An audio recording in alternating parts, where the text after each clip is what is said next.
set? Set. All right. Good evening, everybody. Hope everybody had a great Labor Day weekend.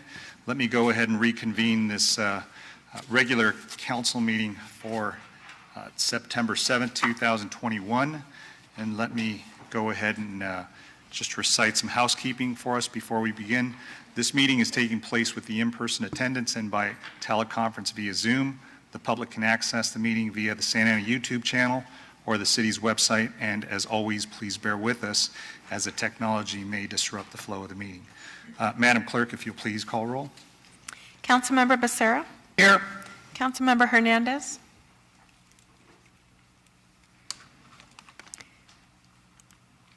Councilmember Hernandez, I see that you are logged in by way of Zoom. Yes, here. Thank you. Councilmember Lopez. Here. Councilmember Mendoza. Here. Councilmember Pham. Here. Mayor Pro Tem Peñalosa. Here. Mayor Sarmiento. Here. Madam Clerk, before we begin with the Pledge of Allegiance, will you please go ahead and recite your housekeeping language? Yes, thank you, Mayor. The public was able to begin joining the speaker queue at 4:30 p.m. In accordance with the council procedures, calls will not be accepted after the public comment session has begun. Speakers who are not in the speaker queue by 6 p.m. will not be permitted to speak. Please hold your comments on public hearing items until the mayor opens the public hearing. To request to speak on an agenda or non-agenda item within the city's jurisdiction, dial *9 from your phone or click the button labeled Raise Hand from Zoom at this time. You will be asked to announce your name and ward or neighborhood you reside in within the city of Santa Ana for the record. Thank you, Mayor. Great, thank you for that. If you'll all please rise and join me in the Pledge of Allegiance.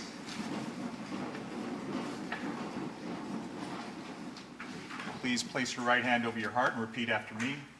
I pledge allegiance to the flag of the United States of America and to the republic for which it stands, one nation, under God, indivisible, with liberty and justice for all.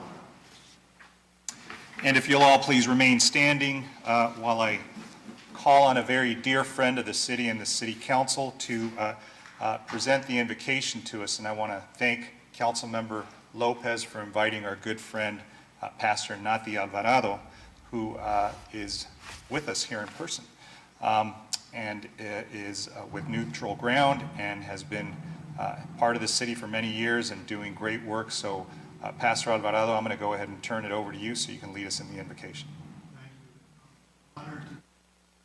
Do the invocation.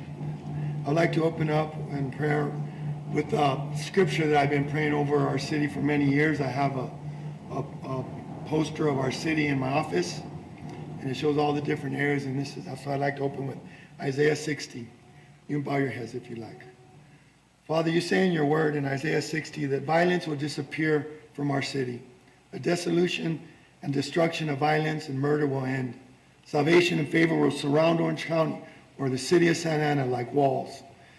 And praise will be on the lips of all who see the goodness that you've done here in our city. Father, I thank you, first of all, for who you've been in each one of our lives. For you've been good to us, God. You've watched over us. You've watched over our children. You've watched over our families. So we thank you for that. Father, I pray today for Mayor Sarmiento. I lift up Councilman Peñalosa, Becerra, Hernandez, Lopez, Mendoza, Pham. I lift up City Manager Ridge and our Chief Valentine. Father, my prayer today is that you would give us the wisdom of God. That you would give us wisdom. We have our natural wisdom that you give us, Lord, but in order to do all that this city government needs to do, that our chief needs to do, our police officers, we need your wisdom. We need your wisdom, Father, in every area of this community. So I ask you for that. Father, I lift up the families, the mothers, the fathers, the youth, and the children of this beautiful city. I ask you that you would continue to watch over us, over every single one of us, Father. And once again, Lord, because we need more than ourselves here with what's going on in our community, the stuff that we don't see. I pray, Lord, when violence comes, that you would show our chief, that you would show our community who it is, my God, that there would be exposed these areas of violence, Father. And Father, I pray for unity, and I pray for peace in our city. And I thank you, God, that you keep your hand upon this beautiful city. In Jesus' name I pray. Amen. Thank you. Thank you, Nathi, as usual, for your beautiful words. Thank you, council member, for the invitation. Let me go ahead and begin with the ceremonial presentation section of the meeting, and let me turn it over to Mayor Pro Tem Peñalosa, who is going to be presenting a certificate. I think I saw him here. And he is going to be presenting a certificate to Joanna Salieri for outstanding contributions to the community. So I'll turn it over to the Mayor Pro Tem.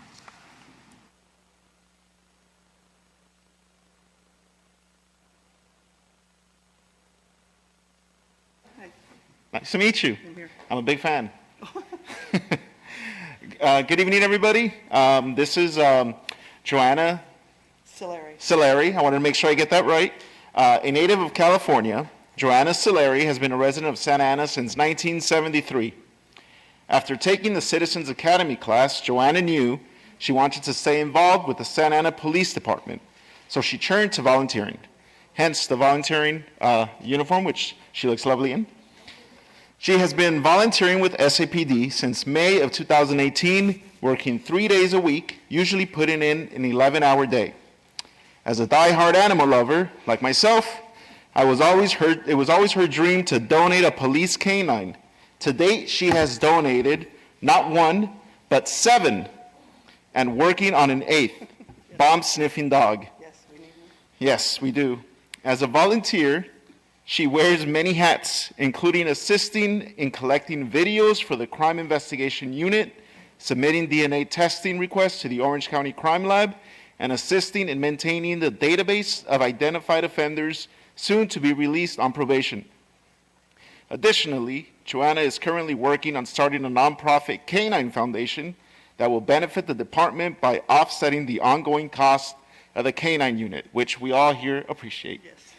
You like that, huh? We love it.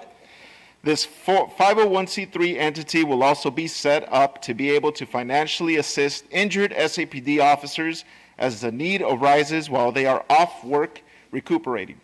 Volunteers like Joanna and Santa Ana residents like herself are an invaluable part of our city, and you have our deepest gratitude for all you do. So thank you for all the canine dogs. They're all cute in their little badges and running around, helping the city and helping our officers. So we thank you. And please, if you'd like to say a few words. It's just been my pleasure. I was raised by 2 wonderful parents that if you're not giving, you're not living. And I really enjoy working at the Santa Ana Police Department under the direction of our great chief. I mean, he's always there for anybody. I can, as a volunteer, chief, volunteer, I can feel free to walk in and talk to him anytime. He's that type of chief. And council, if you really want to thank me, put me on that police oversight committee when the time comes. Thank you. So this is for you on behalf of the mayor and the city council. And I'd like to give that to you. Thank you. So, and I think, yeah.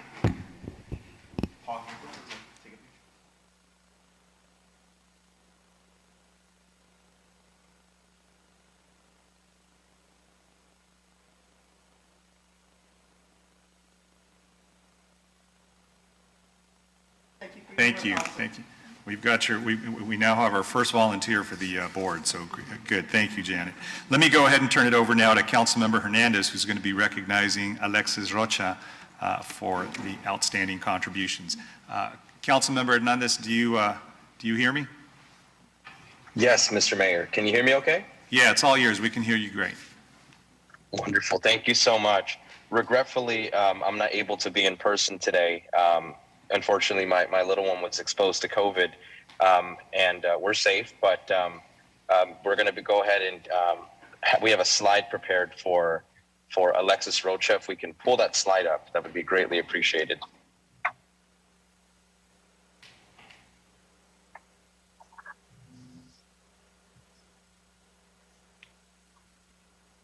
Thank you very much. So it is with great honor that we are celebrating Alexis Rocha today.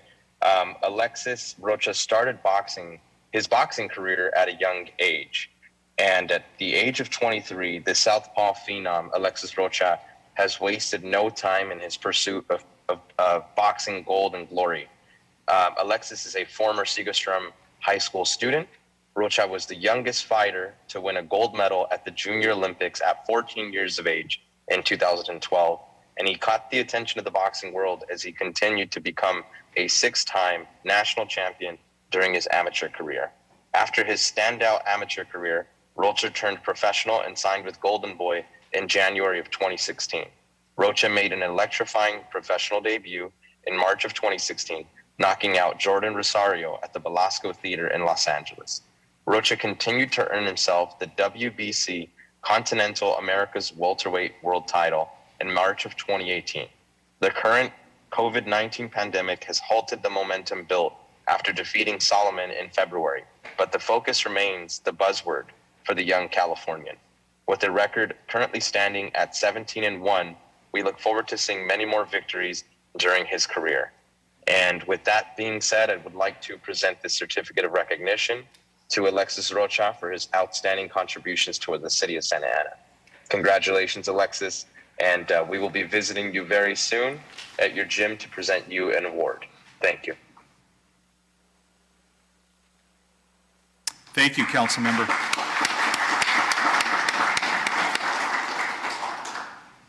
And thank you to Alexis for all the great moments that he's shared with us and the great victories he has still to look forward to. So let me go ahead and now turn it over to Councilmember Lopez, who's going to be doing a very, very poignant and very important recognition of the 20th anniversary of 9/11.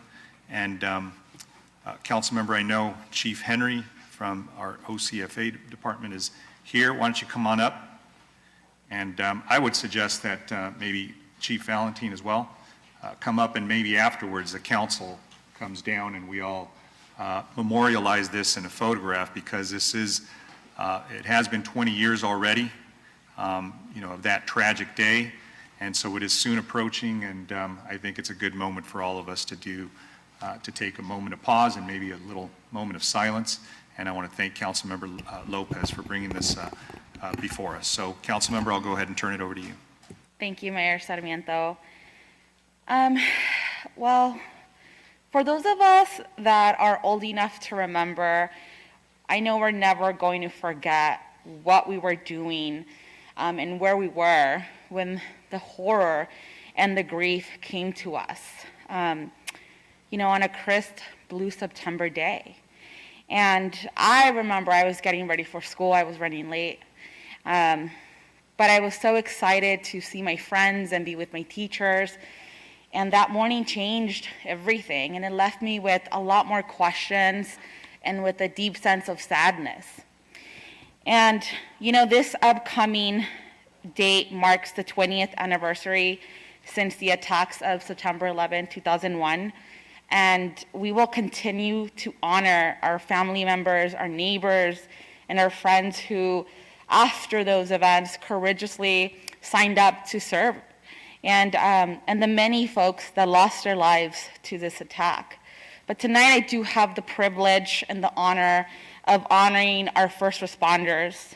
It was with shock and disbelief that many of us saw them rush into buildings with conviction and courage to help rescue people, and many laid down their lives. So those first responders, many of whom still suffer from the impacts of what they experienced that day, are here with us. And our very own Chief Henry, and Chief Valentine. When I spoke to Chief Henry, he shared with me his personal experience about being in New York and being there and providing help and being there also for funerals. And so I just want people to acknowledge 9/11, and if you have any relatives or family members, neighbors, loved ones, to keep the date in mind and to be, intentionally caring and kind to folks. And so, tonight, days before the 20th anniversary of September 11, 2001, let us reflect and remember. I want to hand this over to our chief, to both of them, actually, if they would like to share any words. So go ahead. Thank you, Councilwoman Lopez, Mayor, City Council, and everyone viewing tonight. It is a somber commemorative that we're approaching the 20th year, and I think it's important that we really rely on the lessons learned, and that is, if you see something, say something. It's as simple as that in terms of prevention for this to not ever occur again, and really beyond the 2,977 lives that were lost that morning, and many others have lost their lives due to complications thereafter. We certainly honor them. We will never forget them, their families, and our communities. And so I thank you for this recognition today in commemoration of the 20th anniversary. Chief. Thank you, Council, for everything. And I just want to echo what the Chief said, but I also want us to remember what came out of all of this, and the resolve and the courage and everything that everybody exhibited those days, weeks, months, years, and decades after that is something I think we can all be proud of. Yes, it was a tragedy, right? But come out of that tragedy, right, was unity. And I think we need to remember that and try to focus on that as well as remembering all of the sadness that occurred. So our prayers and thoughts continue to be with the families of everyone, not only the first responders, but ordinary citizens that stepped up to try to help and do something. And to our men and women who've been in the armed services that have continued on with all of that. Thank you. You know, at this point, before the photograph, Paul, why don't we have the council come down, if that's okay with Councilmember Lopez, and we all commemorate this moment.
Great, thank you everybody for that, and thank you, Councilmember, for that beautiful, wonderful presentation. Let me now turn it over to Councilmember Mendoza, and she is going to be recognizing Cal State Fullerton in recognition of their spirit of collaboration in the arts community. So Councilmember Mendoza. Mayor Sarmiento, is John Spiek present? Is Tracy Ager present? There they are. Okay.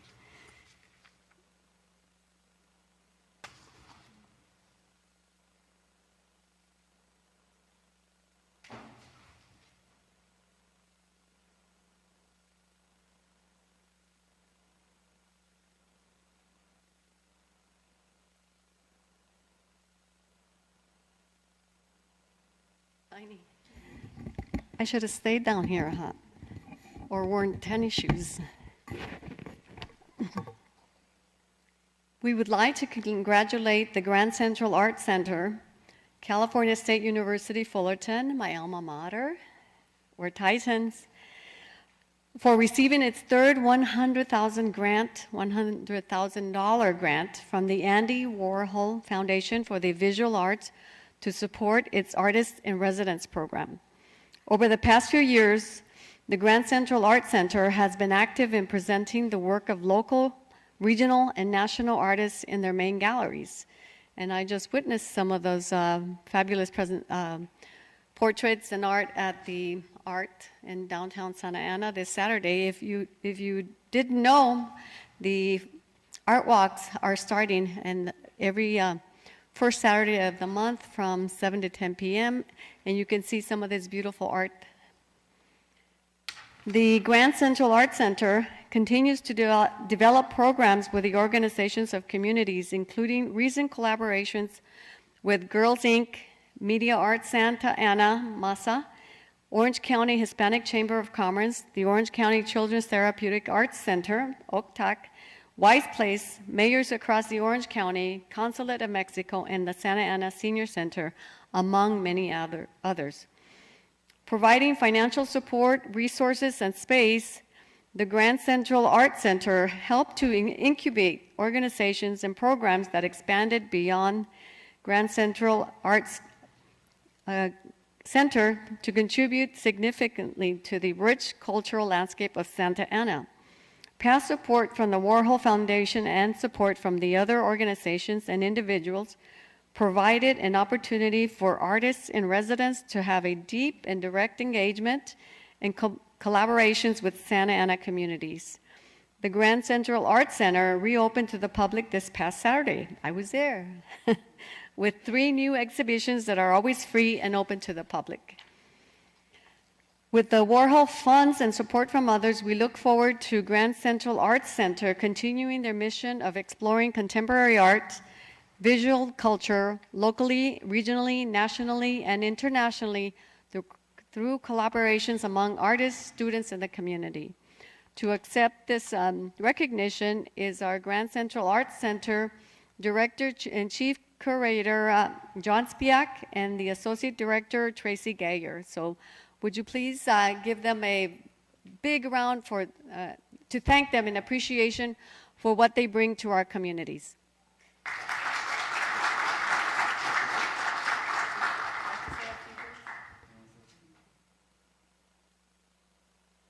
Just want to thank everyone for their support of Grand Central.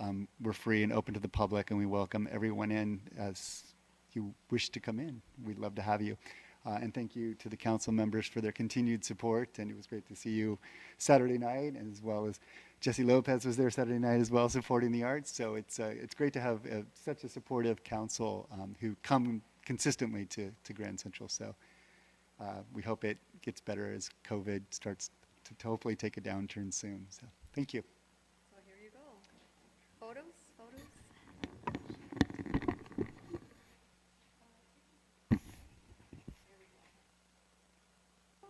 Good catch.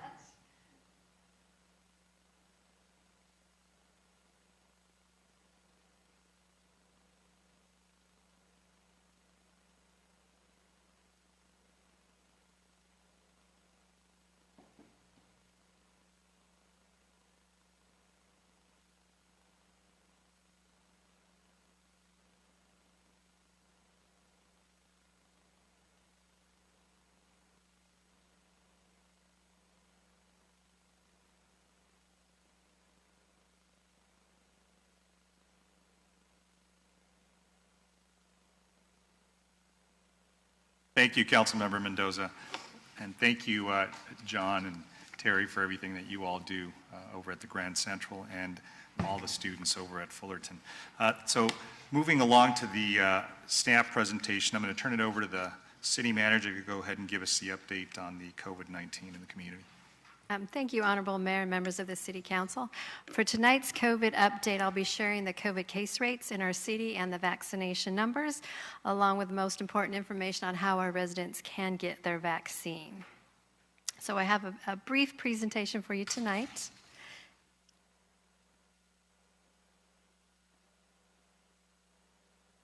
It should be getting loaded any minute now. I'll go ahead and start talking and we can catch up with the presentation. So case rates. To date, Santa Ana has had 48,034 cases, and unfortunately we have lost 886 lives in our city. Santa Ana's test positivity rate is 5.7%.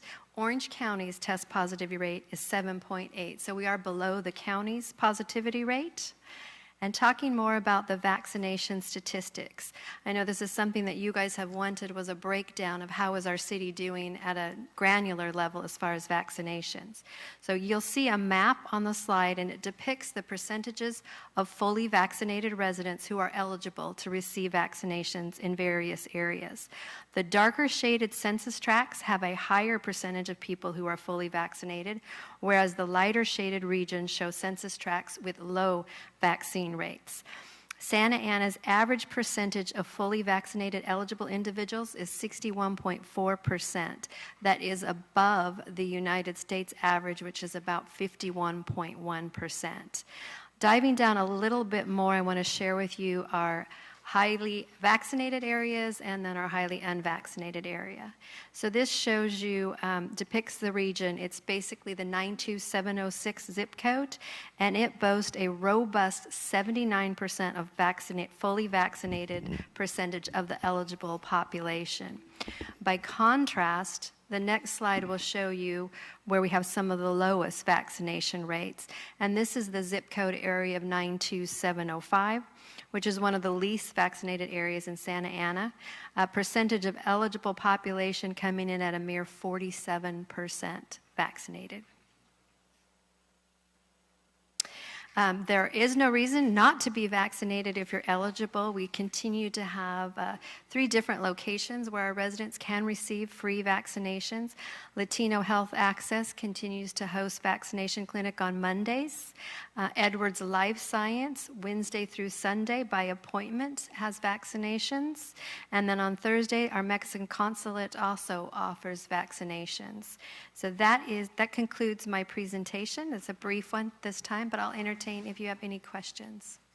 Great, thank you, Madam City Manager. That was really, really excellent information. Some of it, we can definitely improve, but as far as the accuracy and how these data points, how Santa Ana is doing with respect to its vaccine rates, its positivity rates, we see that we've got some work to do. But let me go ahead and bring it back to the City Council. Mayor Pro Tem Peñalosa. Thank you, Mayor Sarmiento. I just want to also thank you, Madam City Manager, for that presentation. For the upcoming COVID updates for future meetings, I think it'd be great to add just a reminder of where our residents could get tested for COVID-19. I know that a couple weeks ago I had to go out for a test, and I kind of struggled to find a testing location in our city for me, it was kind of, a task. So it'd be nice to have a couple throughout the city that we know of could do it on a walk-in basis and whatnot. Certainly, I can include that information. Thank you for that. Thank you, Mayor Pro Tem. Councilmember Mendoza, then Lopez. My question has to do with boosters. Do we have any of that information yet? Is it eligible? Is our city eligible for boosters yet? I know that they are recommending booster, and it is starting to occur. I don't have any information as to the availability or locations within our city, but I could certainly find that out for you and add that to the next presentation. So, I just want to thank what looks to be the West Floral Park community and the Floral Park community for really making Ward 3 proud. They have one of the highest concentrations of folks that are being vaccinated. So thank you for doing that. Thank you, Councilmember Lopez. Any other questions or comments? I was just going to say, just a couple of things. I know that, Madam City Manager, you and staff are still talking to some of our bargaining units about the vaccine requirement that we have for our staff and employees. So please keep us posted on those conversations. The other one was, I know that there are businesses in our community that are, requesting and requiring some of their staff to get fully vaccinated. And I've seen other cities do like a placard saying this business establishment has employees that are fully vaxxed. And this, I think I saw this in Pasadena. And I think it's a way to use a carrot rather than a stick to encourage people and businesses to do this. That way they know when they're walking into a business or walking into a place of business where everybody's been vaccinated, and that will encourage, I think, good, responsible conduct. And I think it's, rather than being punitive on anybody, it's just basically celebrating the fact that we have responsible business owners and employers that are taking care of their staff and their patrons. So something to think about if that's okay. But let me turn it over to Councilmember Pham. I just wanted to make a brief comment. So I remember very clearly the height of COVID and how afraid everyone was. And now that we're all vaccinated, we're able to go out there and enjoy our lives a little bit more. I was recently in New York City, and although Orange County has not gone this way, and obviously Santa Ana hasn't gone this way, but in order to enter certain establishments, events, restaurants, you had to show proof of vaccination. And I can tell you that when I was at Comedy Cellar and there was 100 people in the same room, because everybody was vaccinated, I felt safer attending. And I think the performers felt safer, and the business was packed because the employees can feel safe working, and business is booming. And New York City, despite having seen the highest COVID rates in the nation in the beginning, are seeing very low COVID transmission rates right now. So, I do encourage everyone to get vaxxed, because that's what's going to get us back on track. The economy is suffering because of the pandemic, and if we can deal with the pandemic, we can get back to business. So that's all I wanted to say. Thanks. Thank you, Councilmember. Yeah, and in that vein, I think the county does something like they give you an A through whatever rating, and the A businesses are very clean and they get this this high level rating. I think that certainly speaks to a person's decision on where they're going to go eat, where they're going to go spend their money. And I think what we want to do is we want to make sure that we identify and support those businesses that have been responsible. And yeah, I think to the council member's point, I've seen some businesses that do require, before you enter inside, to show proof of vaccination. And that's just, again, encouraging behavior that I think is responsible in our community. So thank you for that update, Madam City Manager. Let me go ahead and move it along, and I'm going to ask the city attorney if she has anything to report out of closed session. We do not have any reportable action this evening, Mayor. Great, thank you, Madam City Attorney. Let me go ahead and move along to the public comment section portion of our meeting. So this is the time and place for the meeting of the City Council to receive comments from members of the public on agenda and non-agendized items pursuant to the Brown Act. The City Council may not enter into any discussion or dialogue at this time, and the public comment line is now closed. It's been open since 4:30. We will now hear from members of the public that are present here in council chambers, and hear from those on conference call as well. And as usual, there is a 3-minute limit for everybody's comment to be heard. So, Madam Clerk, what I'm going to do is I see that there are a number of requests to speak cards from people here in person, and then what I'll do is I'll turn it over to you so you can go ahead and call on people that are waiting online. So let me go ahead and begin with, and you can do your recitation to those on the conference call after we're done with the speakers that are here in person. So let me begin with Chad Kroger, if he's present. Chad Kroger, followed by J.T. Parr, followed by Alex Diaz.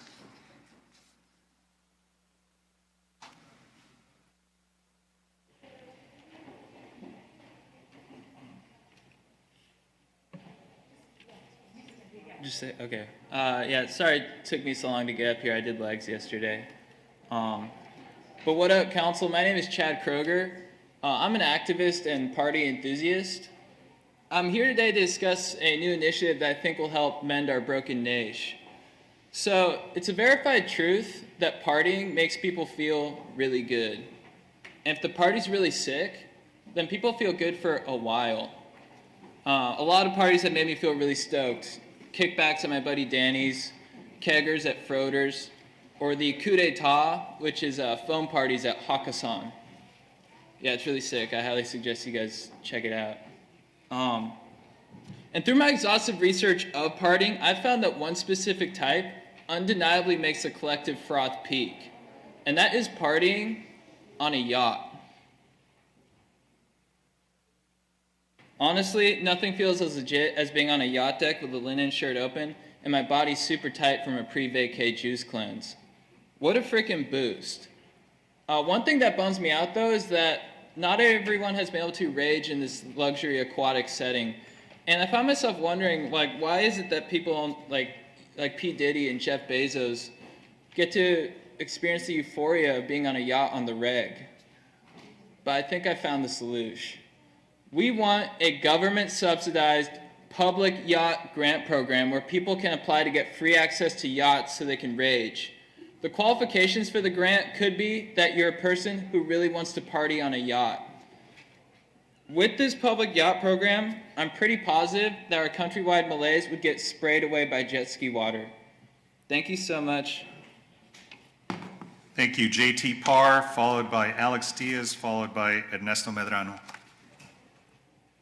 What up, Council? I'm J.T. Parr.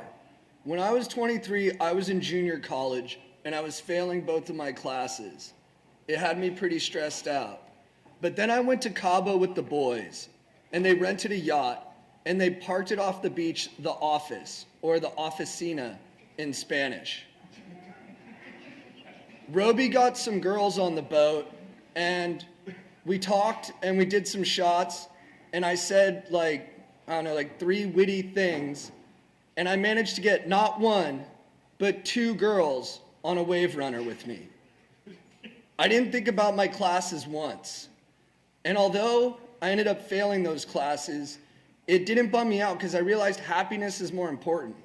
Boats give the soul a reset that puts everything into perspective. But this may be news to you, Council, but not everybody has partied on a boat. And it's not friggin' fair. So let's right this wrong and let's put forward the Public Yachts Initiative and let's boost the nation's stoke. Thank you.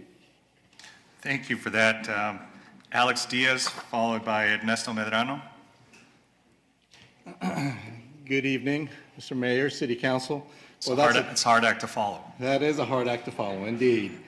And fellow citizens and my fellow veterans, I'm Alex Diaz, Navy veteran, 20 plus years, and Navy Reserves. And I am, let me refer to my notes. I'm here to request for your support for a resolution to consecrate 200 acres of county-owned land in Anaheim Hills off of Gypsum Canyon for the final resting place of our men and women in uniform who have served our country honorably. Excuse me. On 1st July this year, the Orange County Board of Supervisors unanimously voted to provide the county-owned land for this specific purpose, as well as providing $20 million towards its establishment. This is a necessity in Orange County. Orange County ranks as third in the state with the largest population of veterans and 6th in the nation. California ranks first with the veteran population in the nation. Santa Ana, as a county seat, sits as a specific moment in time in giving your support for the establishment of this cemetery. One of your own members is a veteran herself, Nelita Mendoza. Thank you for your service. And should she so choose, that'll be her final resting place, as I plan it to be mine. It's fitting to unanimously, uniformly, and enthusiastically support this resolution to consecrate this land as hallowed ground, to honor our men and women who have served their country in support of its national defense. Thank you. Thank you, Alex. Thank you for your service. Ernesto Medrano, followed by Ain Crisium. Good evening, Mr. Mayor, members of the City Council, staff. My name is Ernesto Medrano. I represent the Los Angeles and Orange County Building and Construction Trades Council. We represent 140,000 hardworking men and women, all 14 trades and 49 organizations affiliated. And I'm here tonight to talk about the Housing Opportunity Ordinance. I know we were here for the study session a while back, and I want to thank the staff for allowing us to have a very robust conversation, very transparent, allowed us to exchange a lot of ideas, share information, and us be able to educate staff as to what we're about in the Building Trades Council. And we have about 23,000 apprentices in both counties. We have 68,000 apprentices in the state of California. We invest because we believe in apprenticeship, over $200 million a year in our apprenticeship programs. And I want to thank this city being one of, in my opinion, the most progressive cities in the county. Years ago, we stood here and we were able to negotiate a community workforce agreement that provided for local hire, veteran preference for all the capital improvements. Supporting apprenticeship programs, because we know that under prevailing wage and under the public works, 20% of the hours have to come from apprentices, because that's the way we train folks, right? Well, I'm here to urge you to make sure that no matter what you end up doing with this housing opportunity ordinance, that you do require, you put in there with strong language to support the skilled and trained workforce required by the state of California.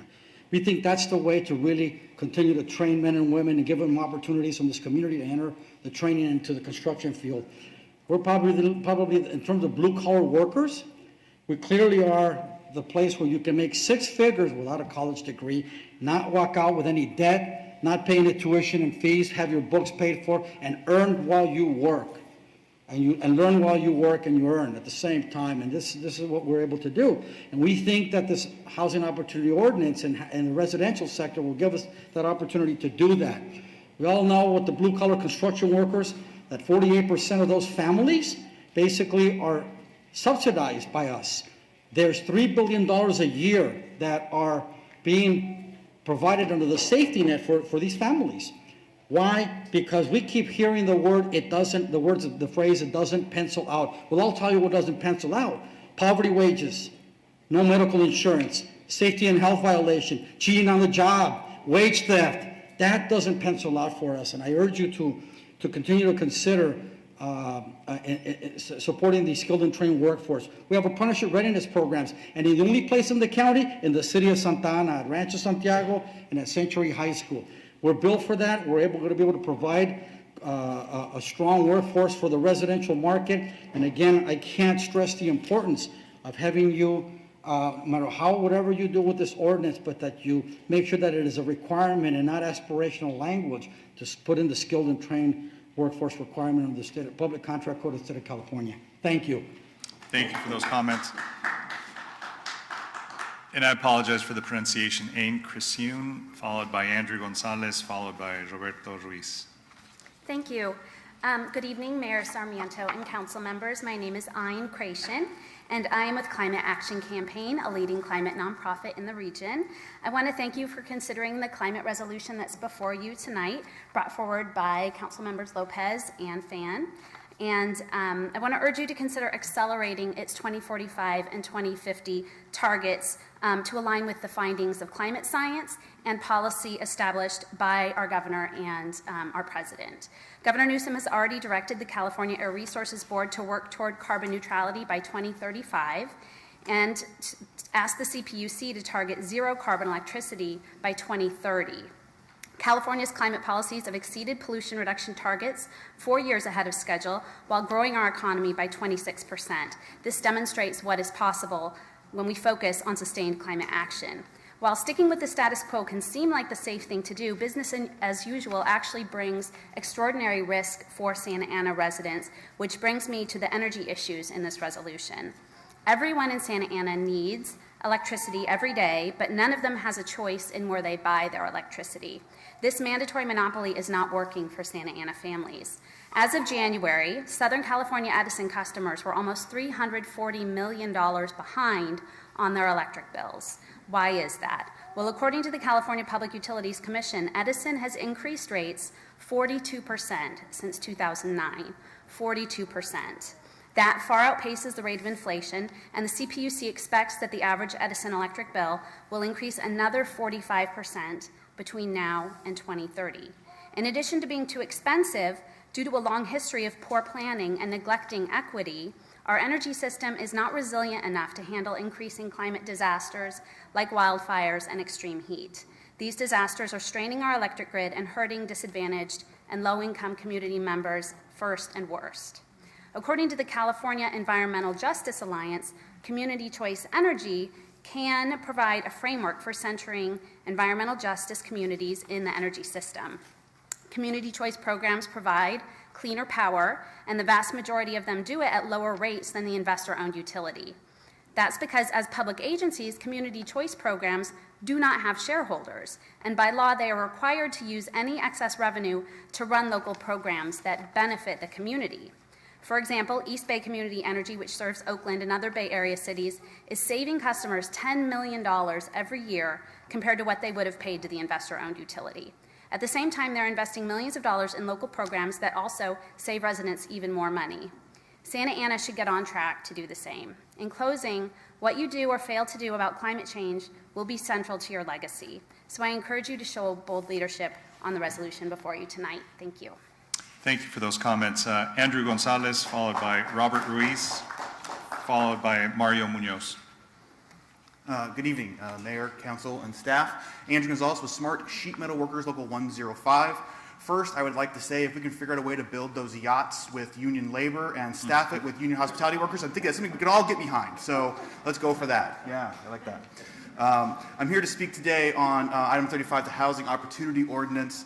First, I'd like to thank the council for bringing this forward and the staff for, in good faith, meeting with us to discuss our ideas and the importance of prioritizing local jobs with family-sustaining wages and benefits. I think for too long, work in the housing field has been a place for theft and greed and stolen from the workers that really deserve to be paid properly, and that if we could find a way to pay these workers the right wage, they could afford to live in the housing that they're actually building. And let us not find a way to excuse or an excuse to not prioritize the workers of the region. Let's find a way to go ahead and make this happen. Lastly, I'm Army veteran myself, so let's see if we can find a place to lay our nation's veterans to rest. Thank you. Thank you. Robert Ruiz. Robert Ruiz. Mario Munoz, followed by Nick Berardino, followed by John Hanna. All right. Hello, City Council. My name is Mario Munoz. I'm a resident here of Santa Ana. I'm a Marine Corps veteran. I am the head wrestling coach of Santa Ana High School. I am a newly hired biology teacher of Santa Ana Unified at Reach Academy. And I'm on the Orange County Veterans Advisory Council. I'm here to show my support for this veteran cemetery resolution being presented today. It is something that needs to happen, and this level of support from the City of Santa Ana is one step closer to achieving this goal. Thank you. I'd like to leave you with a privilege that I have.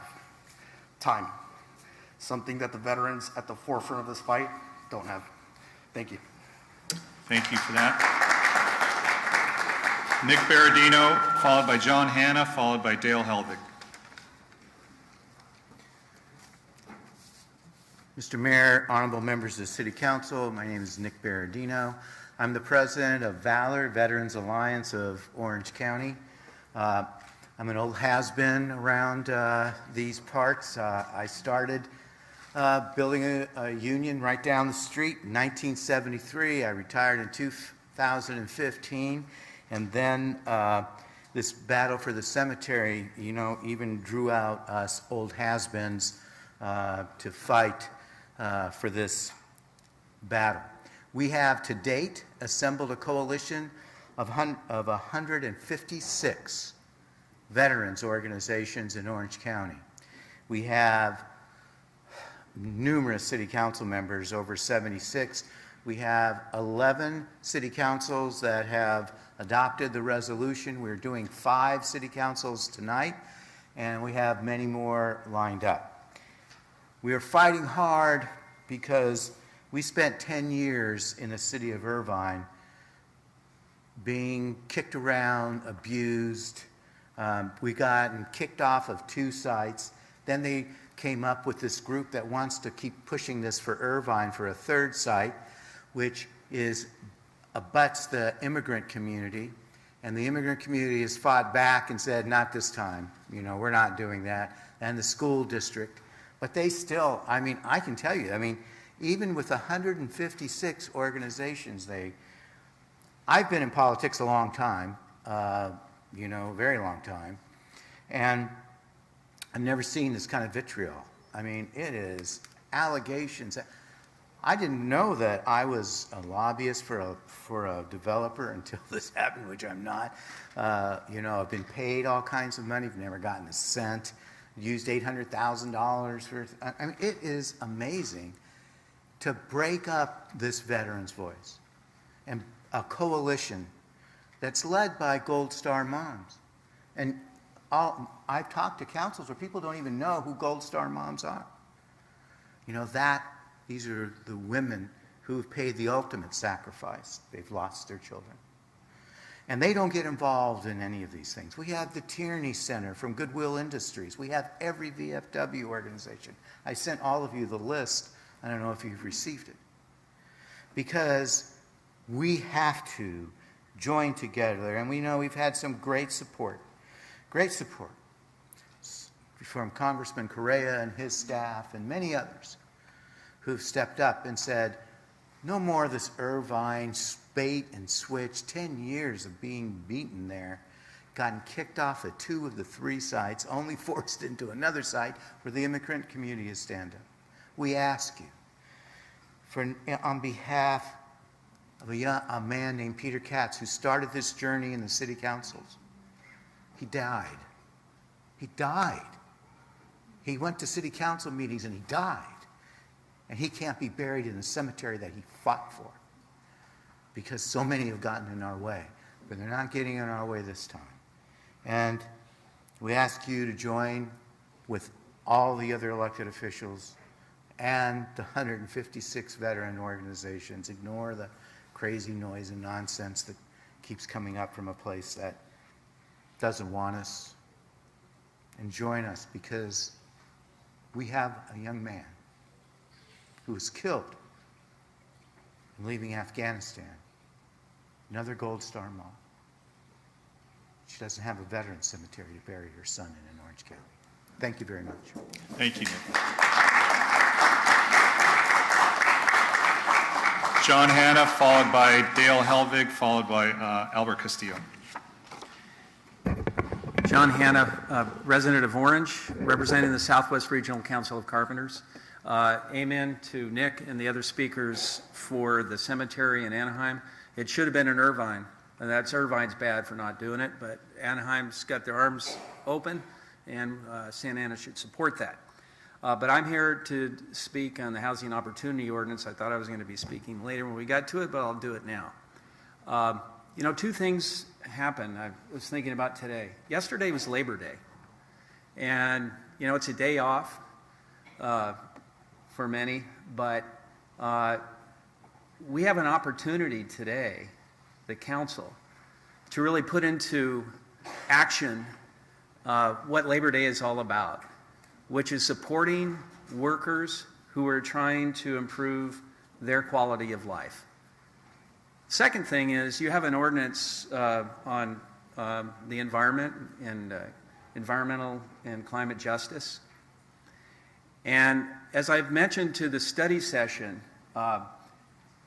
one of the things that you should do, since it's a immediate priority according to the language, is to look at every component of what you do in the context of the crisis that our planet faces. And an easy step is when you deal with construction. Focus on a workforce that's local. The State Air Quality Management District has found that a skilled and trained workforce with a local hire component can reduce air emissions by reduction of vehicle miles traveled. You can improve the quality of life in a city that, as the proposal that you'll be dealing with talks about, is hit harder than most cities in this state. It's an easy step, and it helps the workforce. On the who, I don't want to get into the numbers, but let's say this. I do think that those developers who use a skilled and trained workforce or make a good faith effort that the staff finds is in compliance should have some benefit of paying a lower inclusionary fee. What that is, the council has to decide. But one thing should be clear. If the council has some issues with the amount of money, it should not have issues with a statement that we should have a skilled and trained workforce. And you might have heard the gloom and doom from some developers that they'll go to Irvine or they'll go somewhere else. Well, let me just say this. We'll be seeing Irvine. This skilled and trained workforce with a local hire component is going on the road. But this is the city that is the beacon for inspiration, for environmental and workplace justice. And we need to make the statement here that we are committed to our local workers and that they are entitled to a living wage. It's not going to be something that's going to be disruptive, because it will take a while before you have all the contractors that are going to be necessary to have 100% participation. So when a developer tells you it's going to be X amount per square foot, it's just generally not true if it applies here.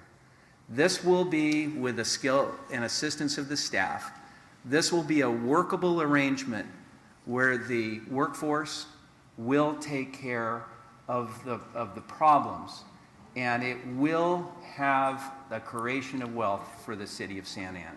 So I urge you to do the right thing tonight. Thank you, John. If you could wind up. Oh, I see that. Great. All right. Thank you very much. Thank you for that, John. Dale Helvig, followed by Albert Castillo, followed by Jose Guevara. Good evening, Mayor, council members. It's been 15 months since I've been down here to see you guys, and I do want to thank city staff and all you guys for all the work that you've done during COVID. While most of us have been hunkering down, you guys have been out front line helping out, so appreciate it. My first city council meeting was back in December of 2017, and at that meeting I was greeted by Santa Claus. And you may not know it, but that was Peter Katz. He's no longer with us, and I thought instead of waiting until the end of the meeting, which I know you guys are going to close in his memory, I wanted to say a few things. That guy was passionate about bringing Santa Ana into better light. He was also passionate about the Veterans Cemetery, and as someone else said, he spent 10 years fighting that battle. It's unfortunate that he's not able to see that come to fruition. He was a great person as far as that goes. He was passionate about what he did. He enjoyed being Santa Claus. He enjoyed being Mr. Spurgeon at the 150th anniversary down at Centennial Park. And he volunteered in numerous ways that I can't even go into because the list is long. And I'm hoping that you guys do support the cemetery being built and getting Peter into that, because he's one of the many that as a veteran put in a lot of time and effort so that everybody could benefit from that cemetery. So I'm going to miss the guy. He helped me out quite a bit, and he was always a pleasure to talk to every time we showed up at a meeting or a function, wherever that might be. So, good night. Thanks. Thank you. Albert Castillo, followed by Jose Guevara, followed by Araceli Casales.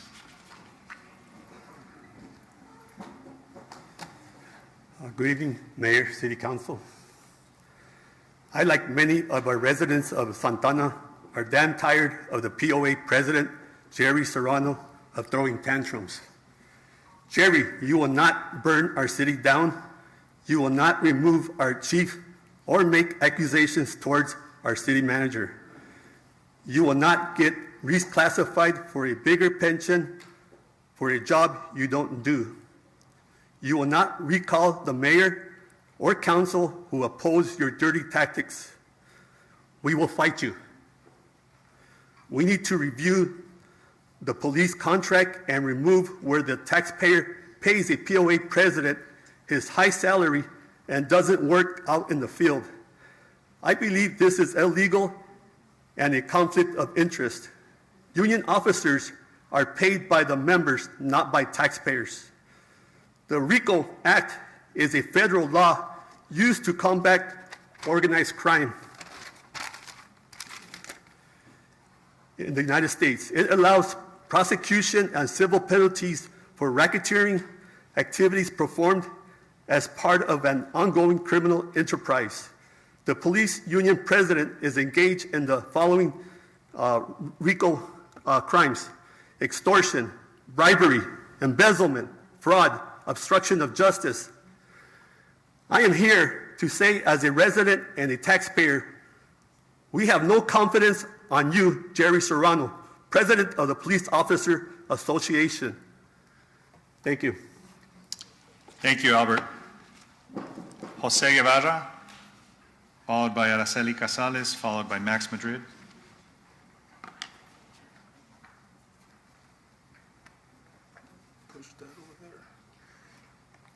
Good evening, Mayor, council members. My name is Jose Guevara.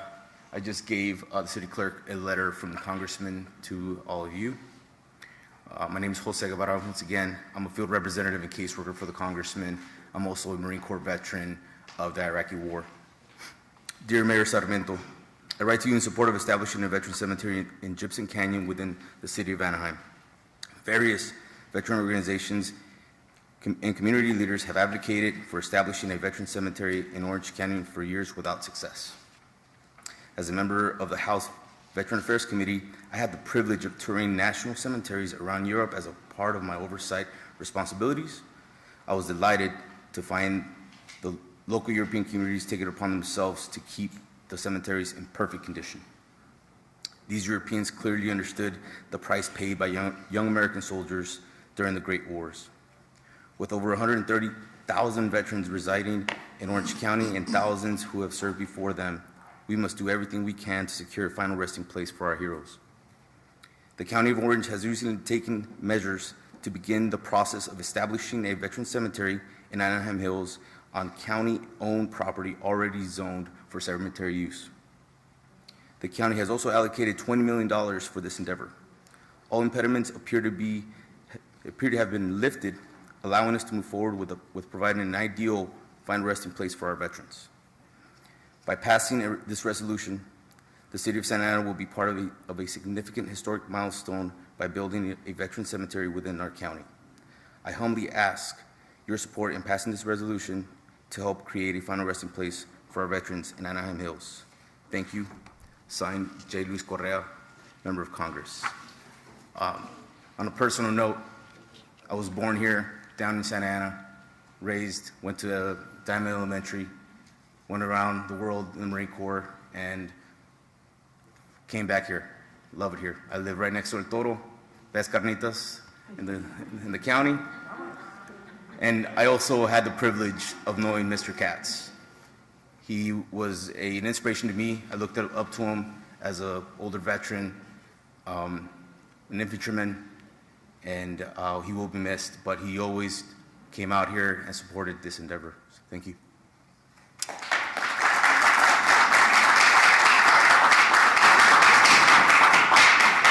Thank you, Araceli Casales, followed by Max Madrid, followed by Veronica Chavez. Good Venancio evening. Chavez, sorry.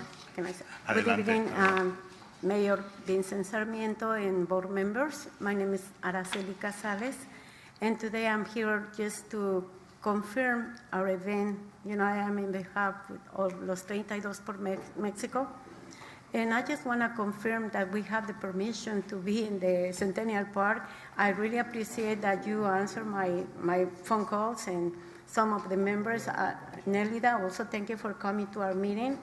And we just want to request that you support, all of you support this great event, which is the Fiestas Patrias Parade, because for many years, this is a great event that all the residents in Santa Ana and different LA and different places, they come and attend this event.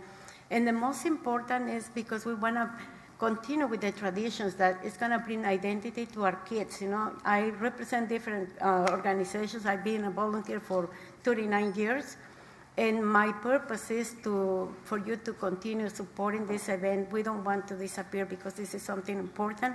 And it's wonderful to see the youth involved and know the culture of the families, you know, and be close, feel happy to be Mexican Americans, you know, and that's the reason why I'm here today. As you already know, my purpose is always to support the youth. That's the reason why I'm here.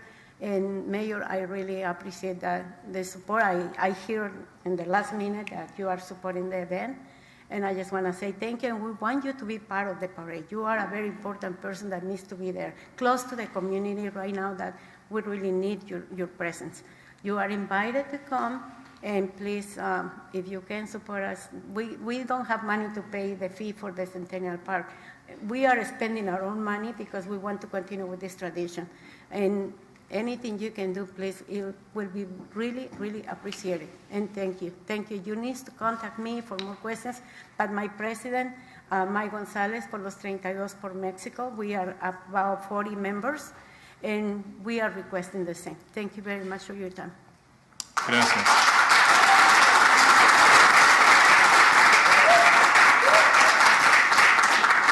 Max Madrid, followed by Venancio Chavez, followed by Carl Benninger.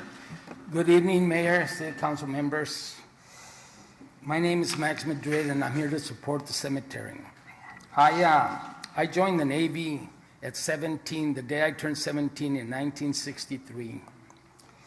I stayed 26 years, and I retired in 1990. I did 2 tours in Vietnam. And most of those veterans that were with me, they're at the Veterans Hospital, they're in homes right now, and we don't have a place to put them. You know, we're over the top of the hill now looking at the other side, and there's no place for us. So if you can put us there, because I want to be buried here in Orange County, and I know 100 of us that want to do that. So I think we deserve it, and I appreciate that. Thank you very much. Thank you, Max.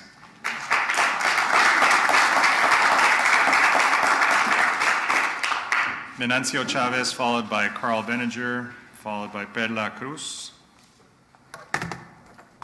No solo me cambió el nombre, sino hasta de sexo me cambió. De golpe todo. Adelante. Disculpa, ¿eh? Mi nombre es Venancio Chávez y vivo en el 408 East Civic Center Drive. Señor alcalde, señores concejales, hoy he venido a llamar su atención porque hoy hay otra epidemia diferente que el COVID y que está atacando muy fuerte a nuestra comunidad, la delincuencia.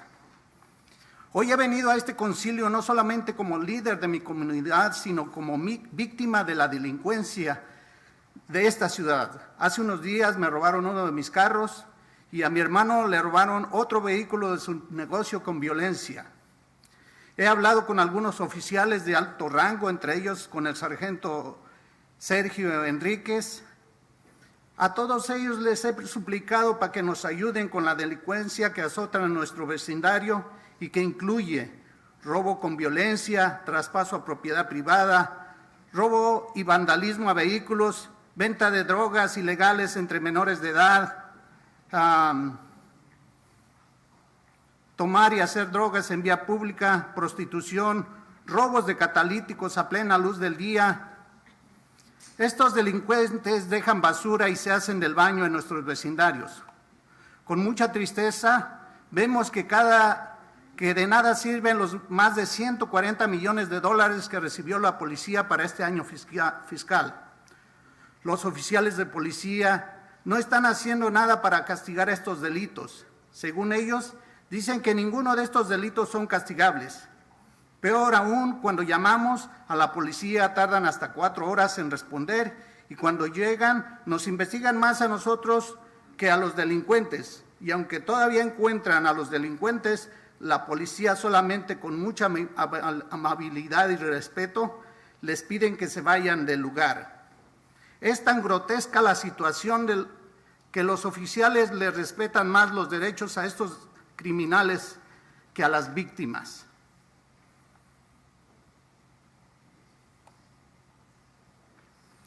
Estamos totalmente desprotegidos y en manos de la delincuencia. Aún todavía peor es que el jefe de la policía, el señor Valentín, y el jefe del sindicato, Gary Serrano, se enfrenten en una pelea estúpida en lugar de hacer su trabajo. Señor Valentín, también tiene un voto de desconfianza de parte mía y de mi comunidad por no hacer su trabajo para el que fue contratado. A este punto tengo dos preguntas y es para ustedes. ¿Qué están haciendo ustedes para obligar a la policía a hacer su trabajo? Ustedes son sus empleadores. Y por último, ¿qué pasó con los códigos de la ciudad de no traspaso de propiedad privada, bebidas alcohólicas en vía pública, drogas en vía pública, vandalismo, prostitución, etcétera, etcétera? Gracias.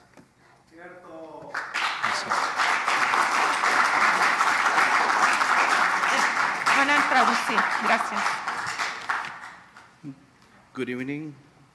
I think you changed not only my name, but you changed my gender too. So, my name is Venancio Chavez. I live at 408 East Civic Center Drive. Mr. Mayor, council members, today I am here to speak about a different pandemic other than COVID that is hitting our community hard, which is crime. I'm here as a community leader, but not only that, I'm also here as a victim of crime. My car was recently stolen, and my brother's vehicle was taken by force from his place of business. And I spoke to some people, some police officers, including Sergeant Sergio Enriquez, and they say that they can't do anything. They help. There's a lot of crime going on. There's robberies. There's theft. There's vehicle. There's drug sales among minors. There's drugs, there's prostitution, there's catalytic converters being stolen in plain daylight. There's defecation going on in the public places. And I think that over $140 million that we're paying the police in their budget this year, it's not being used correctly. The police, they say they can't do anything. They say these things are not punishable. And when we do call them, they take 4 hours to respond, and when they do respond, they question us more than they are looking for the criminals. And the police, when they do find the criminals, they respectfully just ask the criminals to leave the area. That's it. So the rights of the criminals are more important than the rights of the victims. We are unprotected by this. Chief Valentin the fight that he's having with, the stupid fight that he's having with the union president, Gary Serrano, over something stupid. Mr. Chief Valentin, you have a vote of no confidence for us because you're not doing the job you were hired to do. And for you, council members, I have two questions. How can we force the police officers to do their job, the job that they were hired to do? And how can we, number two, how can we enforce the codes that we have against trespassing private property, vandalism, prostitution, etc.? Let me, before I call on Carl, Senor Chávez, si tiene tiempo para esperar a uno de nuestros oficiales que hable con usted allá afuera de las puertas de vidrio para que puedan atenderlo, su asunto. ¿Sí? Gracias. Carl Benninger, followed by Perla Cruz, followed by Juan Godoy. Good evening, Mayor and Council. I'm flying the Michigan colors tonight because on Friday night I recorded a new son-in-law, happens to be an Ohio State fan. So now I decide whether I'm going to leave him in the house or not when he comes and visits. But just teasing. I appreciate very much closing this meeting in honor of Peter Katz.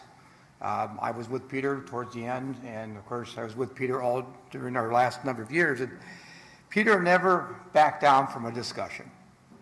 Peter could be a sweetheart, he could be a blankety blank. But he never backed down from discussion, and he never disrespected other people's opinion. And that's what made him a friend of us. We could disagree, but yet we still could be friends. And he gave of his time. And anybody out there listens to me, Peter gave of his time freely. And there was never a city function that he didn't like. He was there, whether it be playing Santa Claus, founder of the city, helping through a tragedy in a neighborhood. he was there on it. And so I urge everybody in his honor, get involved. We're looking for our commissioners on our various commissioners. Take that step forward. If it's a matter of getting involved in your neighborhood, get involved. Volunteer. Do as Peter. And one time Peter was asked, why do you do so much? And he simply said, to make Santa Ana a better place. And it truly was a better place with Peter. With that, let me also say, too, that please, in his honor, pass this resolution. I didn't realize this was on for tonight. He worked very hard for 10 years to get that cemetery. And I think it's a shame to the veterans what Irvine has done, kept delaying them, find another reason. Let's move on with it. Let's get the cemetery built for it. So thank you. Thank you, Carl. Thank you for those kind words.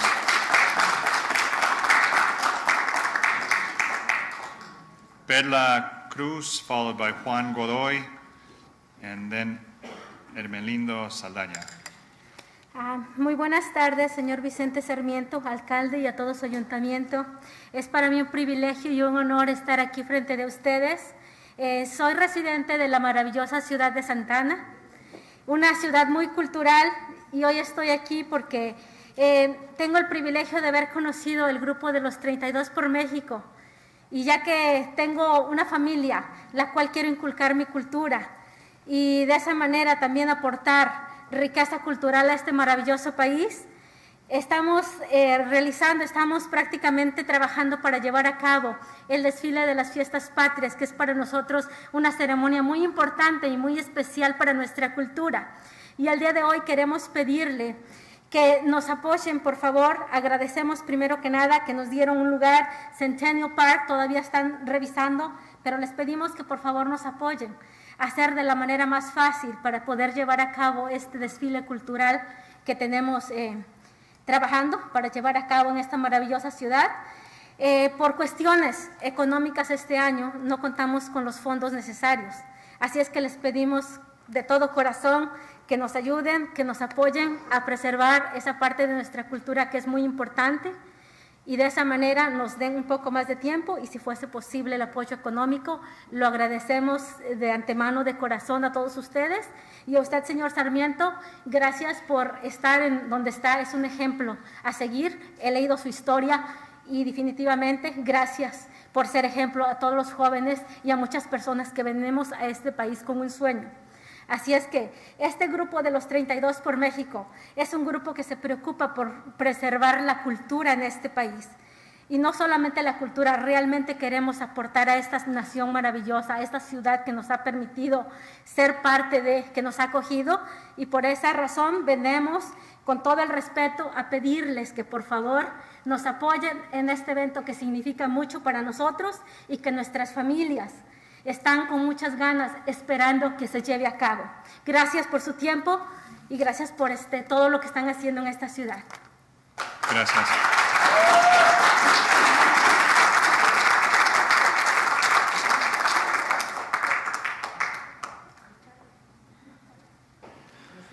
Good evening, Mr. Sarmiento, Mayor Sarmiento, members of the City Council. It's a privilege to be here in your presence. I'm a resident of the wonderful city of Santa Ana, which has a lot of culture, and I'm glad I just got to know the group Los 32 por México, which promote family and culture and the richness that we have to offer to this country. We have been working on the parade, which is an important cultural event for our community, and we're here to ask you to support us.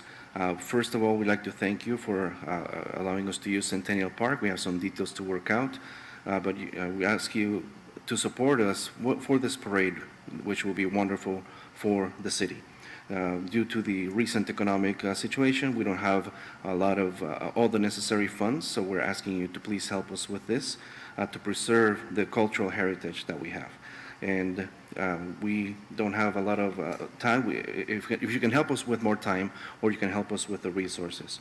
I want to thank you, Mayor Sarmiento, because of what you've done. I've read your story, and you're an inspiration to all the young people, immigrants with dreams. Los 32 por México is helping to promote culture, to promote our culture in this country, and we are asking your support for the city to help us to have this wonderful parade that the families in the community are waiting for. Thank you for your time, and thank you for doing what you're doing for the city. Adelante, Juan. Buenas tardes, alcalde. Buenas tardes a todos los miembros.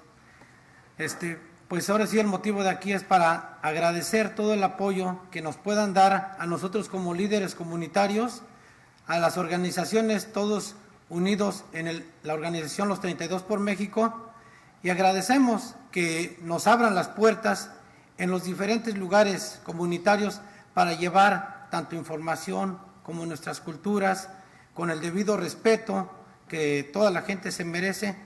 Pues ahora sí que ya algunos de mis compañeros lo han dicho, no contamos con lo económico y pues de antemano agradecemos todo el apoyo que nos pudiese dar la ciudad de Santa Ana, y pues ahora sí que es lo principal. Gracias por seguirnos apoyando. Gracias.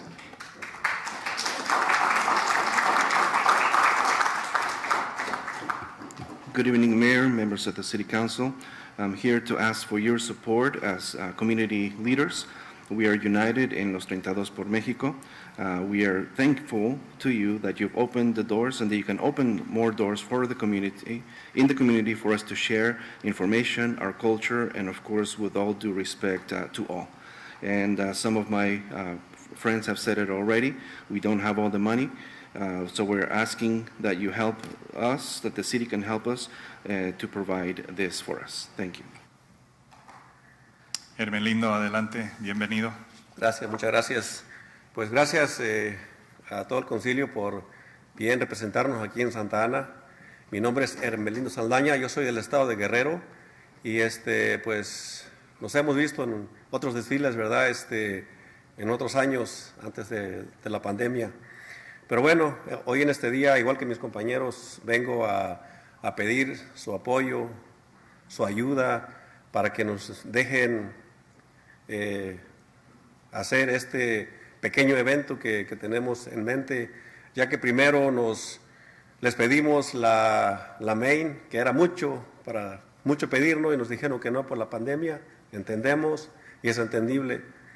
Después nos dijeron que en el Centennial, y yo pensé que iba a ser todo alrededor, ¿no? Cuando menos lo que es el Centennial, pero no, resulta que no es ni la mitad. Igual, les dijimos gracias por de todas maneras dejarnos ese pequeño espacio. Ahora sí que, pues, todos venimos, mis compañeros, no creo que todos puedan hablar, las niñas vienen con ese gusto de poder llevarse una buena impresión de ustedes y que ustedes nos digan que sí, que nos apoyen. Pues como miembro de los 32 por México también eso les pido, que nos apoyen. Ahora sí que voy a decir algo que a lo mejor no está bien, pero no nomás cuando se trata de que andan en campaña nos pidan apoyo, ¿verdad, señor Peñalosa? Que ya después ya nos contestan el teléfono. No lo digo por los demás, solamente por él. Y sí, lo digo porque yo lo apoyé en su campaña, después ya ni las llamadas contesta. Pero bueno, así somos las gentes a veces, ¿no? Disculpen que sea tan directo, pero así es la cosa. Gracias.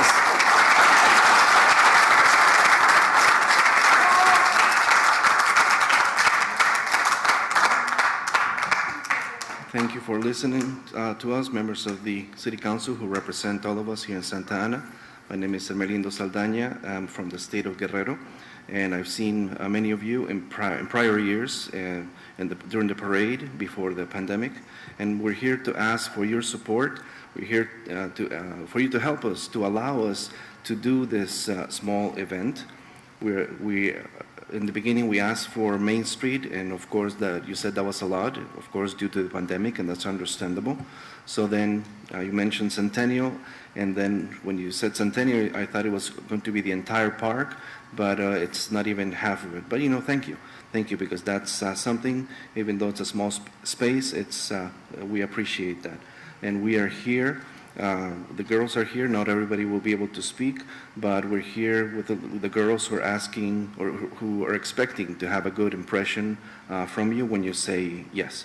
Los 32 por México is asking you to support us not just with when campaigns happen and you ask us for support and we're there. I'm not mentioning anybody, but Mr. Peñalosa, they don't answer the phone after I try to get a hold of them. It's not all of you, it's just some. I'm sorry to be so blunt, but I just wanted to say that. Our last public speaker, or here an in-person speaker, is Gisela Cabrera.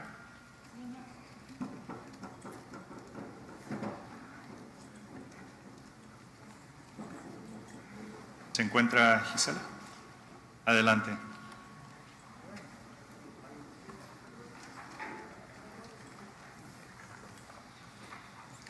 Buenas noches. Yo estoy aquí en este país desde los 16 años. He aprendido el inglés, pero esta vez me quiero dirigir a ustedes en español porque lo que venimos a buscar es la cultura de nuestro México. Y vengo primero que nada a agradecerle la donación a usted, alcalde, por todo lo que nos ha apoyado y que desde un principio nos dijo que sí y nos está apoyando. Las niñas atrás de mí son algunas de las representantes que están en cada estado y que vienen con el gusto para pedir y el apoyo de todos ustedes para realizar el desfile de Fiestas Patrias que cada año se ha hecho y que desgraciadamente el año pasado por la pandemia no se pudo hacer, pero esta vez venimos con el esfuerzo y las ganas de que se haga para ellas, para la cultura mexicana, pero que ellas lo aprendan. Y quisiera que mis compañeros, todos mis compañeros de los 32 por México, se paren y decirles que por favor nos den un poquito más de tiempo, ya que el día de hoy se venció el tiempo para entregar el dinero a parques y recreaciones. A las 3 de la tarde se nos venció. Pedimos 3 días más para poder entregar todo el papeleo y todo lo que sea necesario. Hay algunas personas que creen en nosotros, están afuera y nos están diciendo que tienen donaciones para dar. Las niñas les traen un mensaje, es por eso que están atrás de mí. Adelante. Hola, mis compañeras y yo los queremos invitar este 12 de septiembre, ya que todos los estados juntos somos uno, somos hermanos, somos una cultura, somos una raza, somos una fuerza. Recuerda, hermanos míos, Fronteras Unidas somos solo un México. Este 12 de septiembre queremos pedirles su apoyo porque nosotros somos nacidas aquí en los Estados Unidos. Pero son eventos como estos que nos ayudan a reconectar con nuestras raíces, nuestras tradiciones y nuestro arte. Gracias.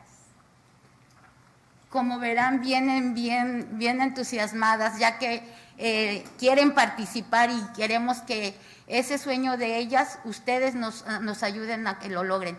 Me gustaría que el señor Mike González, que es nuestro presidente, le voy a regalar mi minuto que hace falta para que diga algunas palabras.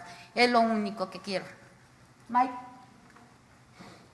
Mike, lo puedes hacer en 30 segundos. Adelante. ¡Órale! Muchas gracias, alcalde Sarmiento y City Council members. La verdad, lo que necesitamos son un par de días para conseguir el dinero. Tenemos varias promesas afuera de businessmen que nos quieren apoyar y pues we're running out of time y pues queremos agradecerles en advance si nos pueden apoyar con 48 hours para traer el dinero que nos falta. Ya varios también de ustedes nos han apoyado, muchas gracias. Nosotros lo único que pretendemos es traer el rescate de nuestra cultura, arte y tradiciones, en este caso mexicanas y de países hermanos. Sabemos que ustedes son nuestros líderes y son los que nos pueden apoyar y pues en este momento lo que más ocupamos es el tiempo, porque pues desgraciadamente ya no tenemos tiempo, se nos acabó el tiempo hoy a las 3 de la tarde. Entonces, si nos hacen el favor de darnos 48 horas, es lo que más necesitamos. Muchas gracias. Es nuestra petición. Gracias, muchachas. Gracias, niñas. ¿Esperamos Caesar, before you begin the translation, just so I can go ahead and maybe refer you, Mike, para que hables con alguien del personal de la ciudad. Vamos a ver si podemos extender un poquito más el tiempo, como están pidiendo, si puedes esperar ahí atrás. Muchas gracias. Sí. Muy amable.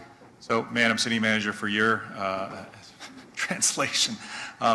So I told him, if somebody could meet with them in the back about just some additional time or see what they can work out. Sounds like today was a cutoff. There might be a way. If there is, they can speak about it. If there isn't, then obviously, we want to make that effort. Go ahead, Caesar. Good evening. I've been here in this country since I was 16 years old. I know English, but I like to speak in Spanish because we're asking you to further our culture here, our Mexican culture. And I'm here. First of all, thank you for the donations that we've received, the help that you've received. Mr. Mayor, thank you for your support. But now we are sad because we don't meet all the requirements. We have the girls here behind me. They're representing the different states in Mexico, and they're happy here to ask you to support the parade. Every year we've done the parade, but of course due to the pandemic we were not able to do so last year. We are here because we desire to further and promote our culture, Los 32 por Mexico. We're standing here to ask you for more time. We had a due date today to present the money to Parks and Recreation at 3 p.m. We were not able to complete it. So we're asking you for 3 days to submit all the paperwork and some requirements that we still have. We are here. We have some people who have told us they will support us outside with donations, and the girls are here are making a plea to you. And the girls said, we invite you this September 12th. The states are one for culture, for race, for strength, and we are one Mexico, so we invite you September 12th to promote our traditions, our culture, and the arts. And the girls are excited here. We're asking you to help them achieve this dream. And I'd like to cede 1 minute remaining to Mr. Mike Gonzalez, President of Los 32 por Mexico. And he said, thank you, Mr. Mayor. Thank you, members of the City Council. We're just asking for a couple of days. We have some pledges from businessmen outside who said they would help us. So please, thank you in advance. We just need 48 hours to get all the money completed and turned in. We are here. Thank you for helping us rescue our culture, our arts, and our traditions. And we just need more time. Our time ran out at 3 p.m. today, so please give us 48 hours more. Thank you. Thank you, and that was our last in-person speaker. And before I turn it over to the clerk, let me just go ahead and read something that I received from Rancho Santiago Community College trustee Zeke Hernandez, and he just wanted to simply be put on record that he is supportive of the Veteran Cemetery at Anaheim Hills. Zeke is a member, and I believe he's the vice chair of the Santa Ana LULAC organization. So let's just make sure we put Zeke on the record as somebody who's supportive of the cemetery. He missed the cutoff, and so Zeke, you were on the record in favor. So Madam Clerk, I think we have some members of the public that wish to address us that are on the line waiting, so I'll turn the meeting over to you. Thank you, Mayor, members of the council. Before I'm muting callers, I'd like to begin by reporting the following summary of emails provided as of today. We have received one non-agenda item from Kennedy Commission in support of the Rent Stabilization Ordinance, to Santa Ana Business in support of Chief Valentin and all of his efforts throughout the city of Santa Ana. Item 16, the Willowick update. We received 2 Santa Ana resident, the member of Rise Up Willowick Coalition, the comment on various issues with the update provided in the staff report from August 17th. Item 33, the climate emergency resolution. 24 Santa Ana residents were in support, 23 non-Santa Ana residents in support, and 1 residency not disclosed in support. 3 residency not disclosed commented to add 2030 emissions reduction target to resolution. Item 35, the housing opportunity ordinance update. 1, various organizations commented on the city to carefully weigh options for housing policy measures. And with that, Zoom ID, Jose Trinidad Castaneda, if you would please select the microphone icon on your device. Thank you. You may proceed with your comment. You have 3 minutes. Good evening, Mayor and City Council. My name is Jose Trinidad Castaneda. I am speaking to you on item 33, the climate resolution. I was with you all just this past weekend for the recall effort with Governor Newsom. And before that, I had spent a little over an hour canvassing in Santa Ana, right next to Valley High School, letting people know about the election, letting them know to turn in their ballots. And around 30 minutes into canvassing in 100-degree weather, I had heat exhaustion. I kept going for as long as I could, but I couldn't believe that there was just no way I could continue volunteering my time to let Santa Ana residents and voters know about this recall election. And it was because of climate exacerbated heat conditions that we're going to see more and more of today, tomorrow, and long into the future. So I really want for you all to vote to approve a bold climate resolution tonight, one that includes a 2030 goal for zero carbon emissions, essentially. That is the only acceptable timeline by which the entire global scientific community and your own scientific experts in your backyard in Orange County agree that we can get ahead of the 1.5 degrees centigrade increases in global average temperature.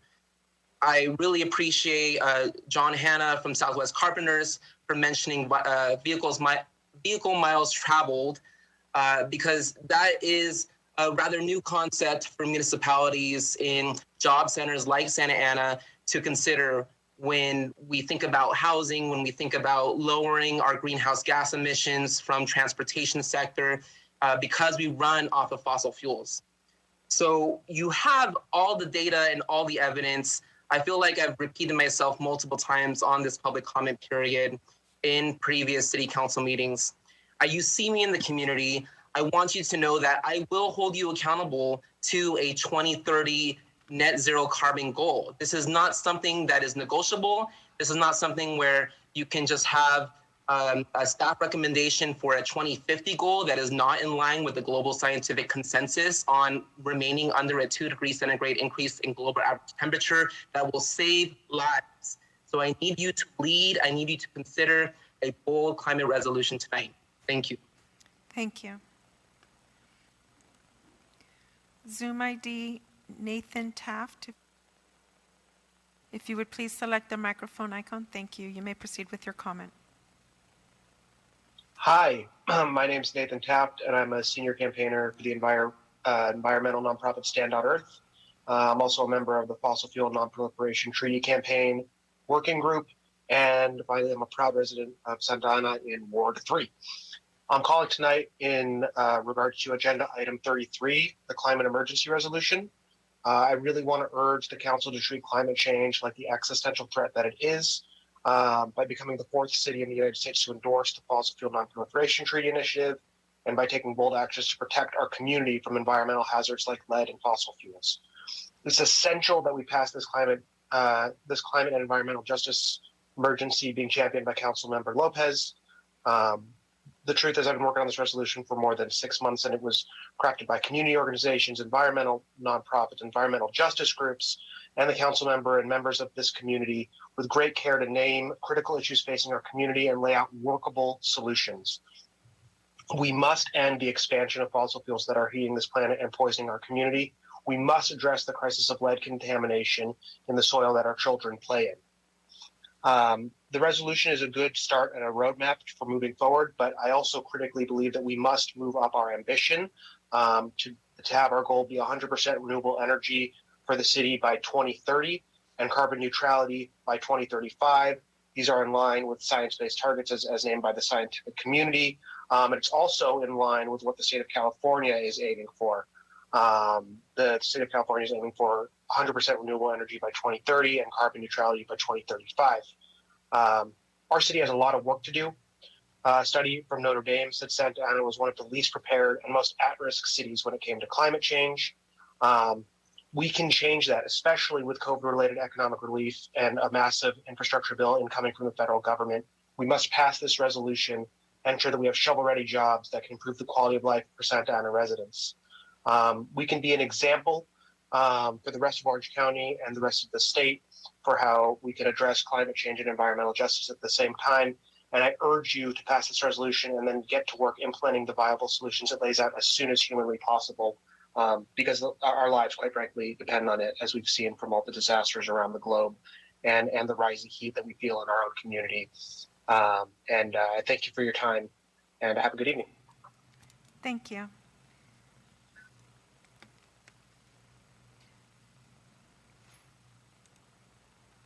Zoom ID Anna Charco, if you would please select the microphone icon on your device. Thank you. You may proceed with your comment. Perfect, thank you. Good evening, Mr. Mayor and City Council member. My name is Anna Charco, and I am here on behalf of Latino Health Access to speak on item 16. Latino Health Access is a community organization that has been offering health education and prevention services to residents in Orange County since 1993. Our mission has two areas of focus. One, to deliver culturally appropriate health-related services and programming to address urgent health concerns, and two, to engage individuals in low-income, low-opportunity areas in transforming their environments and creating positive, concrete changes in their homes and communities, or providing tools, training, mechanisms for civic engagement and participation. Ultimately, our goal is to facilitate opportunities for residents to take ownership of their well-being, including by participating civically in decisions that affect their health, like the development of projects that would directly impact them. Therefore, given the Willow Wake property is currently zoned as open space, Latino Health Access believes it is important that the council members receive information on the need for this land use in the city. From February 2019 to July 2019, the Rise of Willow Wake Coalition surveyed residents to receive their feedback on the Willow Wake property. The top priority of the respondents was previously accessible for open spaces. The resident requested for more open spaces is not surprising, given that the city of Santa Ana dedicates only 4% of its land to open spaces. The Santa Ana Municipal Code states that the city parkland standard is 2 acres per 100 for 1,000 residents. This standard is lower than the one suggested by the California Clean Beach Act, which recommends a park standards of 3 acres per 1,000 residents, despite the fact that parks provide many invaluable benefits for residents, physical health and mental health, such as improve academic performance, lessen the effects of heat island, reduce greenhouse gas emission, increase stormwater retentions, and allow people to remain active and enjoy the local community. Among other needs in our city is a need for affordable housing. In recent years, we have heard the community constantly express that housing is the determinant most impacting their physical, mental, and emotional health. The lack of affordable housing and increasing rental costs for our extremely low-income residents has forced people into overcrowded living conditions and rent burden. According to the city local data, 80% of Santa Ana residents are moderate, low, or very low income, and 84% of our residents hold low-income occupations that pay less than $500,000 per year. Yet the most significant increase of housing has been the above moderate housing category. Therefore, the Willow Wake Golf Course property must be developed to meet the needs of current local residents and their vision, which includes publicly accessible parkland for active recreational use and open space for affordable housing. Thank you and have a great night. Thank you. Zoom ID Danny Gray, if you would please select the microphone icon on your device. Thank you. You have 3 minutes.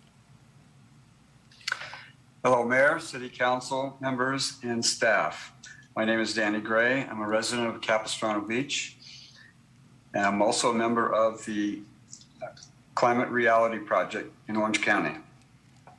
I'm in support of the Climate Emergency Declaration, but I'm a little concerned about item I in the resolution. It reads as follows. The city of Santa Ana seeks to achieve 100% of electricity power supply through clean, renewable, and zero carbon emission energy sources before the year 2045. I feel that seeks to achieve 100% should be changed to will achieve 100%. And the year 2045 is just unacceptable. It's not good enough. We need to excel with regard to climate issues. Accelerated climate change is having a huge effect on us today, right now. We are running out of time. I encourage the city of Santa Ana to be aggressive in your climate energy declaration. Thank you. Thank you. Zoom ID, Adam Wood, if you would please select the microphone icon. Thank you. You may proceed with your comment.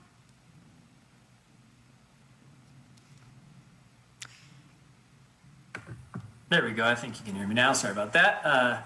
Evening, Mayor, Council, and staff. Adam Wood. I'm calling this evening to oppose items 33 and 35, the climate change emergency reso, and the proposed changes to the WHO.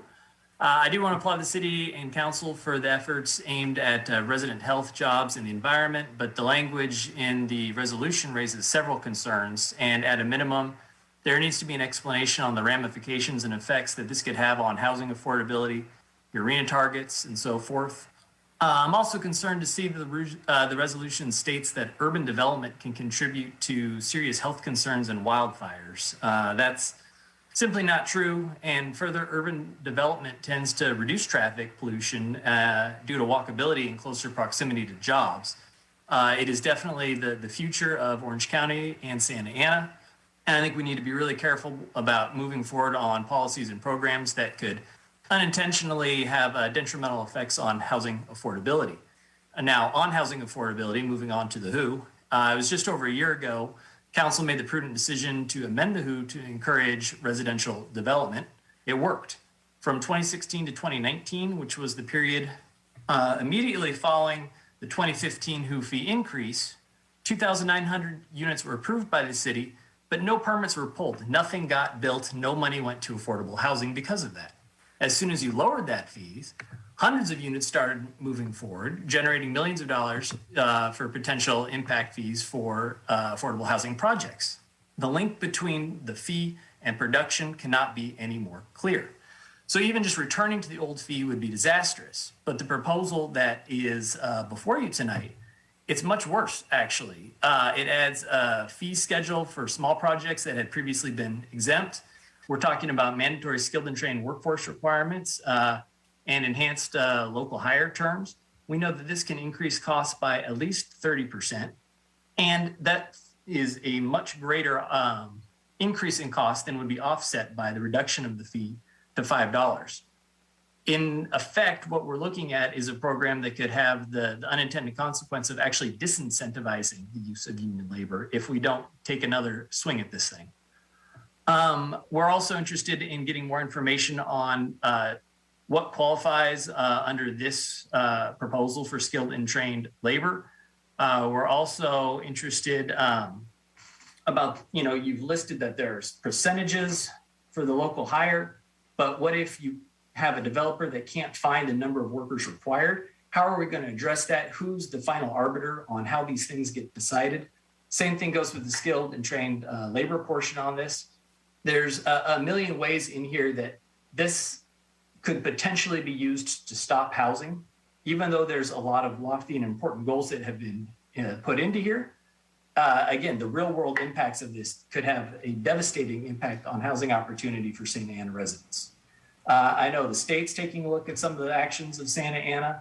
15 and at this point, seconds what we're left. saying is we strongly oppose the proposal before you. I would love to work with the city to come up with something that is much more workable in light of the proof of lowering the fee works. Thanks. Thank you. Zoom ID, Catherine Green, if you would please select the microphone icon. Thank you. You may proceed with your comment. Yes. Thank you for providing me this opportunity to introduce myself as a candidate for Aqua Vice President.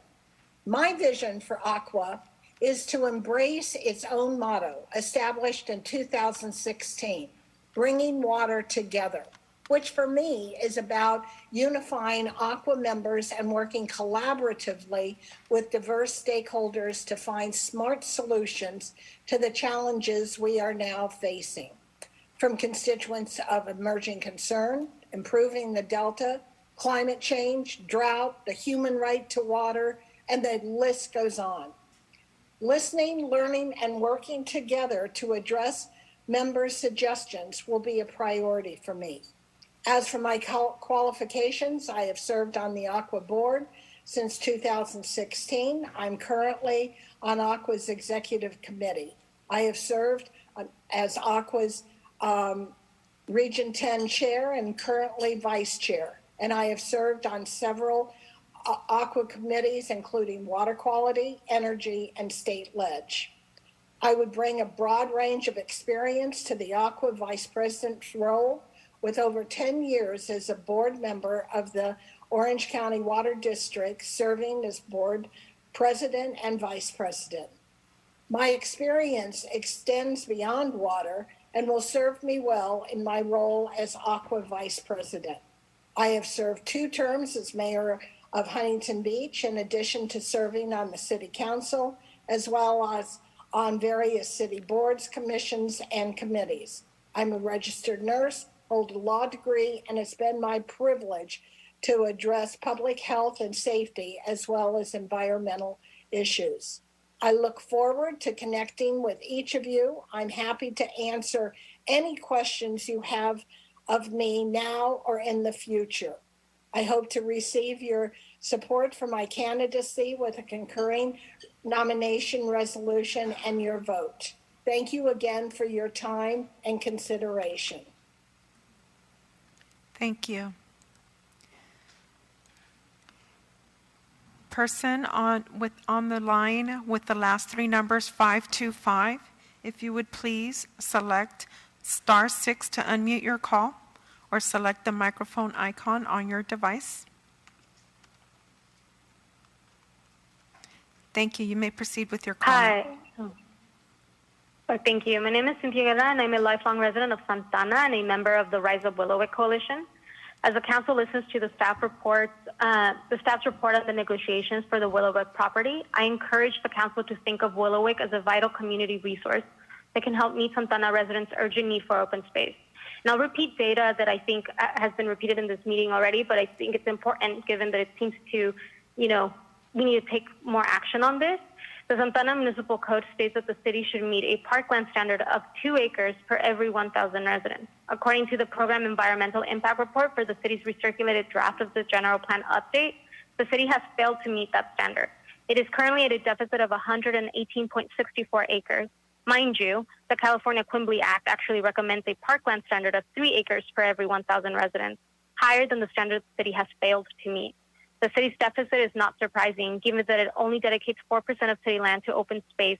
In contrast, the city of Irvine, which ranks 7th out of the nation's 100 largest cities for park access, dedicates 26% of their land to open space. Santana ranks 88, falling 3 places from 85 last year. Preserving Willowick's 102 acres as parkland would greatly help address the city's 118-acre park deficit. There is only one project that the city of Garden Grove is currently considering that will actually meet the city of Santana's needs for open space, and that is the Trust for Public Land project, which proposes to preserve Willowick as publicly accessible parkland. The other 2 projects that Garden Grove is considering sacrifice the majority of the land to market rate housing. Under the SLA, a project that proposes to maintain Willowick's current zoning and use of open space receives super priority. Now I know some council members today will say that Santana Council has no authority over the surplus land act negotiations because those fall under the jurisdiction of the city of Garden Grove, given that the property is located in Garden Grove. Well, I would actually invite those and all other council members to be proactive and consider ways in which they can help protect their residents and preserve Willowick for public benefit. Santana controls the zoning of the Willowick property, which gives the city a lot of power to ensure that the site becomes publicly accessible parkland. The city has already taken the first step by ensuring that the property remains zoned as open space in the general plan update, but it must do more. I have heard council members and city staff say that the city's built out. If that is true, the city should be doing everything in its power to preserve its last remaining large-scale piece of land. The Trust for Public Land is ready to give a beautiful park to both Santana and Garden Grove residents. It's really only a matter of both city councils doing right by their residents and accepting this gift.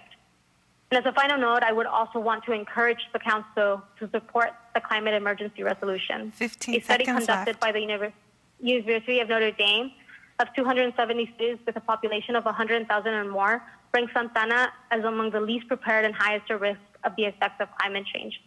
If the wildfires, the drought, the deadly floods, all of these things that have been in the news recently are any indication, the city really needs to act boldly and swiftly to protect Santana residents.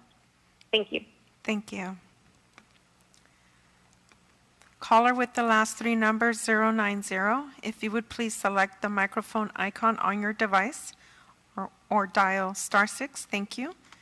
You may proceed with your comment. Hello. Good evening. My name is Karen Romero Estrada, and I'm a member of the Rise Up Bullet Coalition, which is made up of residents and organizations advocating for residents' vision on the Willowick Golf Course. Willowick is located in Santana and owned by Garden Grove, and I'm here to speak on item number 16. As a coalition member, I also felt compelled to speak today because tonight's staff report is inaccurate for several reasons. First, the report omits the 2019 lawsuit filed against the City of Garden Grove by Rise of Bullock due to its failure to follow the law, specifically the California Surplus Land Act. The October 2019 lawsuit is an essential part of Willowick's history. Because of the lawsuit, the public and residents today are able to continue to advocate for parklands and other community benefits on Willowick. Because of the lawsuit, the City of Garden Grove was unable to dispose of Willowick to McWhinney, a commercial real estate developer that would have converted Willowick into commercial market rate housing with basically no open space and no affordable housing. Secondly, the staff report does not mention the coalition's advocacy over the last 2 years and a half that has forced the City of Garden Grove to consider residents' vision for Willowick. During this time, the coalition has monitored the City of Garden Grove's compliance with the law on Willowick. That is important to note.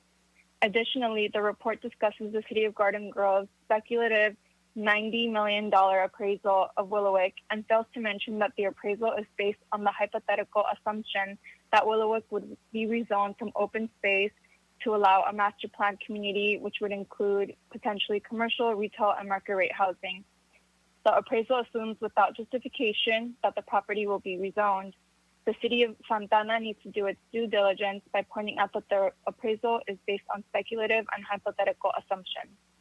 I urge the Council to ensure that all city updates, such as this one, are accurately recorded and that the Council prioritize and respect residents' needs and wishes for open space parklands and other community benefits on Willowick by maintaining its current zoning in the general plan and any future zoning. We continue to invite the City of Santana to meet with the Coalition to make the residents' vision for Willowick possible, something that is very tangible with the Trust for Public Lands proposal. Thank you. Thank you. Caller with the last three numbers, 010. If you would please select *6 on your phone or select the microphone icon on your device. Thank you. You may proceed with your comment. Hello, can you hear me? Yes, we can hear you. You may proceed with your comment. All right, thank you. Yeah, Victor Mendez, District 3, proud member of the ACLU, Planned Parenthood, and AARP. All these memberships and affiliations kind of relate to my comments tonight. I heard comments about the electrical cooperative. Right now, I'm staring down a $600 electrical bill for a 600 square foot apartment. And let me say, I've been very sparse and frugal with that energy or that electricity. And looking at the electric bill, it's obvious that the problem is not with the cost of the good, the electricity, but the cost and how it's delivered. SCE is completely inefficient. It's probably about 40% of my cost. If we can go into an electrical cooperative to actually reduce those costs of delivery on top of the cost of the good, I think we can save a lot of money for a lot of people. But again, $600 for 1 month for a 600 square foot apartment. That's a lot of money. The vaccination rates, it looks like we're getting a little behind the state and maybe the county. I know that data is very hard to get to these days, but I think we got to really, turn up the effort here because I think we may be getting a little bit, lagging behind both the county and the state. I think the state is soaring up pretty good, maybe in the 80s. I don't know, but I think we're well behind the state at this time. I live in 92705, which has that 40% vaccination rate. And I would state that there's a good portion of that, of 92705, that cuts into Tustin. And there may be something there driving that 47%. So try to consider that as well.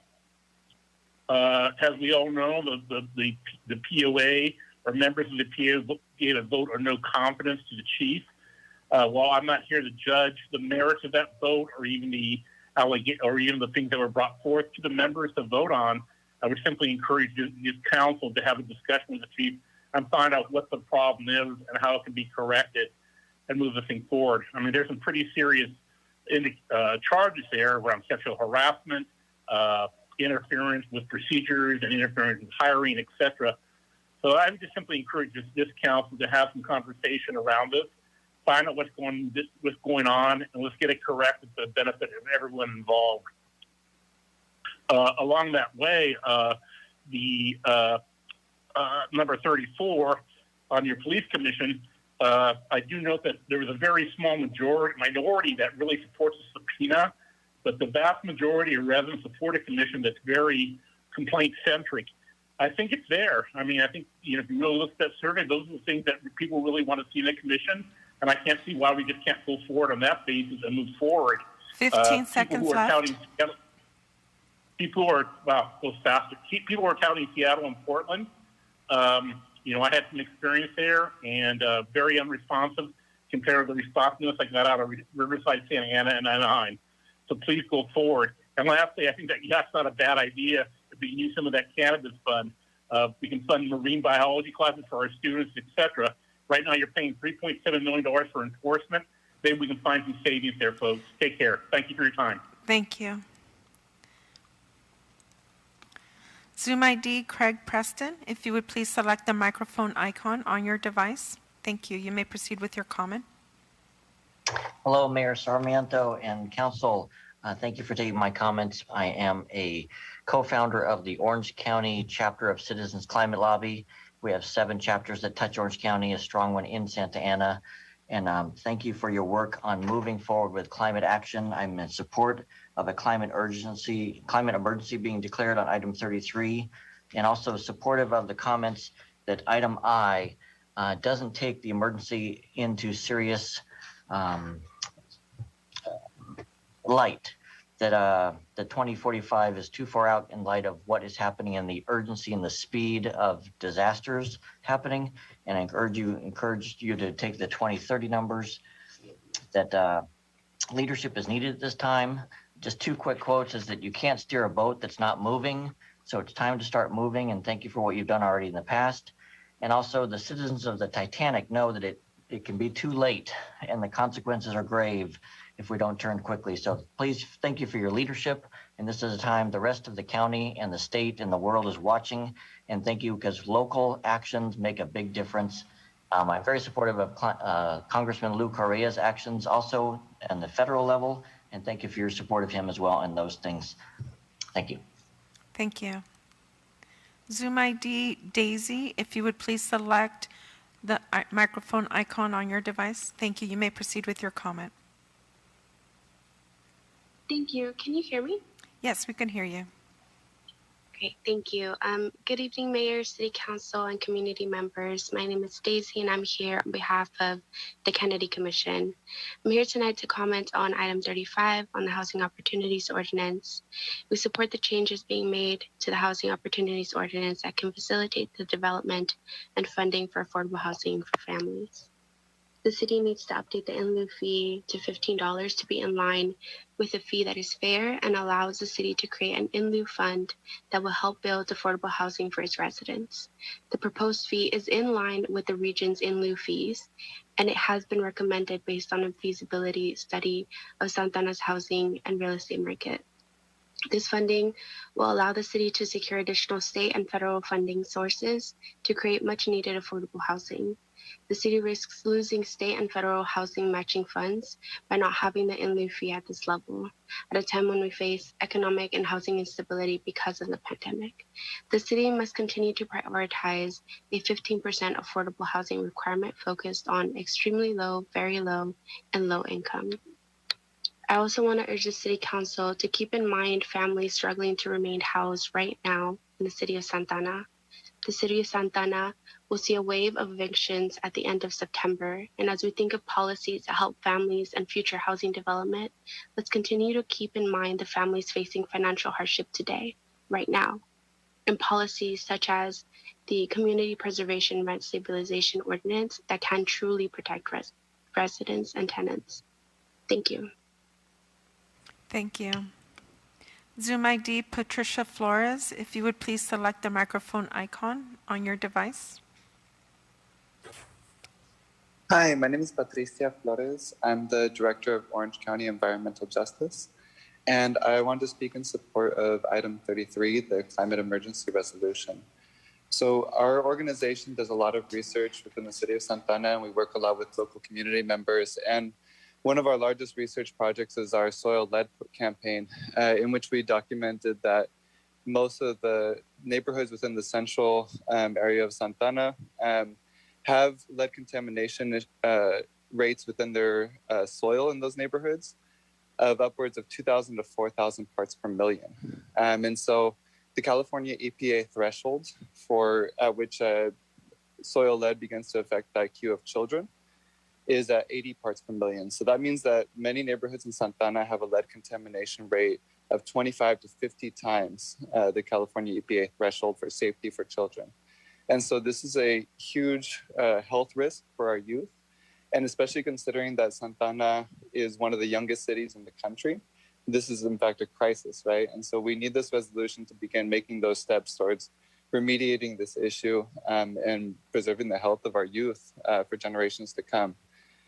In addition, I want to support the comments earlier that item I, that we should actually be aiming for 2030 as a goal for 100% renewable energy, right? Because as was mentioned earlier, the Notre Dame Global Adaptation Initiative rated Santa Ana as having one of the highest climate risks for the entire country and the lowest rate of climate readiness for the entire country. So we're facing incredible risks to our livelihoods in the coming decades, right? And in the coming years, within this decade. And so we need action now and incredibly progressive action now to be able to address this issue. And so I'd really ask you all to think about not only the health of ourselves, within our own lifetimes, but in the health of the generations to come. That if we want to be able to preserve Santa Ana as a place that people can live and thrive, then we need to support this resolution now. Thank you. Thank you. Zoom ID Senai Forthal, if you wouldn't mind, if you would please select the microphone icon on your device. Zoom ID Senai, oh, thank you. You may proceed with your comment. Yes. Thank you. Good evening, Mayor and City Council members. My name is Sanait Forthal. Although I don't live in Santa Ana, I shop, dine, and play in Santa Ana and do some work in Santa Ana like most OC residents. And I'm here to support passing of Santa Ana's climate and public emergency resolution. Climate change is real, without a doubt. It's happening all around us right now.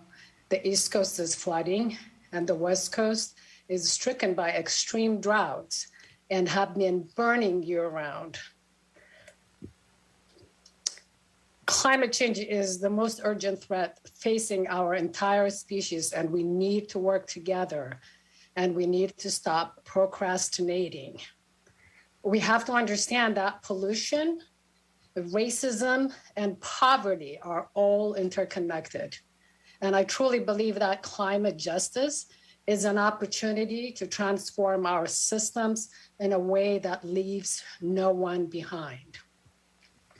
Our frontline communities are first and worst impacted by climate change. It's no coincidence that our communities are often surrounded and living adjacent to freeways, oil drilling, and lead contaminated sites. The air quality is often bad and highly polluted.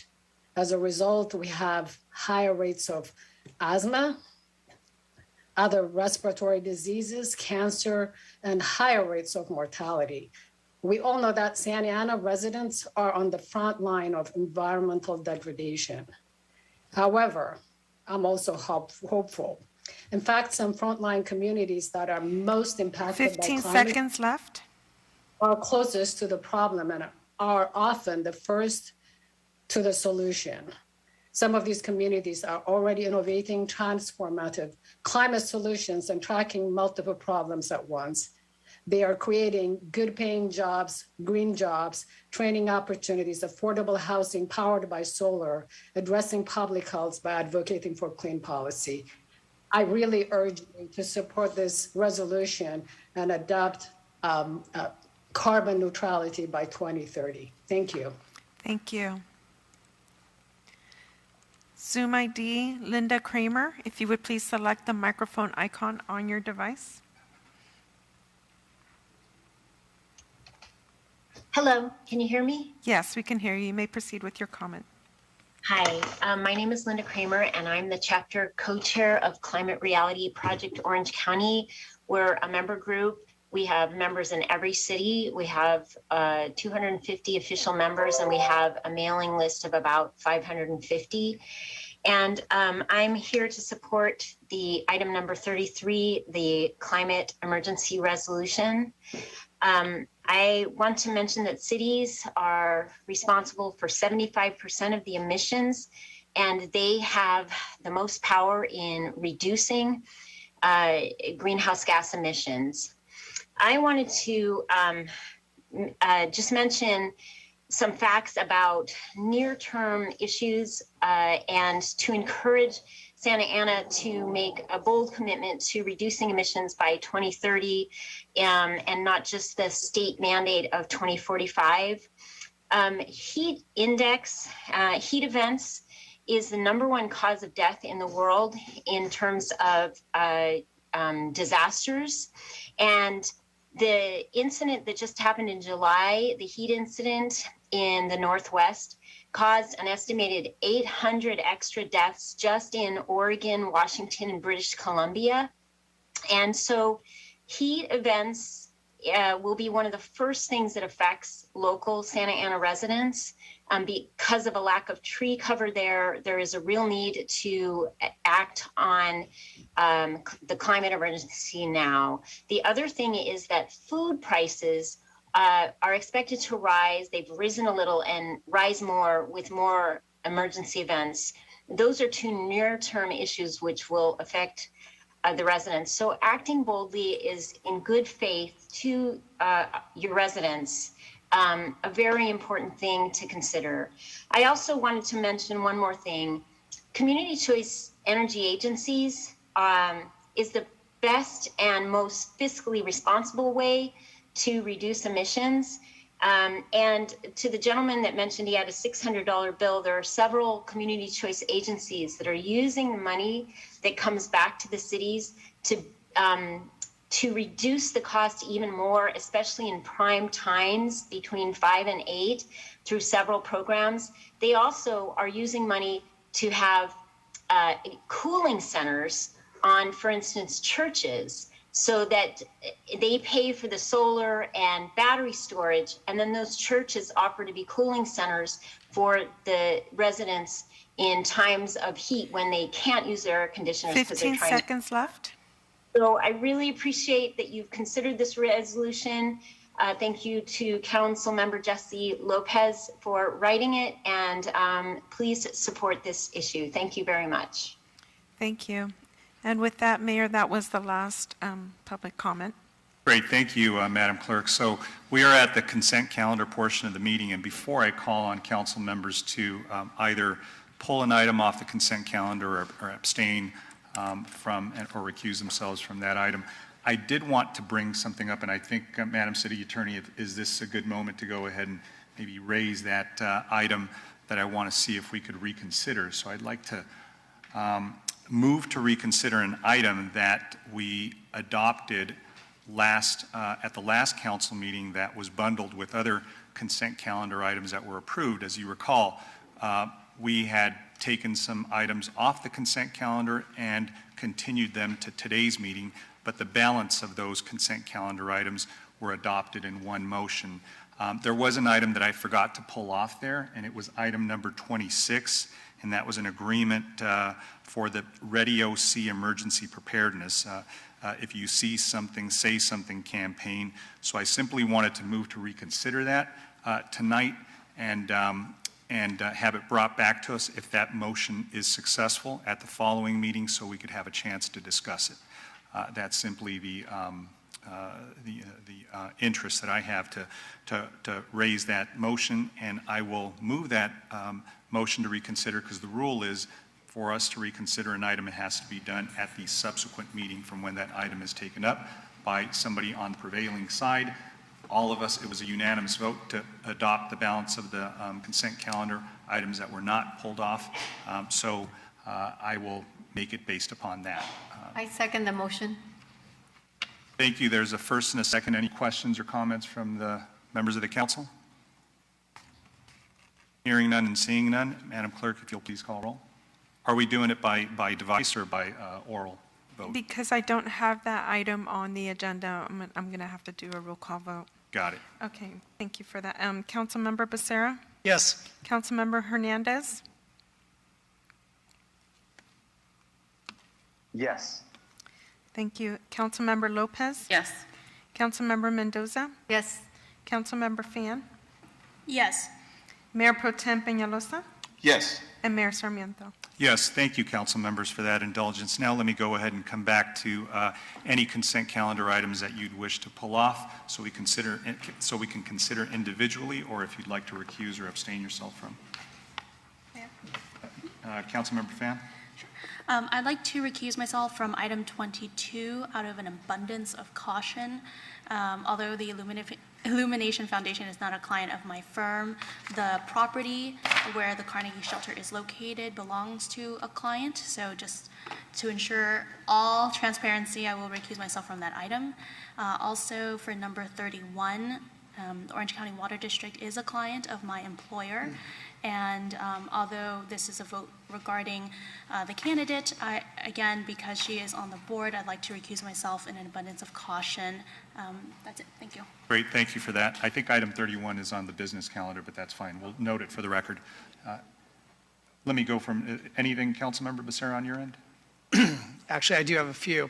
I'd like to go ahead and pull items 15, 16, 17, and 21. Great, thank you. Mayor Pro Tem and then Councilmember Mendoza. I would like to pull item 13, Mr. Mayor. Thank you. Councilmember Mendoza and then Lopez. None for me. Great. Councilmember Lopez. Yeah, I would like to pull 10, 17, 19, and I have a comment for 25. Let me go ahead and have you repeat those. Was that 10, 17, and 19. 19? Councilmember Hernandez? I think there's not anything left for you, man. I think everything's been... None on my end, Mr. Mayor. Thank you. Same here. So, Madam Clerk, did you get all those items? Yes, I did. Great. I'll move the balance of the agenda. I'd also like to make a quick comment on number 25 as well. Great. There's a motion by Councilmember Becerra. Is there a second? Second. I'll second. Second by Hernandez. Real quick comment. I just wanted to thank my colleague, Councilmember Hernandez, for collaborating with me on this idea for the rink. I also want to thank our city manager for her work on bringing this item to us. I know there's a lot of work that went into making this happen. And Nabil, thank you, Nabil, for your work on this as well. This is genuinely a transformative project, and we're taking a place that was once a very unwelcoming place. We know that from what we saw in the news, just what had taken over that plaza. And in a few short months, we're going to see something that is very community-oriented, family-friendly, and I'm very excited about this project. Thank you. Great, thank you for those comments. And with that, Madam Clerk, if you please call roll. So now Mayor, council members sorry. can go ahead and provide their I had a vote comment on for the 25. device. Go ahead. Thank you. I had a comment on the overall design. I am very supportive of this item.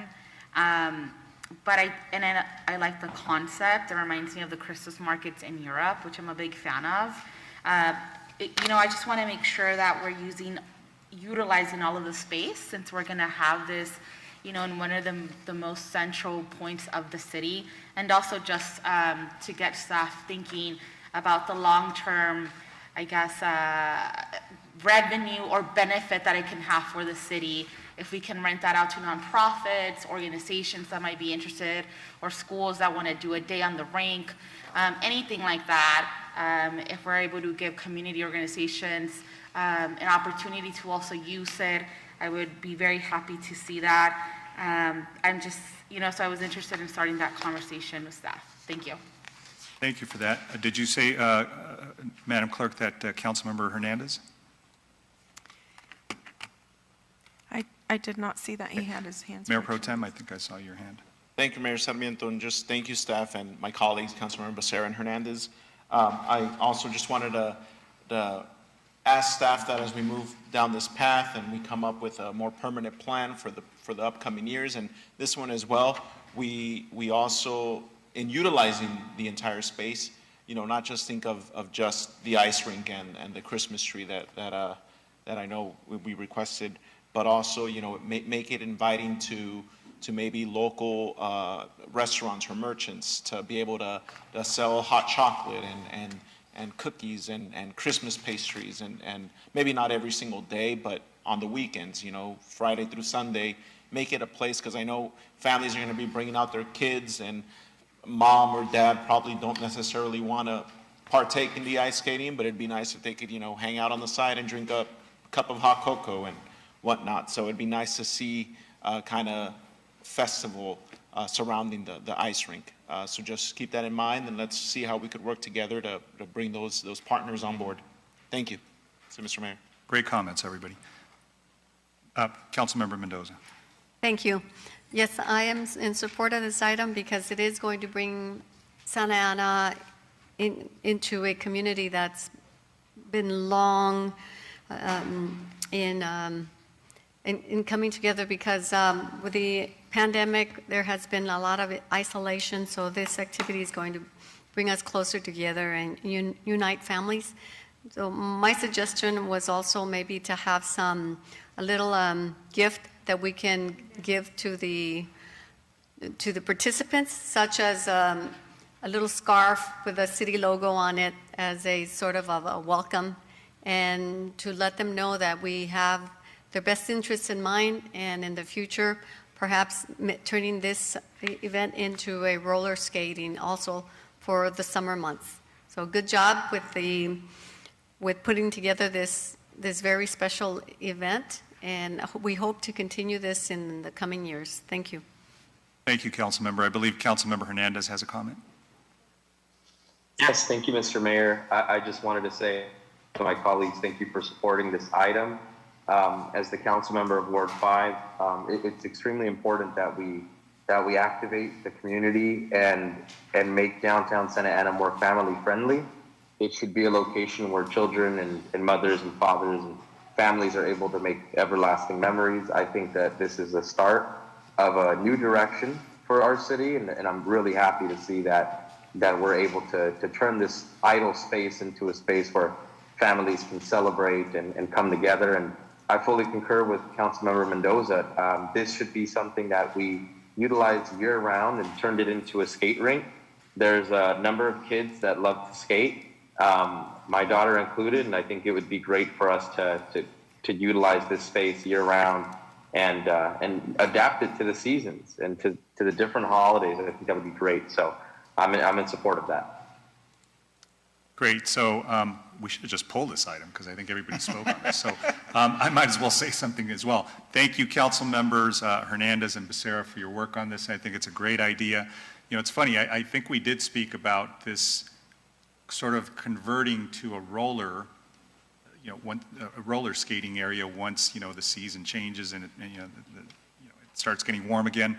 But I know that some youth came to us and said that the whole program of, renting skates and the fact that they really enjoyed it, and it was a way that they felt like they were just, getting exercise, being outside and being active. So that's a great idea. I think this was an outgrowth of those comments. So thank you to staff for listening to our residents, because I think that they came up with this concept and you all ran with it and the council members were supportive. But one ancillary benefit that this is going to have is that this activates a space that's very dormant in the city. The Civic Center space, if it's not activated, not only does it become dormant, it becomes dangerous when it's not used. It becomes dark, and as we know, the other side of the Civic Center campus is going through a transformation over on the county side. I hope that we can see this as the first step to start activating our space, but really transforming it and making it become sort of an extension of the downtown, its own district, its own area. But I've seen a lot of cities that activate their civic centers. They've done great work, and so I hope that we can get there. We have a lot of square footage and a lot of good things that we can do with maybe acquisition of the state building, doing some other things, creating some space for conventions and conferences. But, we can start dreaming once we take this first step. So with that, I think enough said. Everybody loves this idea. So, Madam Clerk, are we ready for a vote? Yes, so if council members can go ahead and cast their vote.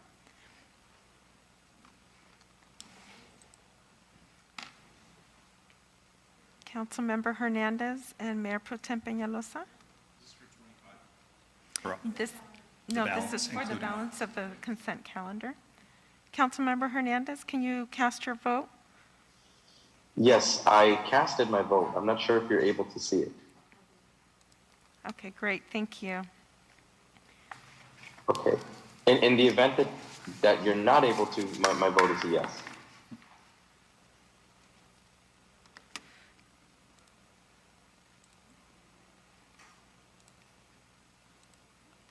Okay. Motion carries 7-0 with council members Becerra, Hernandez, Lopez, Mendoza, Fan, Mayor Pro Tem Peñalosa, Mayor Sarmiento voting yes. Great, thank you. That motion carries unanimously. I believe the first item that was pulled was by Councilmember Lopez. Was that item number 10, Madam Clerk? Yes, that's correct. Go ahead, Councilmember. Thank you. I do have a suggestion that I would like to see the council consider in this language, and that is that no less than 50%, that the council shall not under any circumstance allocate less than 50% of the funding to youth services. So I think that would be a great mechanism for us to build into this ordinance.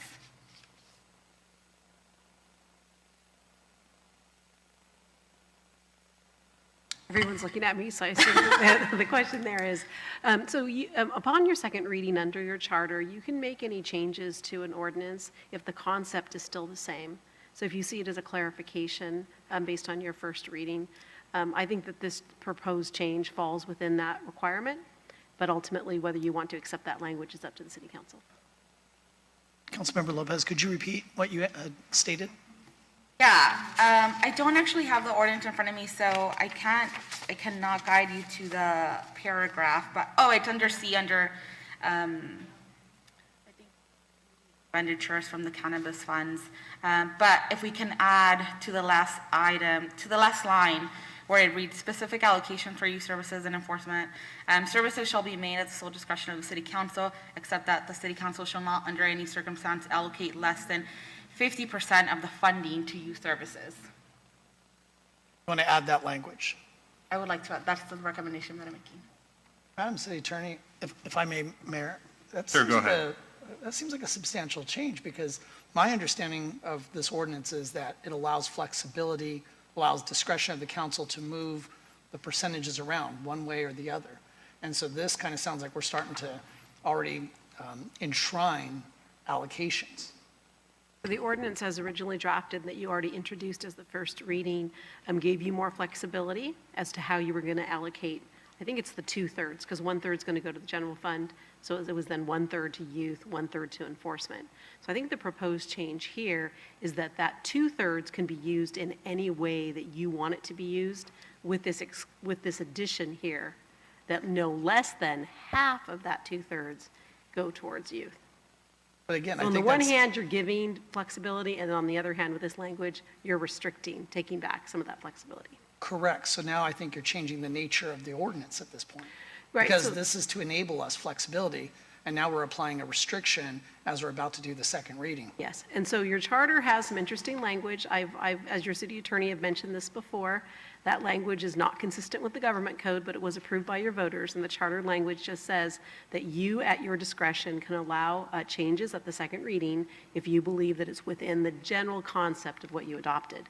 If that's not the position that you want to take, you would have the option of reintroducing and having a first reading with the language proposed, or your other option is to reject the proposed change in the language. Any other questions or comments? Mr. Mayor, I do, actually. Yes, go ahead, Councilmember. Thank you. So back in early August, our police served a search warrant on a building that was just about half a block up from the Yale Street shelter. And in there, they uncovered an illegal, large-scale operational marijuana cultivation facility with human trafficking involving 93 people, including children. The ability to legally sell and cultivate commercial cannabis has not completely deterred the illegal sales and cultivation within our city. So it's clear that enforcement services, especially in regards to cannabis, are still very much needed. And the title of this item on the agenda for the ordinance really should have read second reading of the ordinance, kind of going back to this discussion, second reading of an ordinance that authorized discretionary allocations between youth services and enforcement services from the cannabis fund. So again, going into this is really more about allowing discretion. So if we're going to start tacking on any restrictions, I feel like it's changing the nature of the ordinance, and I can't support that. In fact, I would actually I would advocate that it would require us to go back to a first reading. Great, thank you for those comments. Councilmember Mendoza? Yes, I'm a bit confused, maybe some clarification. So we're changing with this amendment here, we're proposing a change, rather than do 1/3 for youth services, 1/3 for enforcement, and the last 1/3 for, what was it, City Attorney? So the ordinance had previously read that 1/3 would go to your general fund, 1/3 would go to youth services, and 1/3 would go to enforcement services. When you asked that this ordinance be brought back to you, you asked for flexibility so that you could move from the 1/3 enforcement into youth services, or arguably you could move 1/3 from youth services into the enforcement. My understanding of the language that's being proposed is that you would retain some of that discretion, but in no event would you ever, so you would be able to move from enforcement to youth services, but this restriction would say you can't move from youth services to enforcement. You have to maintain a minimum, I think you said, of 50%? 50% to youth services. Any other questions, Councilmember Mendoza? So it's a restriction. Yes, it's a further restriction. So on the one hand, you asked me to draft language to give you much discretion so you could move away. This is what is being proposed as a restriction on some of that discretion that you sought. Thank you. So we have a question, we have additional questions from Councilmember Fan, then Mayor Pro Tem. Thank you, Mayor. Madam City Attorney, so with the 50% limitation, it would essentially force us to go back to 1/3, 1/3, 1/3. But the point of this that many of our colleagues raised was, well, combine the youth and enforcement so in a manner that we don't have to declare a fiscal emergency and have a 2/3 vote of the entire council. And in order to get around that, essentially, we created this 2/3 youth/enforcement fund. So I'm concerned that if we go back to 1/3, 1/3, 1/3, essentially, and that enforcement can go to youth, but youth cannot go to enforcement, I kind of feel like that in a way makes us go back to the original plan when now you're making a required allocation from enforcement back to youth, which would require fiscal emergency with 2/3 vote. Am I just being a little too cautious with the legal reading? Yeah, we had removed that language at the council's request. So I just want to make it clear, this is a proposal by one of your fellow council members. Right. This is not a staff recommendation. So Right. we haven't analyzed it other than this is a proposal by one of your colleagues. Okay.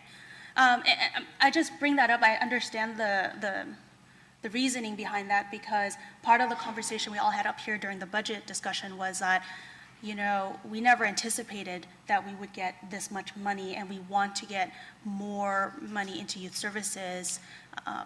But I am concerned that with that language, for me personally, I don't know if I'm comfortable with that because essentially you're kind of forcing allocation, or you're making an allocation that would require that language, or at least initially. So I don't know. It just doesn't sit well with me right now, and I hadn't thought about this before, so I'm just still kind of thinking through it.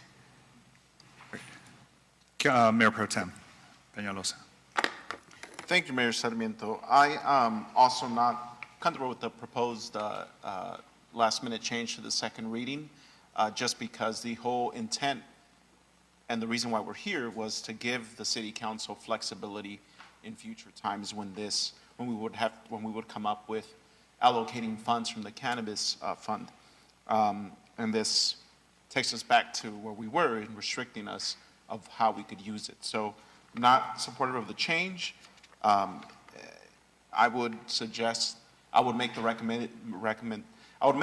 motion to approve the ordinance as is, the item, and then suggest to my colleague that in a future meeting, maybe bring it up as a council item to make that, a further change or allocation, however that would work. But for now, I would make a motion to approve the item as is. I'll second that. Great, so we have a motion and a second for the recommended action.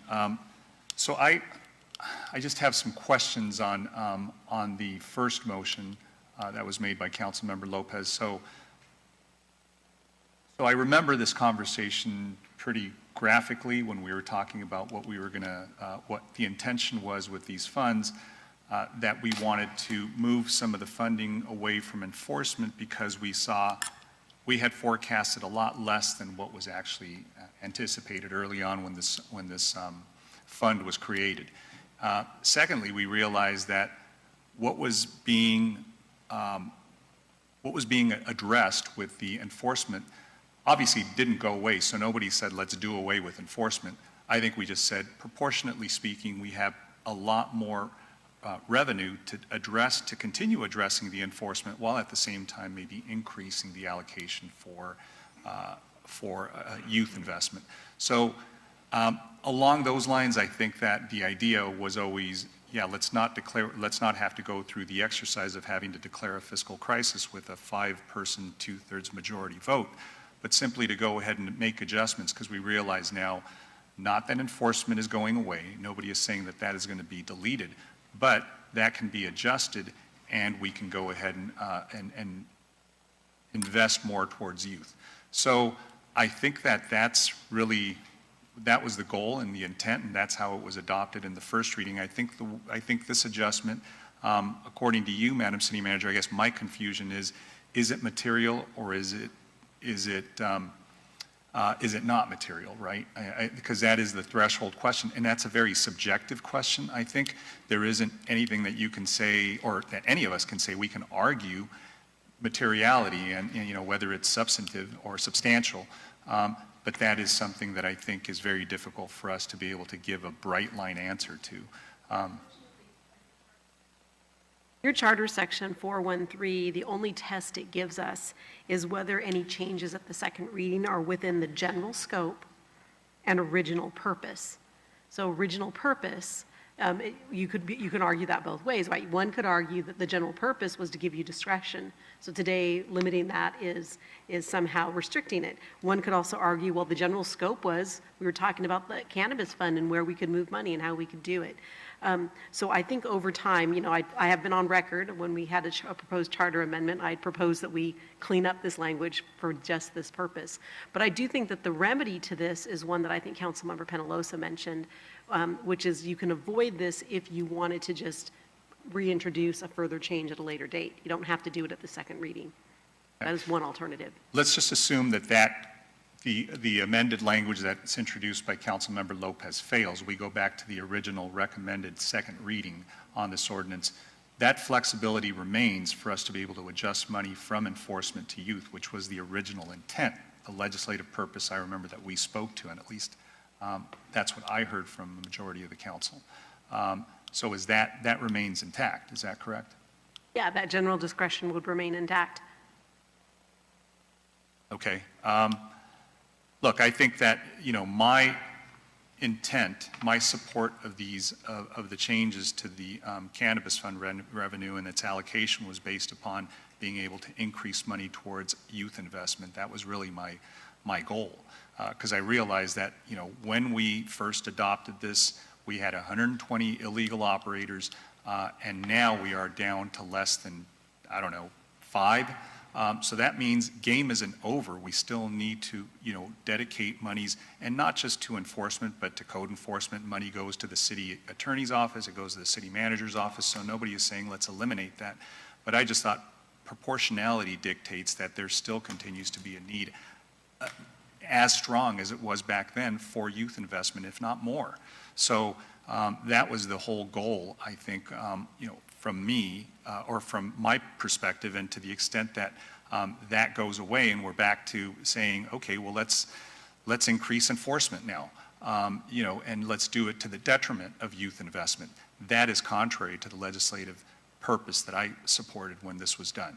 So I do think that there's merit to what the intent of Councilmember Lopez's, amendment is, but I just want to make sure that, we're going in the right direction. I'm worried that we're going to, wake up one day and say, let's deplete the youth investment allocation, and let's, increase the enforcement when there isn't the same demand that there once was.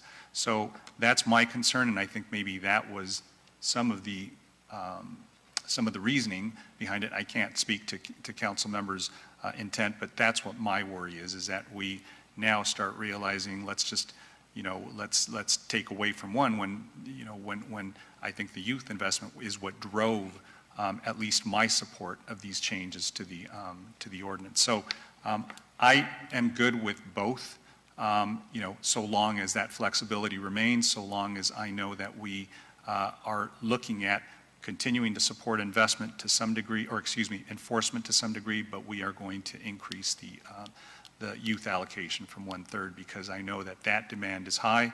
The demand for the enforcement is high, but just not as proportionately high as youth investment continues to be. So at this point, we have a motion on the floor. Do we have Hernandez as well? Councilmember Hernandez, go ahead. Thank you, Mr. Mayor. And thank you for your comments just now, because this conversation is a very critical conversation to have, because it involves a history of a plant that has always came with stigma, and unfortunately the hyper-criminalization of Black and brown communities. There are people serving life sentences right now while they're for petty drug charges, that unfortunately has crippled communities like ours, while there are people that are generating millions and millions of dollars that are owners that unfortunately didn't have to go through the same circumstances. We're still feeling the effects of those stigmas, and why we feel a need to hyper-police our own community. There's always going to be bad apples, and I know that there was one recently in the month of August where they found large amounts of cultivation in Santa Ana. But these dollars, we need to remind ourselves of where the origination of policies like these came from. We've taken it back to understanding California's early care and education system, the state of California created over $21 million through Prop 10 tobacco tax revenue, which is what funds Head Start programs in preschools. I think that Santa Ana, it would be wise for us to acknowledge that unfortunately in our city, there is a shortage of open space, there is a shortage of programs, and there's a shortage of us utilizing our parks effectively. To the contrary, that there are kids that get shot and killed in our parks. We just recently commemorated the 2-year anniversary of a tragic drive-by shooting that took a young lady from us. And just recently, this past weekend, we had an 18-year-old boy get shot and killed in this community. These funds to have additional oversight and enforcement aren't going to bring these kids' lives back. And it's not going to prevent bullets from being shot in our streets. But youth investment will. When you can invest our dollars into those neighborhoods that are feeling the effects of that trauma, then we will have a very different conversation, but it has to start today. Otherwise, 4 years down the line, we won't be able to say that decision saved X amount of kids in this city. But that's the situation we're faced with right now. Look past the stigma that comes with the overcriminalization of what marijuana did to communities like ours, and look at the need that is presently in front of us. There are kids getting shot and killed in our city in underfunded parks. There are kids that are having to go to different cities to engage in sports. Let's do something for once in the city, and let's invest in creating these programs. Let's create more sports programs through cannabis. Let's create more dance programs through cannabis. Let's create intervention and prevention services so that people like Neutral Ground can proactively help us intervene and prevent kids from ever getting to the point where they want to destroy their lives and join gangs. So let's do that by supporting youth investment. So my support goes there, Mr. Mayor. That concludes my comments. Thank you, Councilmember. Councilmember Pham? Thank you. Madam City Attorney, I know this is all kind of last minute questions, but I guess my question was just more like, if we add that 50% language, I'm not concerned about the second reading aspect. I do understand that. But my concern was more with section 13-205, right, the procedure for amending, suspending, or rescinding the ordinance that was in the original cannabis ordinance. I know the reason why we did this, I want to call it slush fund, but the youth/enforcement combo fund was to kind of find a way around this requirement. If we add the 50% language, do you think it materially affects that requirement or would trigger that requirement in any way? I do not, because I think what you proposed in your first reading, what we drafted for you, was to give you that ultimate discretion. I think the emergency funding language and the supermajority vote language was intended so that future city councils couldn't take that money and put it to an entirely different use.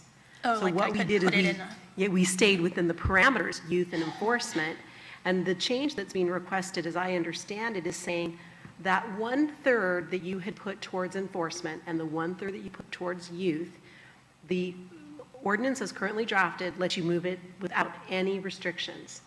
As proposed, I believe what is being requested is that in no event would you take more than 50% of the 1/3 of youth. I think that's what I'm hearing. And so Right. from me, I could make the argument that it's within the same scope, general scope of your original discussions and your original purpose, because your original purpose was to give yourselves discretion to move back and forth. This still allows you to move back and forth. It just doesn't let you move 100% of the youth to enforcement. I guess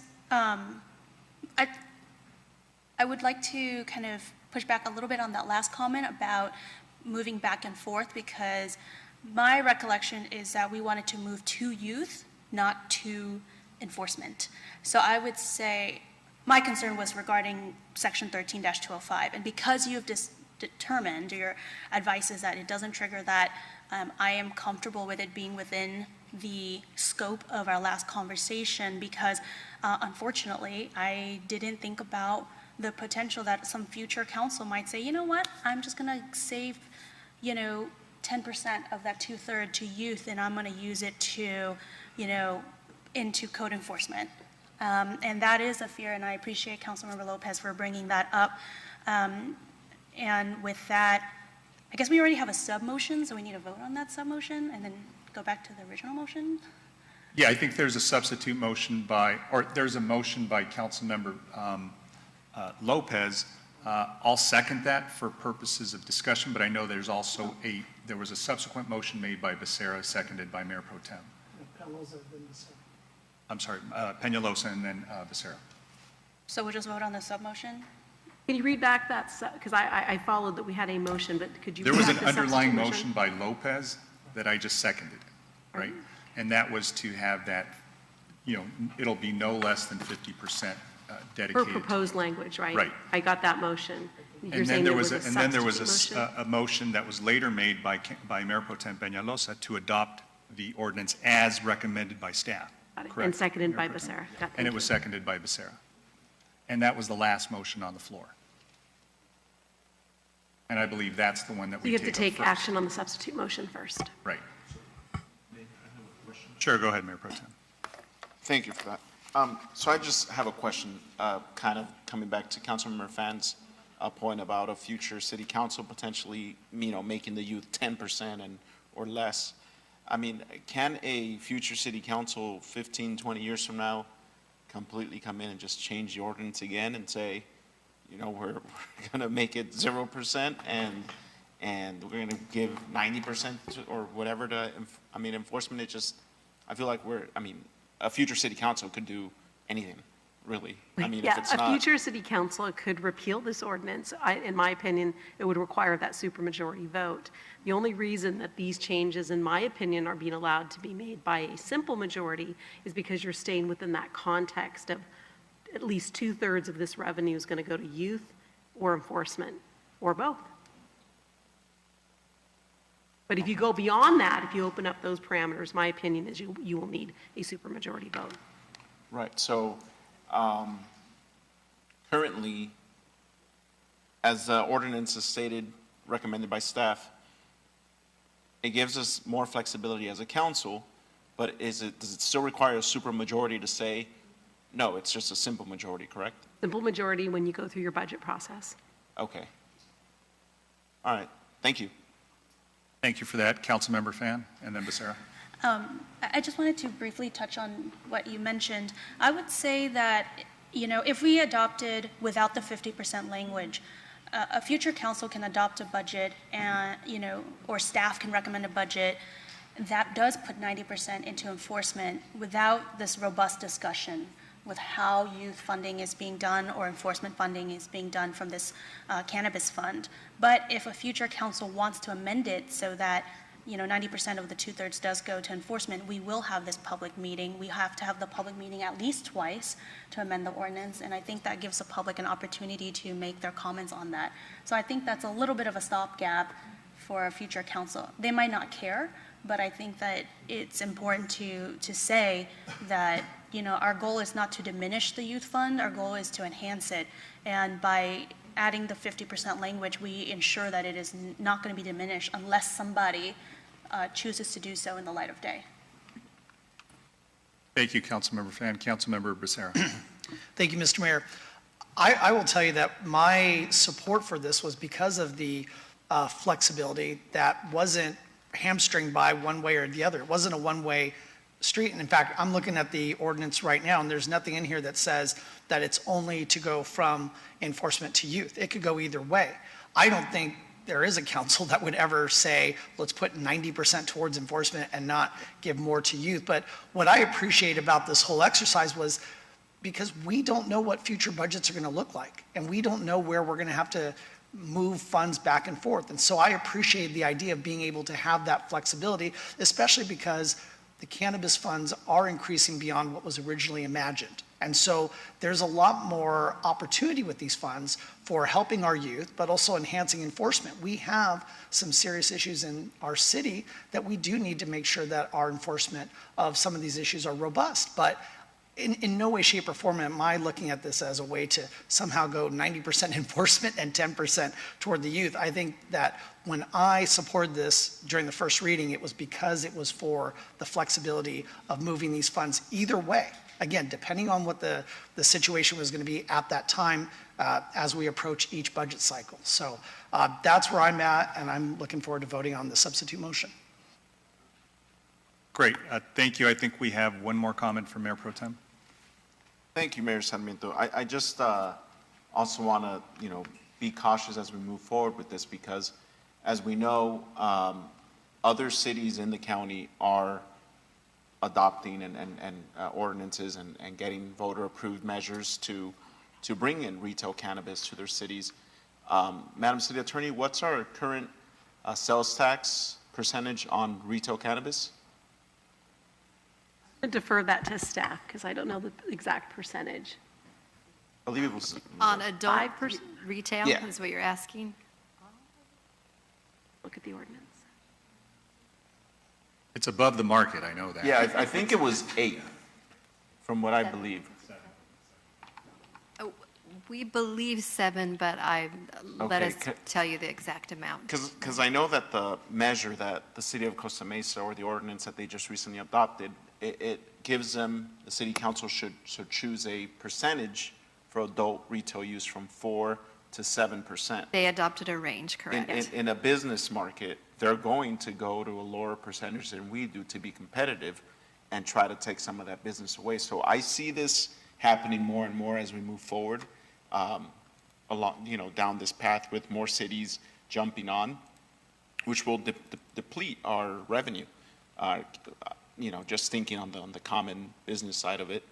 And I know that the enforcement, it has reduced from what it was, 3 years ago, but in just talking to our police department, to our code enforcement, to planning, it's shown to come in waves. I mean, there's just periods where it rises and there's periods where it dips. I mean, just 2 weeks ago, my tax accountant on Main Street, sent a very long and emotional email about the illegal cannabis shop that has been shut down 3-4 times and just keeps coming back up on that same property right next door to him. And so I want to make sure that we don't restrict ourselves because the whole intent of this was to have that flexibility. So I just see that this revenue right now, it's at an all-time high because of the pandemic and everyone was at home, everyone was smoking pot. And and it was a reality that we don't know how this is going to change moving forward. So just, that was my whole intent of supporting this, was giving us that flexibility. So those are my final comments, Mayor Sarmiento. Thank you for those comments, and I think we've all shared our thoughts, and we're probably ready to go ahead and share our votes and give some direction. I would just say in closing, not everybody smokes. Some people use it to rub their. Just kidding. My mom uses it on her joints, actually. Not joints, but on her joints, right? So Good one. getting silly now. So I just, I think that we all are well, intentioned here, and I respect everybody's arguments. I think, though, for me personally, I do want to see, some adjustment that would move from enforcement, again, not to eliminate, but towards youth, because I know that that is a need that no matter what happens on needs for enforcement, there is always going to be a need for investing in our youth. That is something that doesn't fluctuate. That is a consistent need that we need to address, and unfortunately, we haven't addressed it to the degree that we should because we continue to see problems in our city and lack of resources for one of the youngest cities in the country. And that doesn't seem to be changing anytime soon. So to the extent that we can continue to have a robust effort, that is something that I'm going to be supporting. So, Madam Clerk, we're going to go ahead and vote on the second motion that was proposed by Mayor Pro Tem, which is to support the staff recommended item. And I have Councilmember Becerra moving and Mayor Pro Tem seconding. It was switched? Okay, my apologies. Can you switch that? Okay, if council members can please cast your vote.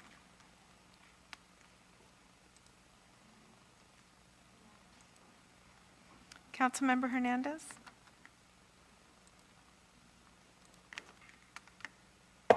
Yes, I'm casting my vote now. Thank you.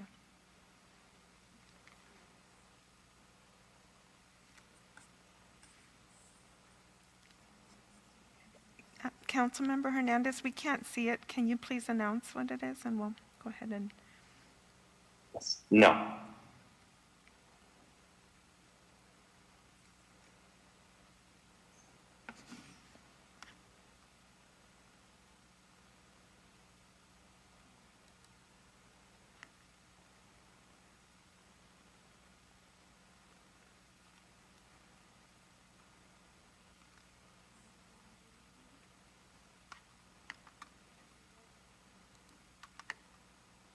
We can do a verbal if you'd like.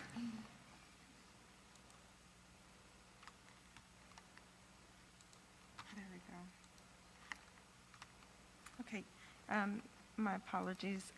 So it looks like, I'm going to go ahead and announce it. It is so it's 3, it failed with council members Becerra, Mendoza, and Mayor Pro Tem voting yes, and Councilmember Hernandez, Lopez, Fan, and Mayor Sarmiento voting no.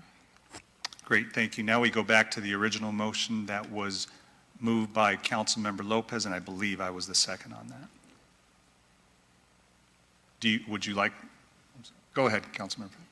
I just want to make a quick comment that even though we are adding this 50% language to protect the youth portion of the 2/3 fund, it doesn't mean that in a year, that will also diminish the enforcement fund down to 10%, right? I think that in a year that we might need it, we would keep it at the 1/3, 1/3, 1/3.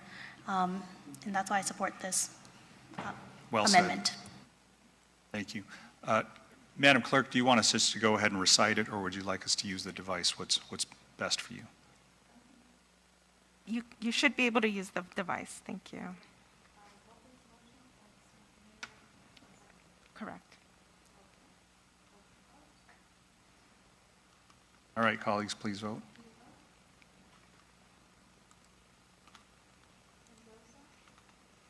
Councilmember Mendoza, if you can please cast your vote.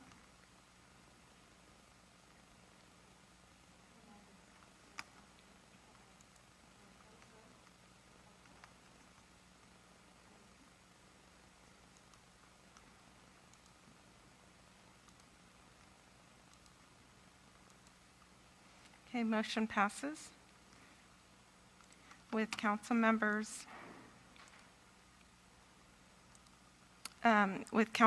Becerra voting no, and Councilmembers Hernandez, Lopez, Mendoza, Fan, Mayor Pro Tem, and Mayor Sarmiento voting yes. Great, so.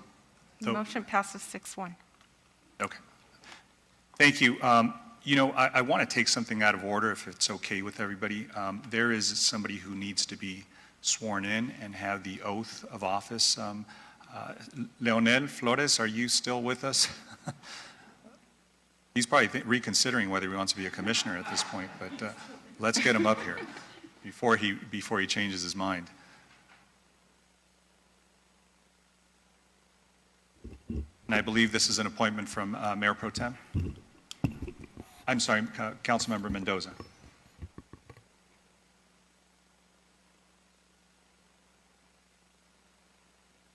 Please raise your right hand. After me, I, and please state your name.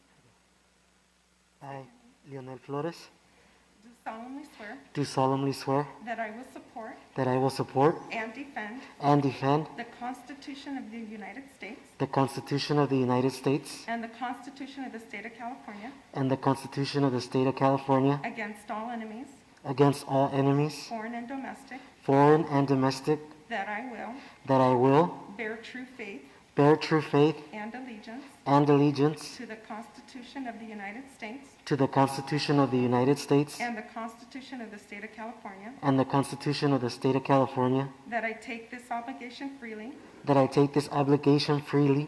any mental reservation or purpose of evasion, that I will well and faithfully discharge the duties upon which I'm about to enter. About to enter.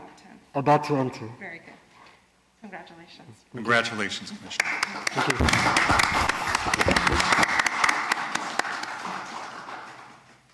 Felicidades to your folks. And I promise you, commissions don't go this long, commission meetings.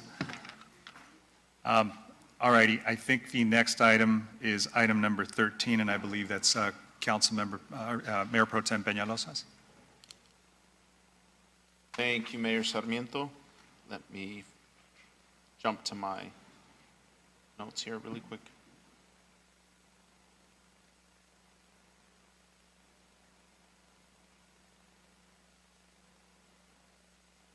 Okay, item 13 is the receive and file for boards and commissions biannual attendance report for January through June 2021.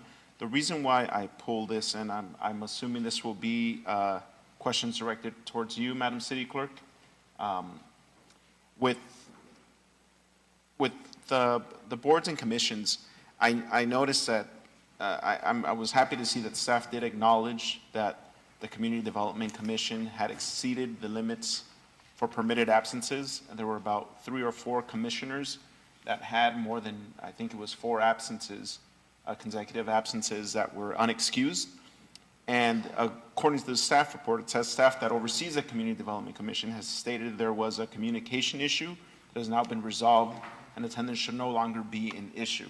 I feel that that was just very vague for the purpose of this, just because of how important the Community Development Commission is and the amount of things that they oversee when it comes to things like our CDBG, funding and housing. So what remedies were exactly taken? I mean, that should be something that should be in the staff report of what remedies were taken and what exactly happened that more than 3 commissioners didn't get any correspondence or memos from staff that there was a meeting for more than 4 months. I was just trying to understand how that happened. Do you have any further information on that? I do. Thank you, Mayor Pro Tem, for asking the question. So I reached out to staff and found out that a lot of the emails that they were receiving when they were requested to attend the meeting were going into their spam emails, or they weren't receiving it. So now that they were able to go into their spam folder and indicate that it's not a spam item, and now it's showing up in their inbox, so that's now a resolved issue. So that was the reason. That was the communication issue. Okay, and do commissioners of the Community Development Commission have city-issued emails, or are they using their personal emails? Not all of them have city emails. Some of them do. And then there was one who didn't actually know how to utilize the city email, so wasn't receiving it in that way. So some of them request for them to receive it on their city email and also on their personal. Okay, and for those commissioners that don't have access to email or tablets or internet, I mean, and I'm asking these questions just because, of how important the commission is. And I didn't like that there was no kind of conclusion in the staff report, just kind of like, we took care of it, and is it something that you're gonna have the staff, call them? I mean, what's? Yes, that's why it's been remedied, because staff did contact to make sure that they did receive the correct email information and that they are receiving their communications from the recording secretaries. So yeah, that is the reason why it's been resolved. Okay, Yeah, so so they've we confirmed it. shouldn't expect any more of these unexcused absences? Correct, yes. Okay. All right, that was it. I just wanted further clarity on what exactly staff did. But with that said, Mayor, I will move the item just to receive and file. Just to receive and file, do we need to? It's not necessary unless council has a different direction. Yep. So, yeah, I think we're guess okay with that. that's it. Great. And with the council's indulgence, I know that there's people that are in the audience that have been waiting here. It's 9:15. I know that they were waiting to, they addressed us on item number 30, which is the resolution supporting the Orange County Veterans Cemetery to Anaheim Hills. Is there any opposition to us taking that now? That way, we can get everybody home at a reasonable time. I see Nick Baradino nodding off out there. So if you don't mind, if everybody doesn't mind, if I can go ahead and accelerate that, because we still have quite a few consent calendar items, and I'd hate for us to, be taking this other item up really, really late. So why don't we go ahead and take item number 30 up in the business calendar. That's a resolution to support the Orange County Veterans Cemetery in Anaheim Hills. I'll make a motion to approve.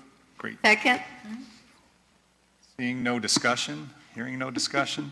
Thank you, Councilmember. I just want to thank Councilmember Mendoza for bringing this to my attention. We put it on the agenda. We know it's relatively time sensitive, so Madam Clerk, if you'll go ahead and please, colleagues, if it's on your device, if you'll all please vote. Thank you. Councilmember Hernandez, you're the only one we cannot see. Apologies, my vote is a yes. Thank you.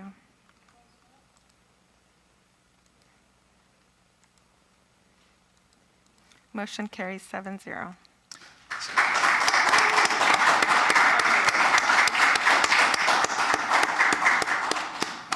Thank you, everybody, for your advocacy. Thank you for your patience, and it's a good day. I have a quick question on that resolution. Is that something that will be mailed out to Commander Diaz, or is that something that's presented here before the council in the future? We would have to mail it or hand deliver it, but we wouldn't be able to do it tonight because it still needs to be conformed. All right. Thank you for coming. We really appreciate it. Thank you for the support. Thank you, everybody. And thank you, Councilmember Mendoza, once again. Back to the consent calendar items. I believe the next item was by Councilmember Becerra. That's item number 15. Thank you, Mr. Mayor. Yeah, this is on the quarterly report for Housing Division projects and activities for the period of April to June of 2021. I had a question for staff. So I believe Judson Brown's here in the audience. Thank you, Judson. He knows, absolutely. Thank you, Judson. On page 2 of the staff report, it states that, quote, due to the coronavirus, application processing for the single-family and mobile home rehabilitation program continued to be on hold during the fourth quarter. Why is that? Yes, thank you very much, Councilmember Becerra. So at the start of the pandemic, excuse me, at the start of the pandemic in April 2020, we reassigned our residential construction specialist to begin administering our emergency rental assistance program. And that particular staff was responsible for administering our single-family rehabilitation program and mobile home rehabilitation program, but they were reassigned in response to the emergency. And so that staff has been responding to the emergency since April 2020 and continues to this day, and therefore the program has remained on hold since then. However, the good news is that following approval by City Council of our CDBG program budget, we allocated over $500,000 to Habitat for Humanity to begin providing a home rehabilitation program. And so effective July 1st, we have restarted the program, even though the staff member who administers the program is still administering emergency rental assistance. Okay, so it's just a staff reallocation then? Yes. Yeah, okay. And then the other thing that I just wanted to put out there is the fact that, mentioning rental assistance, right? Our city has been proactive in promoting rental assistance, and it just frustrates the heck out of me.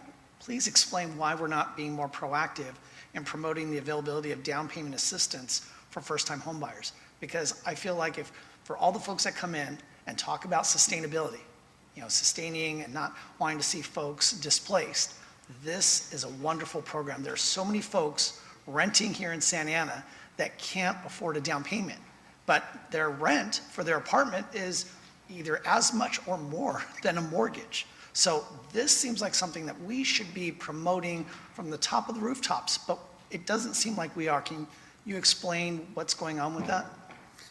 Yes, thank you. The marketing of our down payment assistance program, it currently involves quarterly workshops, and as you see in the report, we highlighted the most recent workshop was attended by 24 attendees.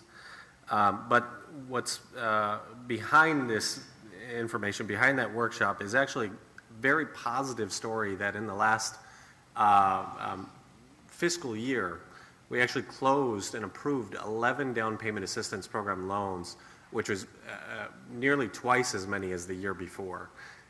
So these quarterly workshops are working to reach more families, but we agree we need to do a better job to get the information out there and get more families into home ownership opportunities. Well, I appreciate that. It's good to hear that we're seeing an increase in those applications approved. But, you know, I've heard you and other staff talk about when we have affordable housing projects available, that we proactively go out there and try to get folks connected to those units. I feel like we should be doing something more than quarterly workshops, because I would bet you there are plenty of folks in market rate rental housing here in Santa Ana that would jump at the opportunity to take advantage of this program. So my hope is that by the next time we get this quarterly report, that we'll see higher numbers than 11. Hopefully we'll see a more robust effort to get the word out there that we have these assistance funds available, and we need to really just get it in the hands of folks that want to actually sink roots here in the city. So hopefully the next quarterly report will reflect that. With that, I'll go ahead and move the item.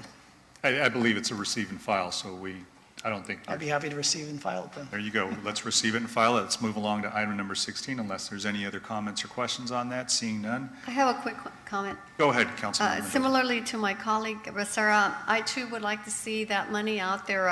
We already have other cities who have dispersed all of their money, and we're still at a very low percentage. So please get the word out and get that money out there to our residents who are in desperate need of these monies. Thank you. Great. Seeing no other comments, let's move along to item number 16, which is the update on Willowick Golf Course. And I believe that is, I think that's Councilmember Becerra's as well. Yes, thank you, Mr. Mayor. I want to thank staff for the update, but I have to admit, I'm not sure why we're receiving it at this time. So I'm going to ask a really simple question. Have the owners of the golf course or their representatives submitted a development application to the city of Santa Ana? No, sir, there's no action pending before the city of Santa Ana on this item. And there's nothing at this point we can even indulge or entertain because we haven't received anything, again, from the owners or their representatives, correct? Correct. Okay. So kind of jumping around here, I know that there's a group out there that has proclaimed that they represent the community surrounding Willowick, and they've expressed concern with how the appraisal was presented in the staff report. Now, the appraisal is an evaluation of the property to determine the possible selling price for that property. But since the city does not own that land, would the selling price really be a driving force for us? Because at this point, the Santa Ana City Council is going to ultimately review an application, but it has nothing to do with the appraisal. Is that correct? That's correct. And as you know, you can do appraisal based on highest possible use. You can do appraisal based on current zoning. And at the time when we were working with Garden Grove, when they included us in the process, when they initially did the RFP, we did see the appraisal that they did, which is the one that is mentioned in the receive and file. Okay. So I don't think it's pertinent for us to actually, I guess, talk about an appraisal that's happening between a private property owner and another entity, because it doesn't relate to us. There's nothing that really, I guess, puts us in a position where we have to react to it, right? No matter what the valuation is, we're going to react to a development application, correct? No, we have nothing to do with the actual sales process and the amount Garden Grove receives or does not receive. Okay, thank you for that. One of the comments that I heard earlier during the public comments was that talking about whether Santa Ana, if we didn't react, we were forfeiting our zoning authority. So I guess what we're talking about here is we're not forfeiting zoning authority. We haven't had an application to discuss the zoning for the site yet, correct? Correct. It's currently open space, and there are no plans or actions in place to change that. I mean, at least speaking for myself, I know that when we do receive that development application, I would expect for us to have a very transparent and robust discussion here on this dais when it comes to what's being proposed. But since we don't have anything at this point, I don't see what the concern is. But, one thing I do want to bring about, so, as this group had mentioned that they were concerned that we didn't talk about the appraisal and we didn't talk about the lawsuit that happened, which, Madam City Manager or Madam City Attorney, was the City of Santa Ana named in that lawsuit? They were, but we were promptly dismissed. Correct, because we had no bearing in that case, correct? Okay, so, but one thing I do want to bring about that people do not, I guess, talk about, and it's something that was reported out of a closed session. This is back in April of last year, that the City Council received an unsolicited proposal to attach themselves to one of the folks that was bidding on the property over in Garden Grove. And so while everybody's concerned about getting rid of zoning authority, I will tell you right then and there, if we had attached ourselves to a project, we were committing to a project, and we would have done it in closed session. I will tell you that I did not support that, and I'm telling you something that was able to be reported out because our city attorney reported it out last year. Nobody talks about that, but I want to make sure that that's on everybody's radar. So I will tell you right now, I think with this council, there's no interest in not being transparent, and we want to make sure things are out in the open and that we're discussing it openly. But I want to be clear that there was an attempt at one point to pretty much seal the fate of that property back in 2020. Thankfully, it failed 4-3. We rejected the unsolicited proposal from the Willowick Community Partners. So I just want to make sure that everybody's aware of that. With that, those are my comments. Thank you. Great, thank you for those comments. Any other comments on this item?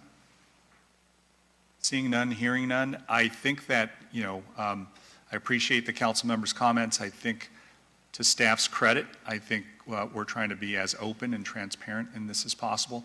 There's a lot of new council members that have joined this council that may not know the history of Willowick, and I think that having periodic updates, even though this doesn't concern us with respect to decisions that the City of Garden Grove, which owns that property, is going to make, it does concern us because the property that Garden Grove holds title to is within the city boundary. So to the extent that I think a periodic update on to see what is happening and to share that with the public shouldn't be a problem. And I think it's not a bad idea to continue to have these if we see anything that changes. I do think that this appraisal that's referenced in the report is a little odd because the appraisal is based upon a zoning change that is probably, I wouldn't say unlikely, but is certainly very illusory at this point. I know that presently it's zoned open space, and if an appraisal were done on an open space 102-acre piece of property, it probably wouldn't be this amount of money. But nonetheless, I think that the more that this is shared with the public, the better. I don't think that there's anything wrong with that. I think that, we do get questions asked. I know that there's a developer called McWhinney, and I've met with, and I'm sure other members of the council might have met with as well. They are proposing a completely market rate residential development out there. I don't know if that's the case or not, how far they're getting in Garden Grove. I don't know if it's neither here nor there. It doesn't encumber us or concern us until they come to us with some sort of development agreement or proposal.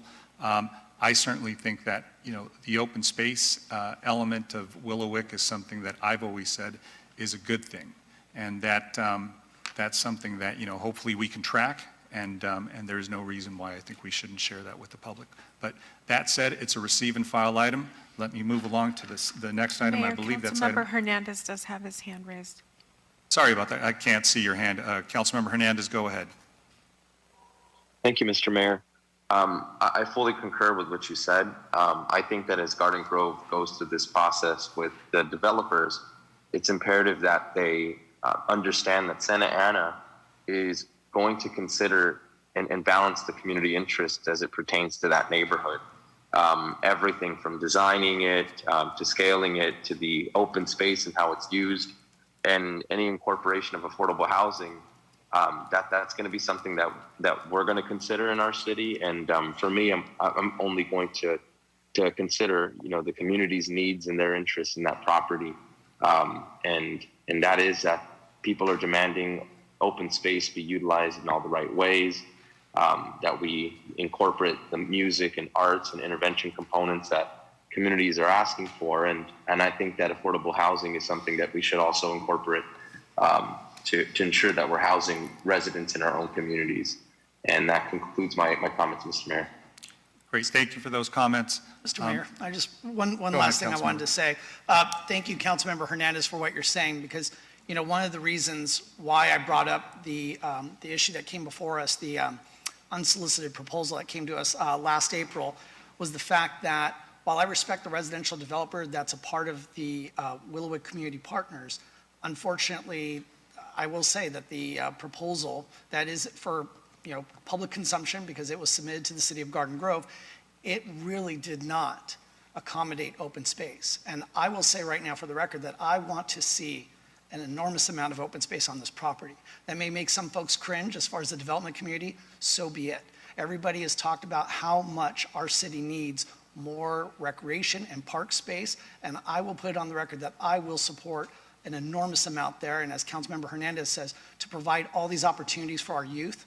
And I just want to say that, you know, as we go forward, I agree with you, Mr. Mayor, that yes, it's good to have periodic updates. I just hope that, you know, because we do have a long agenda, that as these updates come to us, it's when a milestone has been achieved. So, you know, probably the next milestone I imagine will be if Garden Grove gets very close to actually selecting somebody that they want to work with, which then I imagine in a very short time frame we'll see a development application. So those are my comments. Thank you, Great, Mr. thank Mayor. you. I'm glad we all agree on open space. That's a good thing. Item number 17, Councilmember Becerra, I believe that's yours as well. It is, thank you. So I brought this issue to the council back in May, and I appreciate the support of my colleagues to direct our city staff to take action to address this issue with our permit parking program. It's atrocious. I've said it a million times. It's like the Hunger Games out there. I absolutely hate the way it is. And I know that I can be impatient, especially when it comes to trying to address an issue that has just been a pain for our residents for far too long. So I'm happy to see this item finally on the agenda, and I'd like to ask Public Works Director Saba if he could outline the steps that he and his staff are going to take to bring this item back to us for consideration. I'm certainly, the Public Works Director does have a one-slide presentation on the matter to walk you through that, and this item has been of importance to our community, and I know we've embarked in different ways to study it, and I do believe that the Public Works Director recommendation on this approach will result in the best information for us. And Mayor, I do believe also Councilmember Lopez had this item pulled as well. I did. Thank you for that. That easy. You said one slide? Man, it must be a very, very busy slide.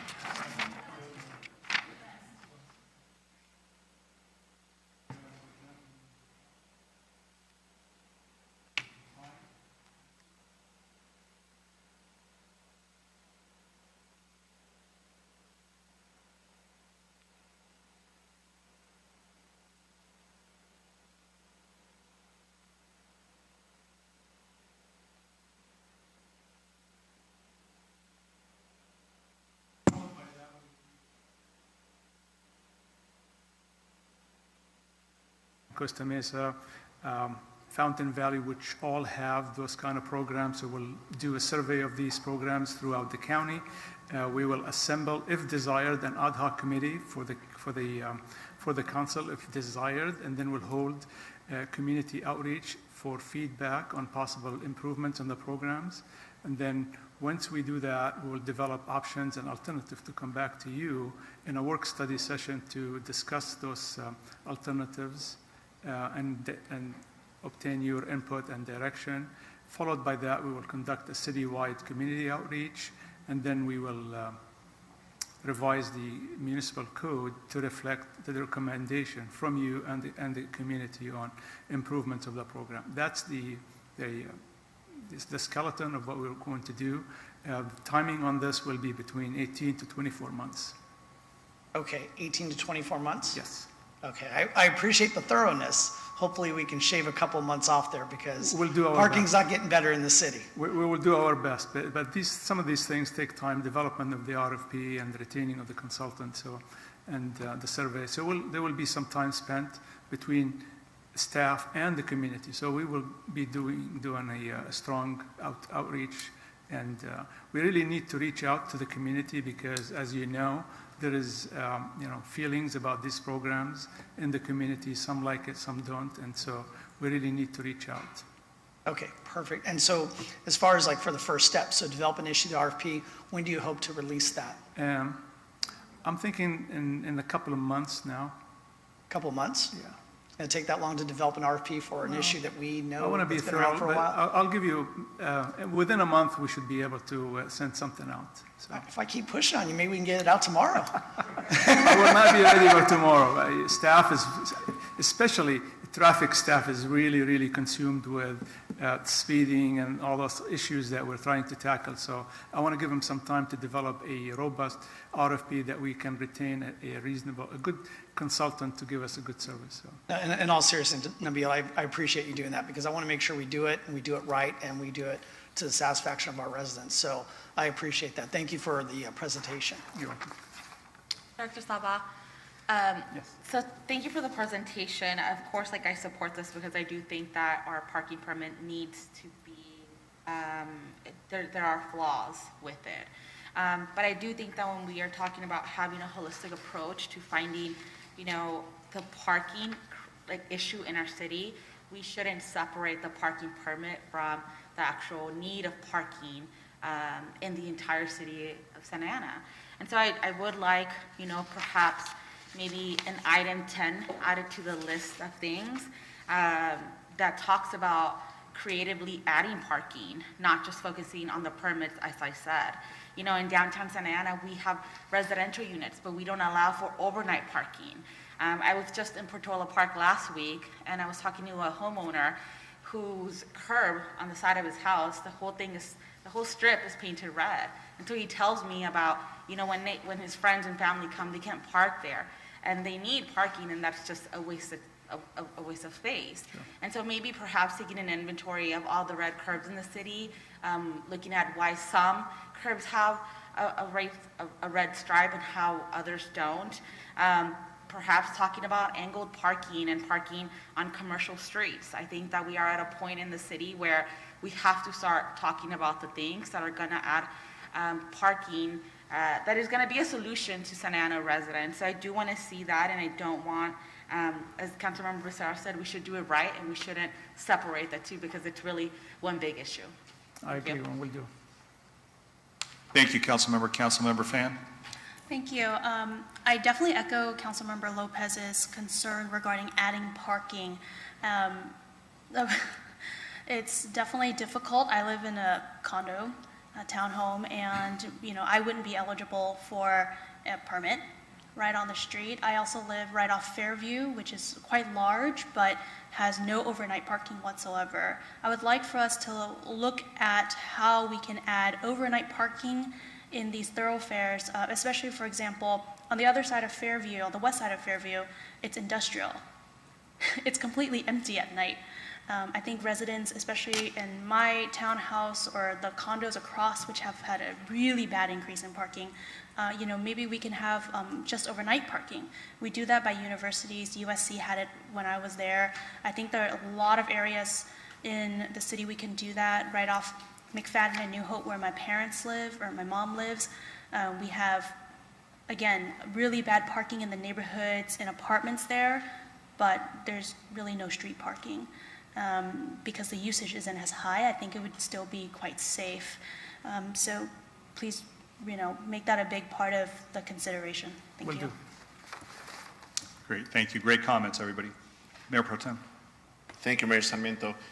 Director Saab, I just want to remind you to just tread carefully when you look at implementing overnight parking in industrial areas, and I know we've brought this up before, whether it's using the schools, the empty schools. I know that both school districts have brought up security issues of having their parking lots open for overnight parking, and I know that in a lot of these industrial areas, businesses will not be, too kind into because of the business parks and some of the associations that come around them, wouldn't be too kind into having overnight parking because you don't know who's there, causing security issue for for their buildings and their property and the invitation of vagrancy. Because of that, you just don't know who's coming and going. So just something to always, make sure we look at everything, and that's it. That's it, Mr. Mayor. Yeah, great comments, and I think, I think there was a lot in that slide. There's probably a lot more to come as you go through the procurement. Just a couple of things. I know that many of us went to the grand opening of that development on 5th Street, Placita 5, and what I saw was really interesting in the parking garage. There were stacked parking. And that was, something that I've been talking about for a long time that they do in very densely populated cities like Manhattan, Chicago, San Francisco, and they use those. Doesn't work everywhere, but it does,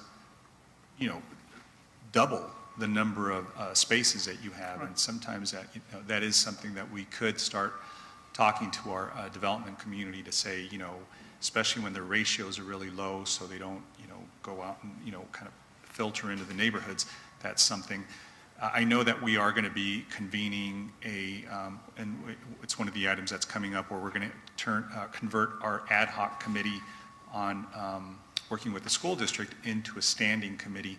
So maybe that's where the conversation, I think that Mayor Pro Tem, is talking about having actual agreements, joint use agreements with districts, specific campuses, and I know that we do have some reciprocal agreements with commercial areas where, some of those spaces doesn't work in every neighborhood, but when there are, shopping centers or areas that are dormant, to the extent that there are formal agreements, right, that both parties agree to, they enter into, the property gets secured and maintained, those could be a way that we could solve some of these things.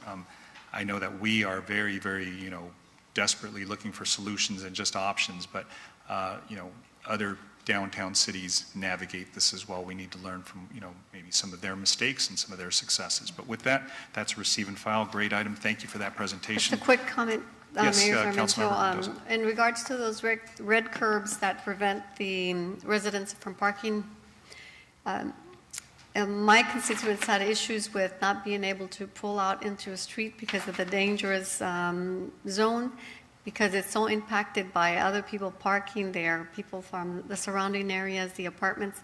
And so the parking came up all the way to the corner, and as a result, as the residents there are trying to leave and go on to the street, they nearly get hit because they have to pull out so far because their view is blocked.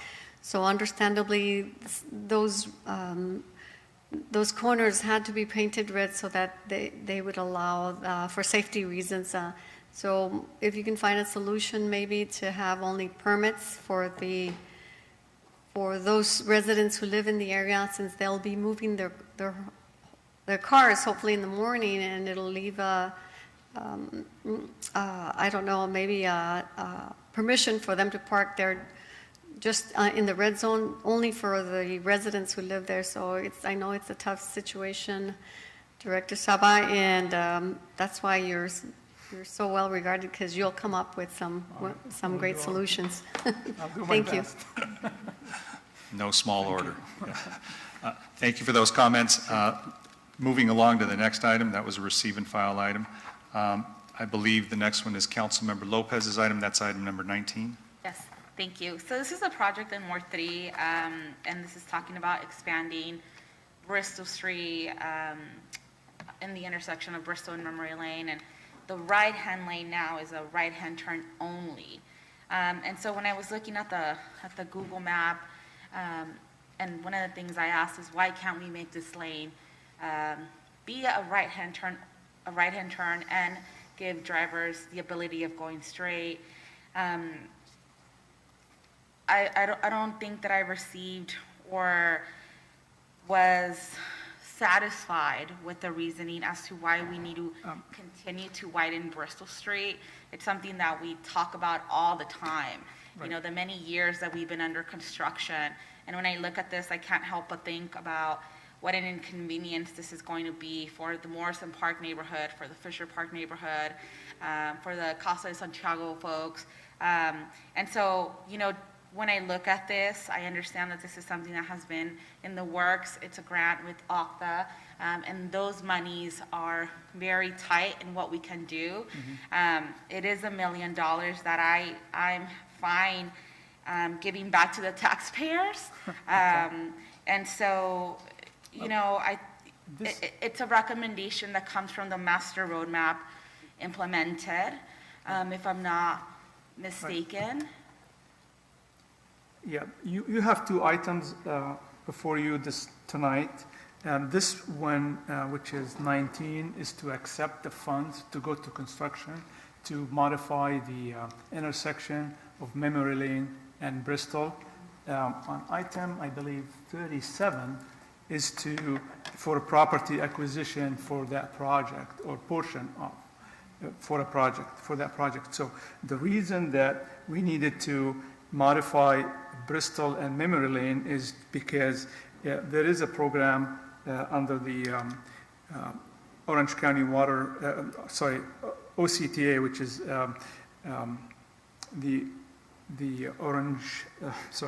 the Orange County Transportation Authority under the ICE, which is the Intersection Capacity Enhancement Program, and we need to comply with that so our arterials will be in compliance with the Comprehensive Transportation Funding Program.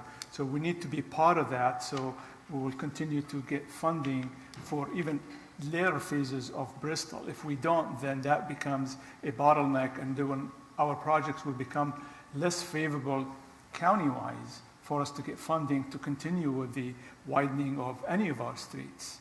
So we need to expand and modify that intersection. We just got funded $1 million for it. That's the reason why we went after that fund. Right, and I guess the question is, how wide does Bristol need to be? I believe a three lane through all the way through is what ultimately would look like. And so now with the right-hand lane, why can we make that with the right turn only? Why can we make that? Right now you only have two. But why can we turn the right-hand lane into a lane that allows people to also go straight? Yeah, that it will not. You know, I have to get my traffic engineer to answer that question. But ultimately, okay. Jason is here. He's better than me. Okay. So Jason, go ahead. No worries. Jason Gabriel. Good evening, Mayor, Council. The issue right now is that the reason there's a right turn pocket there is because the number of peak hour traffic that makes a right turn onto Memory Lane is very high. So we need to dedicate that current lane to that activity. But it's also impeding the flow of travel south on Bristol. So we can't convert that lane to a through lane because then we still wouldn't get the throughput. We still wouldn't get the right turn movement. So in this case, there's only a very few properties that are involved in that intersection. We've already acquired a single property, the northernmost one.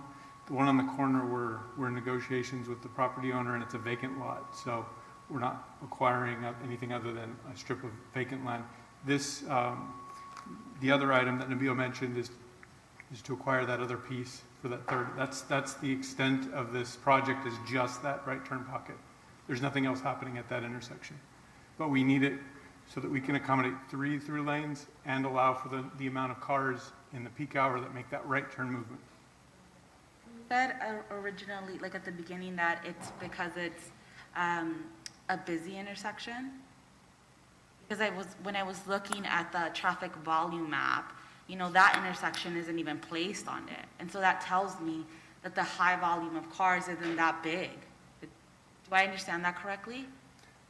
Which map are you referring to? Well, I was looking at the annual traffic volume map for the city. So you're able to zoom in into that intersection. And so my understanding of how I read the map correctly is that if it doesn't give me the number, like for example, the adjacent street is like 247, 241. And so I don't see that in the map reflected. So that, to me, when I read it, it tells me the traffic there isn't that big of high volume that we have to do this? Typically on Bristol, the volumes are well north of 25, 30,000 cars a day.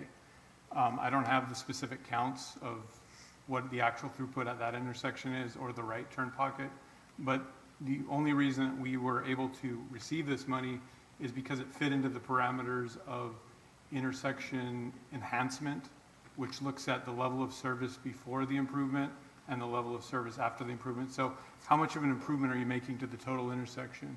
And that's why this intersection scored so highly, is because we are, from a traffic perspective, alleviating that issue where we're making sure 3 lanes are through and 1 lane is right turn.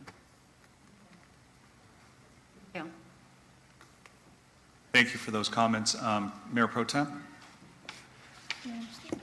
Thank you, Mayor Sarmiento, and thank you, Councilmember Lopez, for those questions. Director Saba, the question I had was more kind of in the realm of just generic approach that the Public Works Department takes when applying for, accepting, and using these grants on our streets for construction work. The reason why I'm asking is because, as we've discussed in the last couple of weeks, there's been funding issues that we've seen with the delay in the South Bristol Phase 4 part of that project. And I know I've asked you, we've had numerous emails back and forth about the timeline and what that looks like and why we haven't seen those funds to be able to finish something that's been under construction since 1990. And then I see grants like this, which is great. You know, it's always great when we receive large amounts of money for street work, but we've now started property acquisitions on Warner. Right. You know, we're trying to do a property acquisition on Memory Lane in Bristol. So we keep acquiring more properties to widen our street when other areas of the city that saw these projects begin and properties acquired 3 decades ago are still remaining dormant and haven't seen an ounce of work in close to 10 years now. And it's a lot of areas of the city that the residents notice, and the residents ask me frequently, you know, what's the status on this? Why are we not seeing any progress made?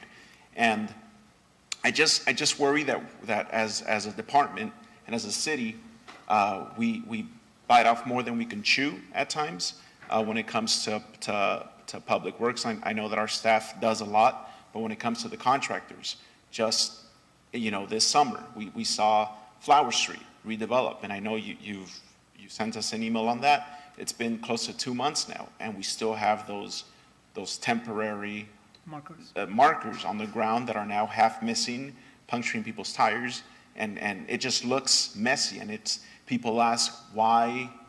I mean, if they laid down the street, why don't they come out the next week and put down the so I worry that we commence things, and I know we get funds in increments, and it's not always a full amount for projects, but why not focus on making sure that we complete something before we move on and start? I mean, I'm just trying to understand how the M2 funding or allocations work when it comes to applying for this money. Is it, can you just talk briefly about that? I mean, how? Sure, it is an opportunity and it's competitive. So it would be, I wouldn't be doing a good job not going after grants if the grants are available. You would probably fire me if I don't. And so we have to go after these grants because they are available through OCTA, and we are obligated to go after these things because it's money. The city in itself is central to the county, and there is a lot of traffic that goes through it, and we are part of a huge, a traffic flow study and analysis through the entire county. And the county itself depends on us to make sure that the streets in Santa Ana flows. So we go after those funding and the timing. Believe me, we do our best to finish these projects, and our intention is to finish these projects. The challenge for the a Bristol project is because it is dependent on the sale of the properties that are vacant from previous phases. So due to the Surplus Land Act, which came in and delayed us about maybe a couple of years, that we had to offer these properties to nonprofit and government agencies before we actually sell them, or we're able to sell them. Now they are on the market. We're trying to sell them. So that is a source of funding. The other was COVID. COVID slowed us quite a bit. The other one was our utility undergrounding. We would like to underground all the utilities that are along Bristol, but if we don't have enough monies from Edison or the Public Utilities Commission to underground, then we will end up with a wide street with overhead wires. So we need to find the money to underground. There is a lot of complexity to the projects, and that's what the delays are for. Oh, okay.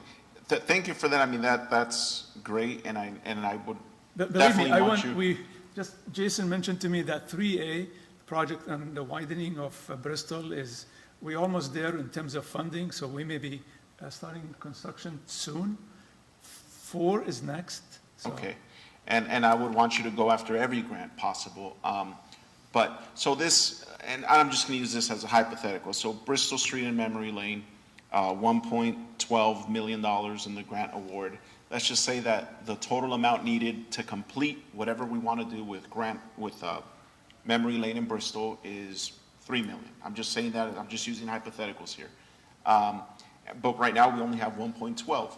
So we begin the project, and then, is that what we're looking at here, where we don't have the full amount but we're going to start it, and then it's going to be half completed for a couple years until we find another grant that could pay for the rest?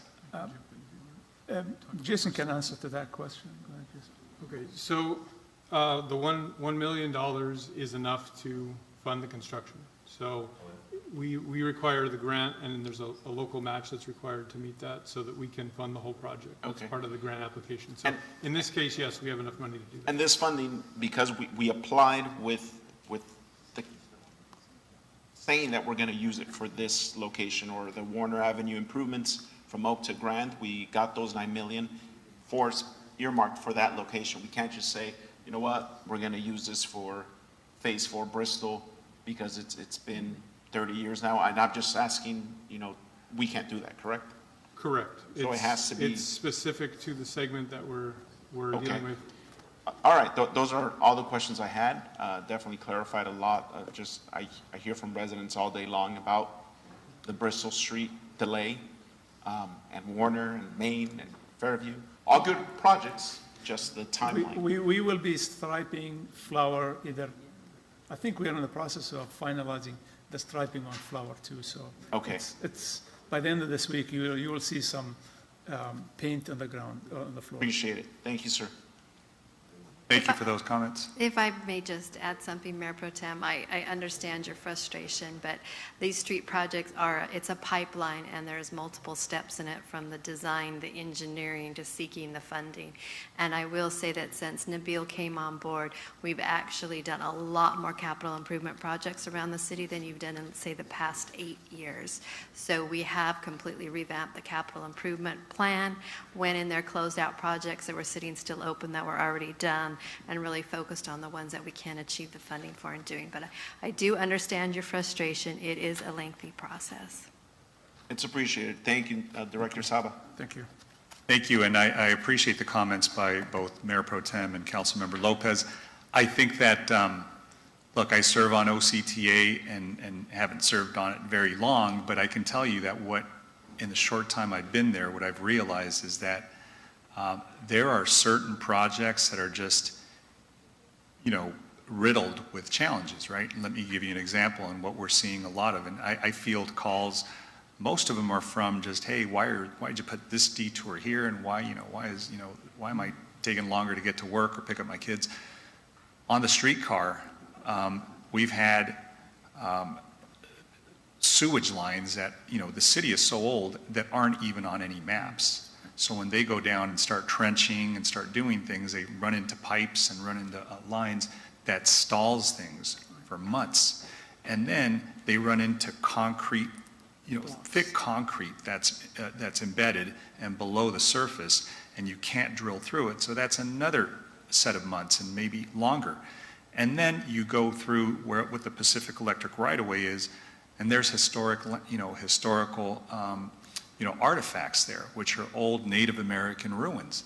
And so that you can't just tear up. So you run into these maybe foreseeable, but still items that cause you a delay. So I think we're kind of, the perfect storm right now with what you said on COVID, with what you said on, just these other challenges as you're trying to do construction.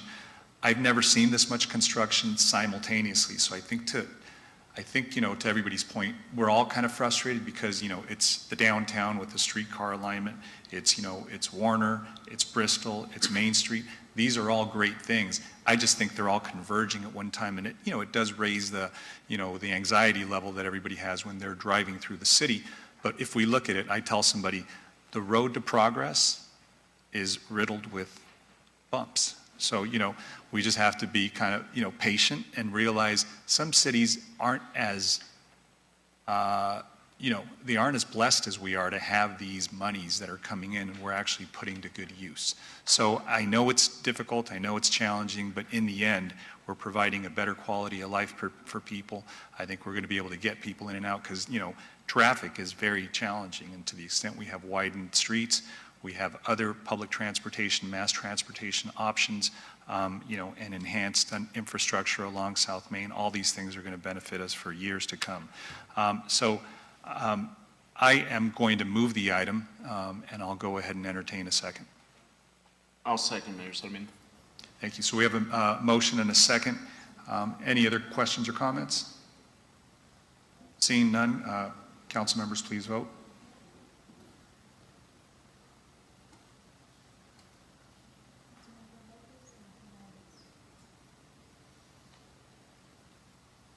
Councilmember Hernandez, if you could announce your vote, and Councilmember Lewis. Yes. Thank you. It looks like you disconnected, so we will mark that.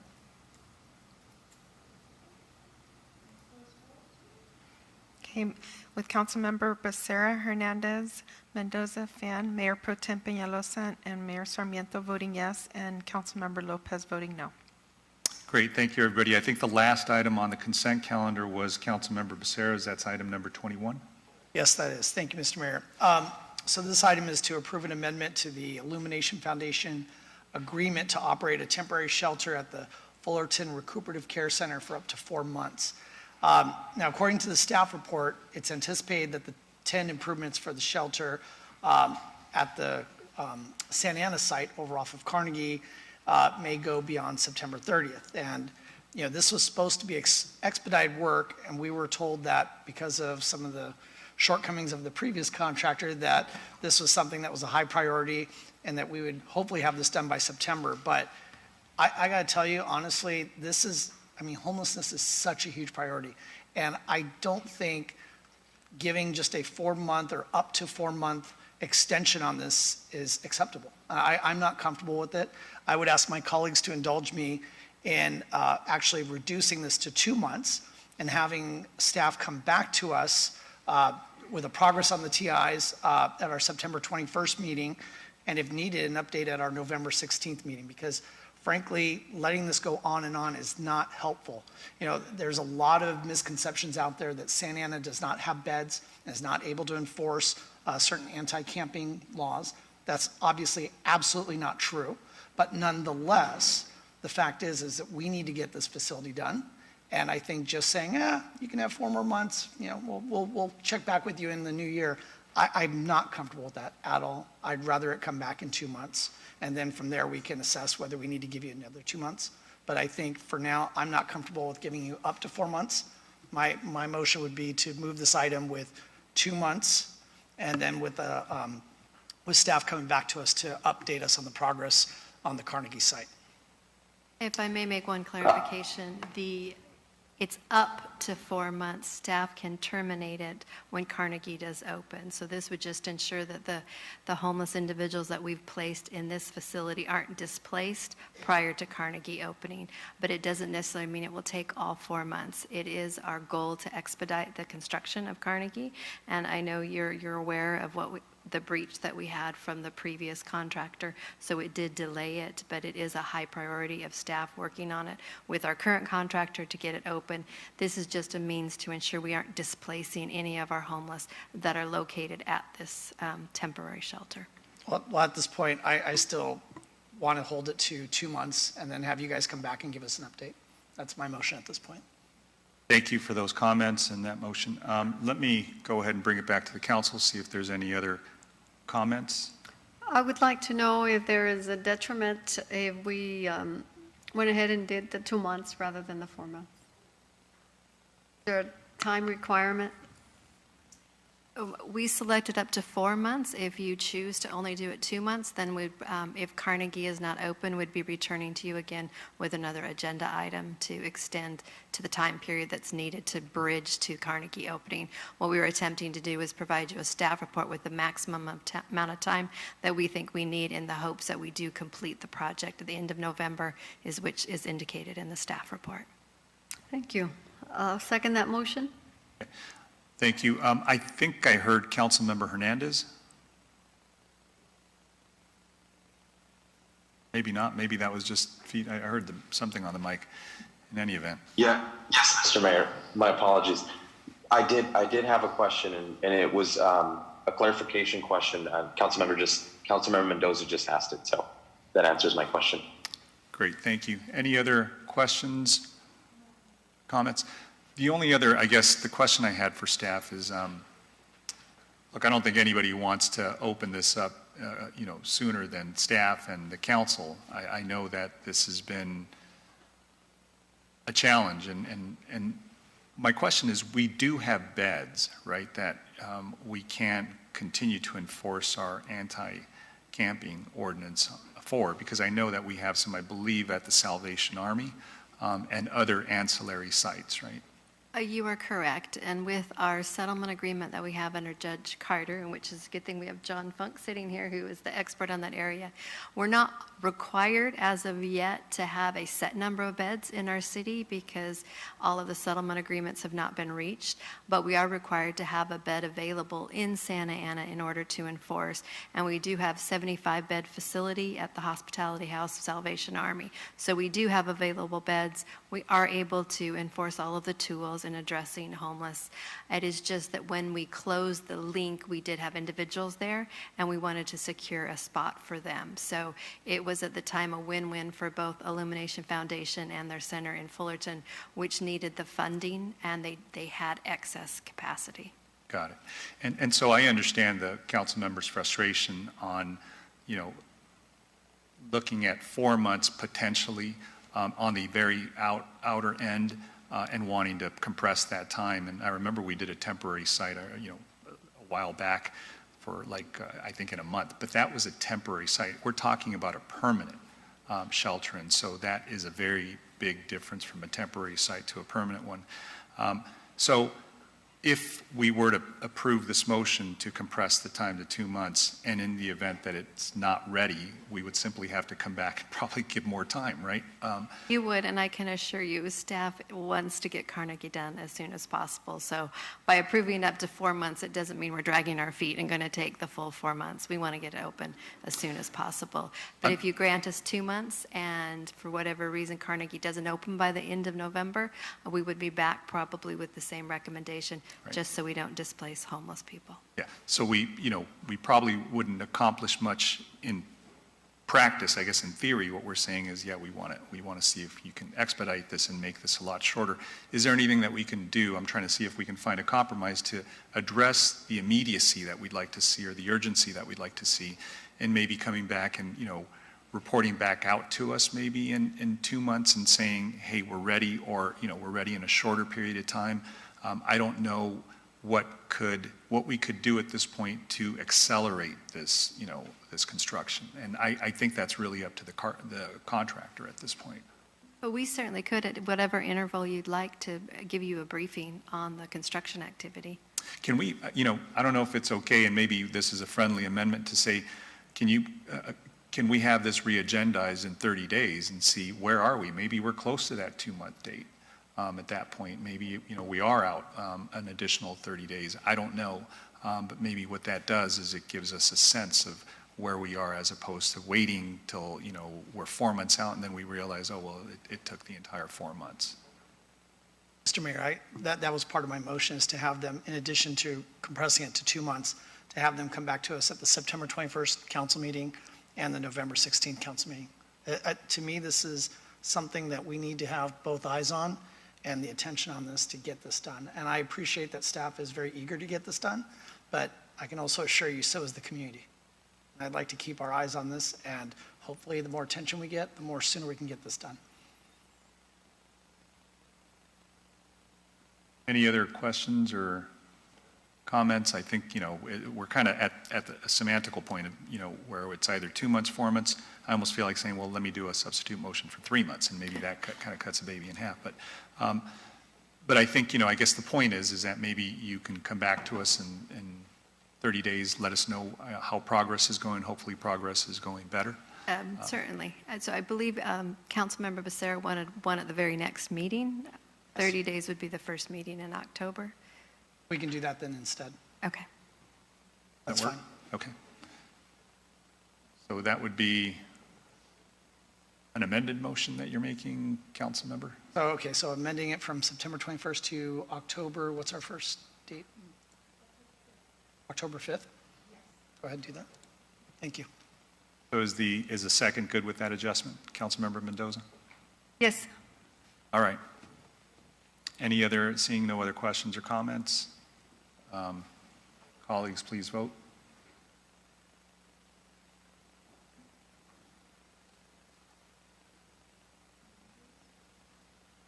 Councilmember Hernandez?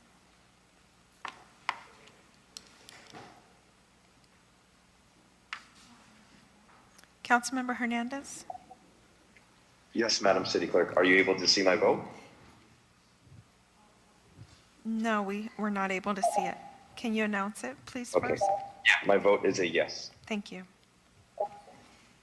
Okay, motion carries 7-0 with Councilmember Becerra Hernandez, Lopez Mendoza, Fan, Mayor Pro Tem Peñalosa, and Mayor Sarmiento voting yes. Great, thank you for that. I believe that was the last consent calendar item. We can move along to the business calendar. We took care of number 30 out of order, and we can go to item number 31, which is a resolution to support Orange County Water District First Vice President Kathy Green as a candidate for the AQUA, and I forgot what AQUA stands for. It's the Association of California Water Agencies. It's been a while since I've been on the Water District. But basically, Santa Ana has... Mayor? Yes. Just I'm because sorry, I am... you have to recuse Because yourself. I am recused from this item, out of an abundance of caution, OCWD is a client of my employer, and Vice President Green serves on that board, so I will leave the room during this discussion. Thank you. Thank you. My apologies. I forgot of your recusal.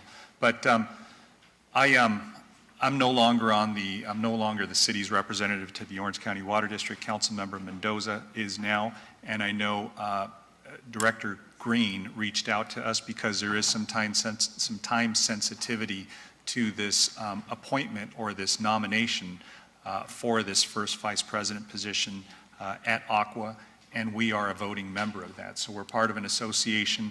I think that there might have been some discretion where the chair or as mayor I could have voted, but I wanted to bring it back to the council to get their consent so we can vote as a body. I think Kathy called in earlier during public comments and explained and gave her resume basically in her experience. I believe what she failed to mention is that the other candidate or the other nominee for this vice president position is from the Central Valley. So what's important is that we have somebody that represents us at AQUA who is from Orange County and understands our challenges and our needs. And so I would be in favor of that nomination and support from this council. So I'll go ahead and move the reso in support. I'll second it with comment. We have a motion by me, second by Councilmember Becerra. and a third by Councilmember Mendoza. Go ahead, Councilman. Thank you, Mr. Mayor. I just want to say, we need to make sure that this council supports Friends of Santa Ana, not those that talk about being our friends and supporting us, but those that have actually taken actions to support us. And when Kathy Green was the mayor of Huntington Beach, she was very vocal about opposing very deep transit cuts that some directors on the OCTA board were proposing back in 2010. And I got to tell you, ever since then, I've always appreciated her support. And since her time on the Huntington Beach City Council, she has become obviously very well versed in water issues. And so, I mean, given the strength of her character and her leadership capabilities, I'm more than happy to support this resolution. Thank you. Wow. Great. Thank you for that. So we have a motion and a second. Seeing no other comments or questions, council members, please vote.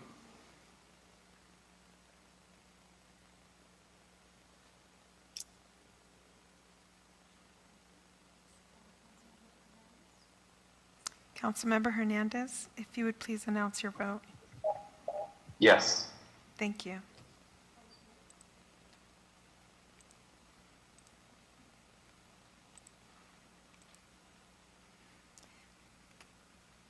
Motion carries with Council Members Becerra, Hernandez, Lopez, Mendoza, and Sarmiento voting yes, Mayor Pro Tem voting no, and Councilmember Fan abstaining. Great, thank you. Moving along to item number 30. Thank you. Oh, she's still here. You're welcome. I am. Congratulations, Kathy. Thank you very much. Great. Item number 32, this is the agreement with Bayer Demographics and Research for demographic services related to the 2021 redistricting process. And I believe this is an item from the clerk's office. Yes, thank you, Mayor, members of the council. I'd like to introduce to you Bayer Demographics and Research consultant, Andrew, and he is going to go over through the timeline with the council, but the item itself is to authorize the agreement with Bayer Demographics and Research. It's for the consulting services, demographics analysis of the census data, drawing of the draft maps of proposed ward boundaries, public outreach, and the interactive web tools related to the city's 2021 redistricting process. And with that, I will go ahead and hand this over to Mr. Andrew.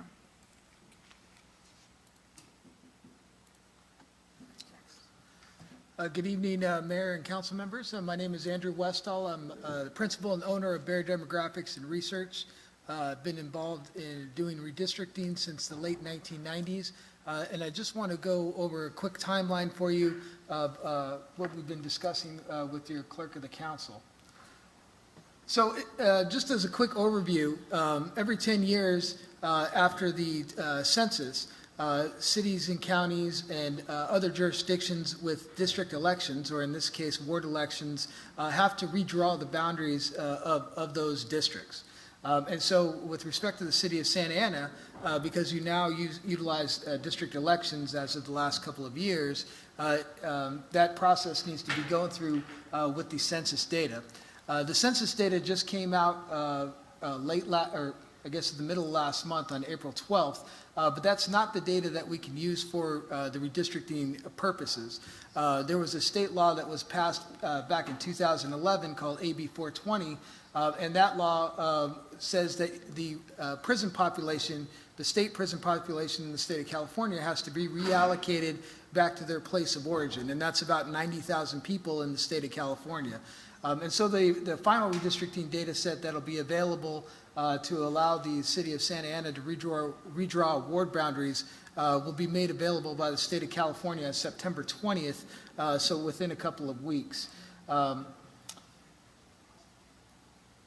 With that, in terms of a process, and your clerk of the council and I have been discussing this, and so there is a difference between the meetings that we've been discussing and the meetings that are on this chart. The main one being that under the California Fair Maps Act, for the council meetings actually have to state a specific time on your agenda in which you'll hear this item. And so with respect to the public hearings that we would start in 2 weeks, at your next meeting on September 21st. All of these times would be at 7 p.m. And so I will come back in 2 weeks and just do an overview of the redistricting legal criteria, law and process that we'll go through. After that, we'll come back, and as you'll see on the next slide, we'll go through some public workshops at different locations throughout the city. We'll come back on Tuesday, October 5th, to go over those census data details and do a census report for the city of Santa Ana. And that census report will not only include 2020 census data, but it will also include 2019 American Community Survey data, most specifically what's called citizen voting age population data, which we use to test racially polarized voting and minority areas of the city. And so that would take place on October 5th. And then October 19th, we would come back and provide a draft map or maps for you for approval and for public circulation. Those maps have to be published on the city's website 7 days in advance, and so those would be available on October 12th. And then we come back once again and have those draft maps in front of you on October 19th. The California Fair Maps Act also requires another couple of public hearings before those maps are adopted by the council, and so we come back on Tuesday, November 2nd at your council meeting and hold a public hearing, getting input from the public about those draft map or maps. And then, according to this schedule, on Tuesday, November 16th, we come back with a final map for your approval. Once again, that has to be published 7 days in advance, and so that will be available to the public and on your website on November 9th. And so that first reading, once again, would take place on November 16th. And then the final adoption of the district boundaries maps would take place on December 7th. And as you may recall, this requires, I believe, a 2/3 vote of the council to be approved as well. As I mentioned earlier, we also have community workshops that will take place in between the September 21st presentation on the legal and redistricting criteria and process and before the census report is heard by the council. And so we have 4 community workshops that would take place between Thursday, September 23rd and Tuesday, September 28th, one of them being on a Saturday at the Deli Center. And as you can see, there are 4 different locations spread throughout the city. And so with that, Mayor and council members, I'm happy to answer any questions. Certainly, I would like you to approve this item so I can get to work. But beyond that, I'm here to answer any questions that you might have. Great, thank you. Thank you for that presentation. And let me go ahead and bring it back to the council. Councilmember Mendoza. Yes, thank you for the presentation. Are there only going to be just the 4 community workshops? And are they going to be in several languages? So, yes, so as it's proposed right now, there will be 4 community workshops. There are a variety of other hearings, as you can see in front of the council throughout this process before the end of the year. And in my discussions with the clerk of the council, we are going to provide materials in not only in English, but in Spanish, Vietnamese, Chinese, and Korean. And so the translation of materials is being done by the city, and live interpretation would be done by the city. And so I would leave it up to your clerk to decide which languages they would make available at each one of those public workshops. But those are the 4 languages that we're dealing with. Thank you. You're welcome. Thank you, Councilmember. Any other questions or comments? So let me, I just have a couple of questions just because maybe I'm a little flat-footed on this. So we have 4 community workshops, and they're all going to take place within a 5-day period? I believe so. I believe that's what the calendar shows. Yes, between the 23rd and the 28th. Okay. So they're very, very close in time to one another. Yes. What if it's not a good week? I mean, it just seems like they're very bundled up together in a short period of time. I know that we're in we'd like to have addressed this item earlier, and I think I had brought it up, I think, over the summer. But the census data wasn't available, but I guess I wanted to see if you could speak to this, because I think we're going to be authorizing your contract as well in this item, correct? Yes. So, with all due respect, I know that we had a demographer previously, and I think his name was Paul Mitchell, because I always remember the hair care product. So, so I remember he did some work, and I think he did a good job, and I'm sure you will as well. But the Fair Maps Act, I guess, has really changed the game on this, where we have to have a website, we have to do certain things that maybe weren't required of us before, or any deliberative body when they're looking at redrawing lines. But, are there, I guess what I was hoping to see in this was the different processes that were allowed under the Maps Act, right? I mean, whether it's putting together a citizens commission that would draw those maps and bring those to the council. We would go ahead and install commissioners that would do that, and I know that we've discussed that in the past. And then there's a process where I guess sort of a hybrid, like what we're talking about here, it sounds like, which is going out to the community comments, and then they bring those back to us, but ultimately we decide on those maps based upon constituents and residents kind of giving us their thoughts on what lines they believe would be appropriate. And then there's probably, I would say, the least extensive outreach, which is just kind of, going out and maybe having a couple of internal public hearings and, drawing maps ourselves.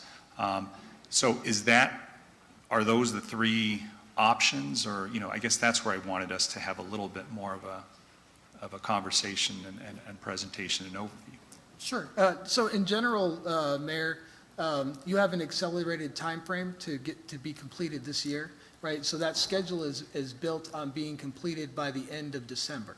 And so that doesn't give you a whole lot of time, given the number of council meetings and the fact that this council only meets twice a month, to be able to get through that schedule through that period of time.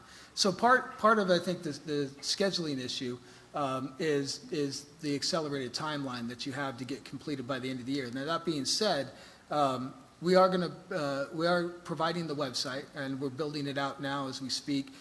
We will have an online mapping tool that will allow the public and allow members of the council and yourself, Mayor, to draw maps if you choose to, outside of any discussions that I may have with you. And so all of that will be in place by that time. In terms of the different types of configurations that you have, ultimately the California Fair Maps Act only allows a advisory committee or an advisory commission to do the part up until the draft map, right? So even though we're doing a couple of presentations to the council, one on kind of the legal, all the legal issues, so the council really understands what the do's and don'ts of redistricting are, because it's very important to protect yourself from litigation. So you have that, and you have the census report, right? Given the timing of the census data, I mean, those could be combined, but that's, we separated them out in this case because we didn't want to take up a whole lot of the council's time on a particular evening. But if you look at the California Fair Maps Act, it only allows a advisory committee or even staff and a consultant to do those public workshops that are up front. Everything else has to be done by the council unless a city has an independent commission. And my understanding is that in order to do an independent commission in Santa Ana, you'd need a charter change. And so while you could set up a redistricting advisory committee, right, they're pretty much done by October, right? By the time we get to October 19th, whatever it is that they've done is completed. And frankly, it's really yourselves, the members of the council, and you, Mayor, it's your responsibility to adopt whatever map there is. And so having this buffer of a community advisory committee that sets up expectations for the community about what maps might look like, and then they come to the council and the council changes them anyways, I think sets up false expectations, particularly in this accelerated timeline. Yeah, I guess that could be one scenario, but what you're talking about is having 4 public engagement meetings in less than 20 days, right? or 5, I guess, well, I see 4 community workshops, but the first of which would take place on the 23rd of this month. Yes. And Right. so, as I said, we come back on September 20th. No, understood, and you don't have to repeat yourself. I understood what you said. I guess my concern is that the whole idea of, the council will ultimately look at the different maps, adjust them, draw them appropriately with population shifts, and, we've done this before. I mean, so we went through this when we went from an at-large election system to a by-district election system. So it hasn't been that long that we looked at redrawing maps. But I just don't remember compressing the number of community outreach workshops to 4 basically in a 5-day period. And do you think you're going to be able to do enough outreach to be able to engage the public sufficiently that they're informed? I believe so. I mean, once again, we've been working with the clerk of the council already on the outreach portion of this contract. The website is pretty much done. I just have to review it one more time and send it. But our community is a hard-to-reach community. They don't look at websites, I mean, as often as maybe other communities. We have a lot of people that aren't even connected to the internet. No, So what are the other alternatives that you're going to use to be able to engage those people that don't have access to the internet? They don't know how to navigate websites. How are they going to be able to opine and comment on how these population shifts affect them and what they believe are lines that are going to be drawn that are genuinely going to be helpful to them?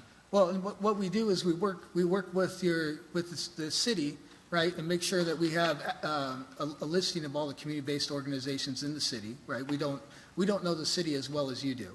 And so as we get that information from the city and we can do outreach directly to them, and it's not just about the website, because you'll have hard copies of public comment forms, of fact sheets, and a variety of information at each one of these hearings that the public will have access to and can fill out during these workshops.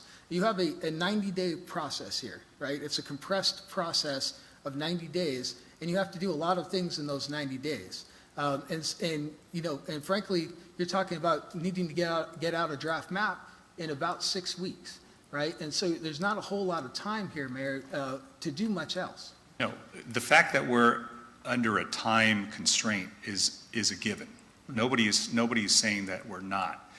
The idea is to do a quality job rather than just check the box, right? And what it looks like to me is we're checking some boxes here just to get through this compressed timeline. And that really isn't I think that really isn't the purpose of this, and that wasn't the intent of the Fair Maps Act. The Fair Maps Act was to make sure that we engage as many members of the public as we can, and to make sure that they're aware of what we're doing when we're redrawing lines and redistricting. So I don't know if this is achieving that intent, right, and the spirit of that act. So that's my concern, is if we're going to do it, let's do it correctly, let's do it quickly, but let's do it as qualitatively as possible. Because I just see this as a way of just going through and, whipping through this in order just to get it done and say, yeah, we had 4 hearings and maybe, 5 people attended each, and then having it come back to us. And then why go through that exercise? Let's just go ahead and draw this thing ourselves. So that's my worry. And believe me, I'm not trying to pick on you, but we've had these problems with other public engagement efforts because we know we have a hard-to-reach city. And I think this is so important, just like what we're doing with voting rights throughout the country, making sure that we engage the public as much as possible, because we are subject to them telling us this is what we believe we should see in these new lines, and these are wards that we believe make sense to us, and them, lines cutting through neighborhood associations, lines cutting through neighborhoods and districts. So those are the things I think that we can't take lightly. So I'm just a little concerned with this timeline, and I get that we're trying to do this. Nobody wants to extend this. I just think we want to do it in a way that makes sense and that we can support later on when constituents come to us and say, I didn't know what you were doing. I was never reached. I didn't have a chance to go ahead and comment and opine. And that's the response that I want to have a reasonable answer to. So I hope you appreciate that. Those are my comments, and again, just questions I have. Councilmember Lopez. Yeah, I do. Hi. So is 4 community workshops the standard number that we would put forth when we're doing a massive process like this? No, the California Fair Maps Act only requires you to do one public workshop. And so it really depends on the city and what they desire. Some cities want to do one for every council district or every council ward. Other cities prefer to just do one or two. So it really just depends on the jurisdiction. Actually, didn't even think about that, having one per ward. I would not be opposed to that. And I do think that we could probably space these out. That wasn't something that I thought at first glance. So, I don't know. Well, I can appreciate that, council member. What I will say is that given the timeline that the city is in, right, it would be very difficult to find another contractor for this contract. And we're fully booked in October and November, right? And so these are the only dates that we can do it if you want to get the process done this year. I mean, we can certainly look at adding a couple, but this is what works for us. That's what I was gonna follow up with. So you're amenable to adding at least a couple other community workshops? Yeah, I mean, we're open to that. I mean, it certainly would be an additional cost because the contract is based on the number of hearings and workshops that have been proposed, but yes. And I do see that Councilmember Hernandez has his hand raised. I think we have Councilmember Fan and then Hernandez. Hi, I think maybe I just spaced out and I don't fully understand. Obviously, we have this pretty compressed timeline and, you know, the 2020 census was pretty crazy. If the deadline is April 2022, why do we have to finish by December 2021? So the California Fair Maps Act requires the city of Santa Ana to be completed by April 17th of 2022. Right. In my negotiations of this contract, I was asked to come up with a schedule to be completed by the end of the year, and so that's what we did. Okay, but, so there's no legal requirement that we finish by the end of the year. It could go until February 2022, correct? Yes. Okay, and so how would that change, let's say, you know, if you do add hearing dates, or let's say public input workshops, I can understand how that might include or entail more funding or cost, right? Because you're adding 2 or 3 or 4 more meetings. But if we did one a week for 7 weeks, we'd still be within the window to finish before April 2022, no? Yes, but once again, we're not available in October and November, right? So we can do the ones at the end of September. So your company's not available in October, November? Correct. Okay, got it. But it could be done, say, 2 in September, 2 in early November. Early December, excuse me. It could be in early December, and then the rest of these dates that we talked about could happen in 2022. Right, push out for 2 months. We would still be well within the April 2022 window. Correct.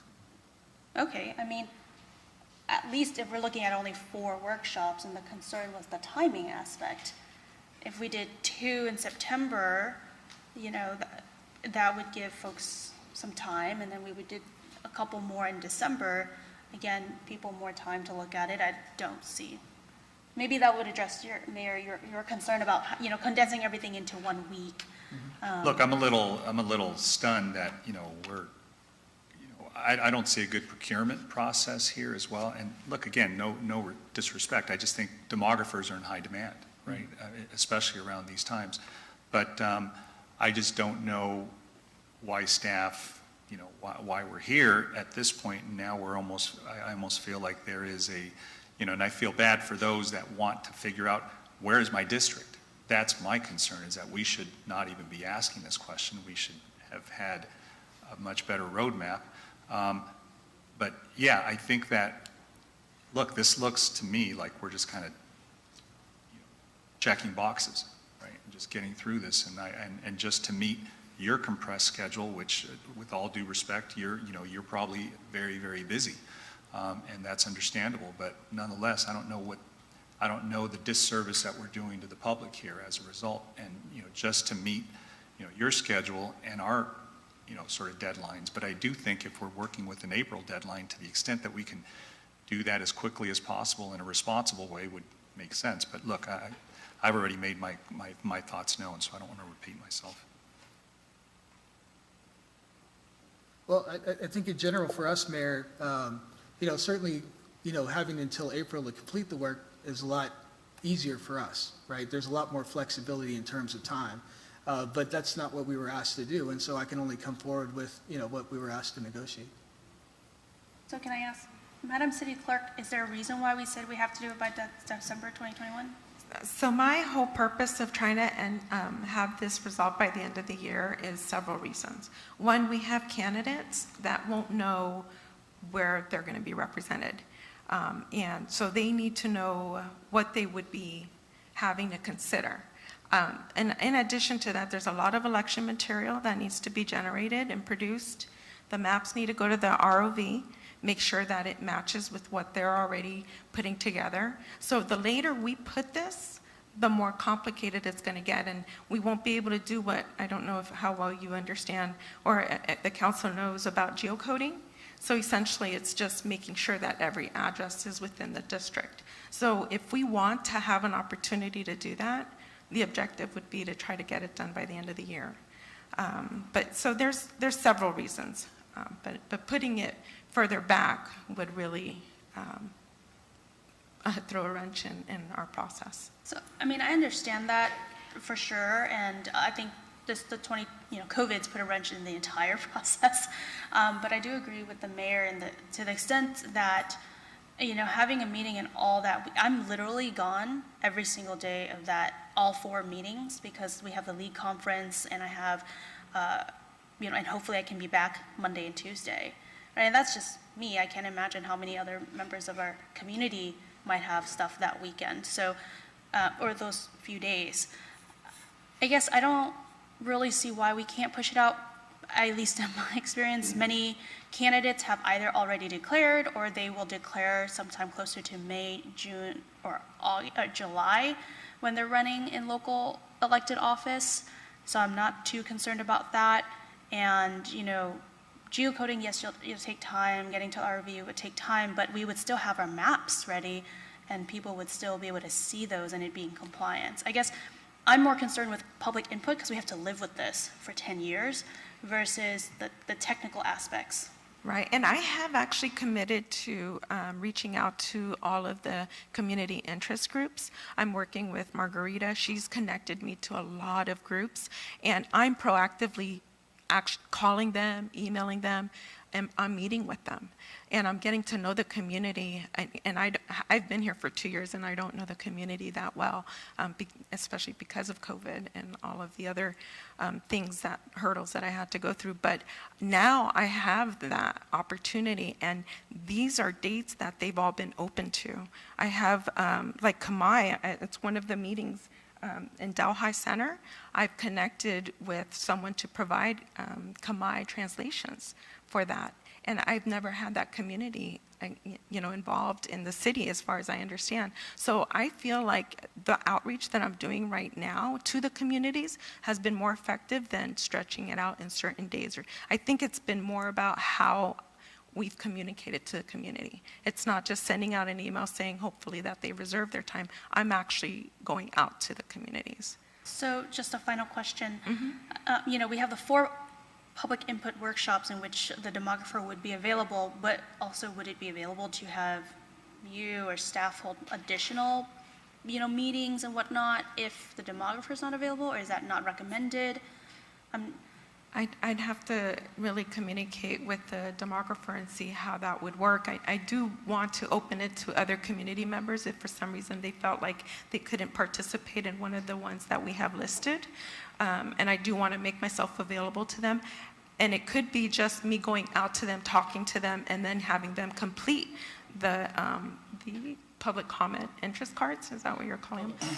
And then having them complete that and then providing that to the consultant. Or recording the meetings and ensuring that the consultant receives and considers those comments and meeting notes. Is that a possibility?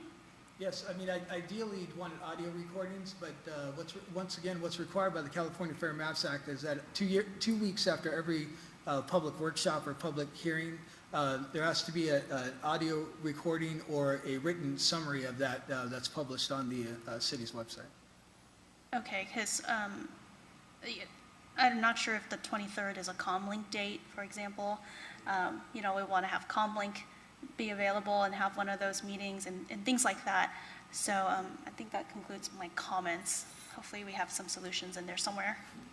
Yeah, thank you, Councilmember Fan. Is Hernandez? Yes. Hernandez and then Mayor Pro Tem. Thank you, Mr. Mayor. I just wanted to remind the demographer that I acknowledge the busy schedule, but at the end of the day, this body's commitment is to serve the residents and to meet their needs. So when we are asking for this to be accessible to residents, that's not something we're looking to negotiate. We want to make sure that as many meetings are made available to members of the public. I think the right thing to do would be for us to figure out a way for us to have a meeting in each district, because then that ensures that we're checking off the boxes that truly matter, not just to meet the schedule of busy company. I acknowledge the great work you're doing, but at the end of the day, our commitment is to these residents. So I would want to see us have these meetings in each of the districts, and if that means us delaying it to December or November, then I think that's a good strategy, because you're right, Mr. Mayor, we're going to live with this for the next 10 years. And we want to make sure as a city that we're doing our due diligence.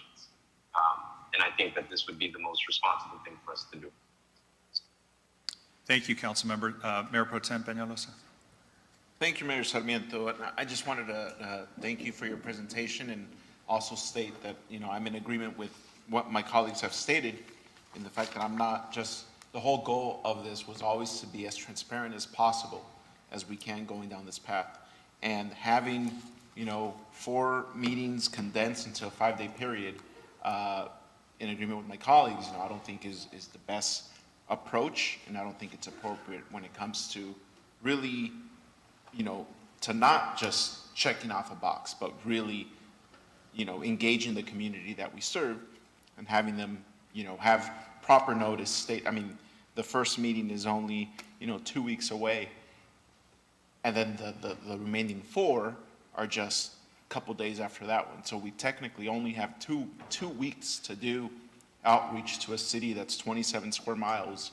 And, I know the census numbers say otherwise, but close to 500,000 people, in my opinion, that we need to get this information out to.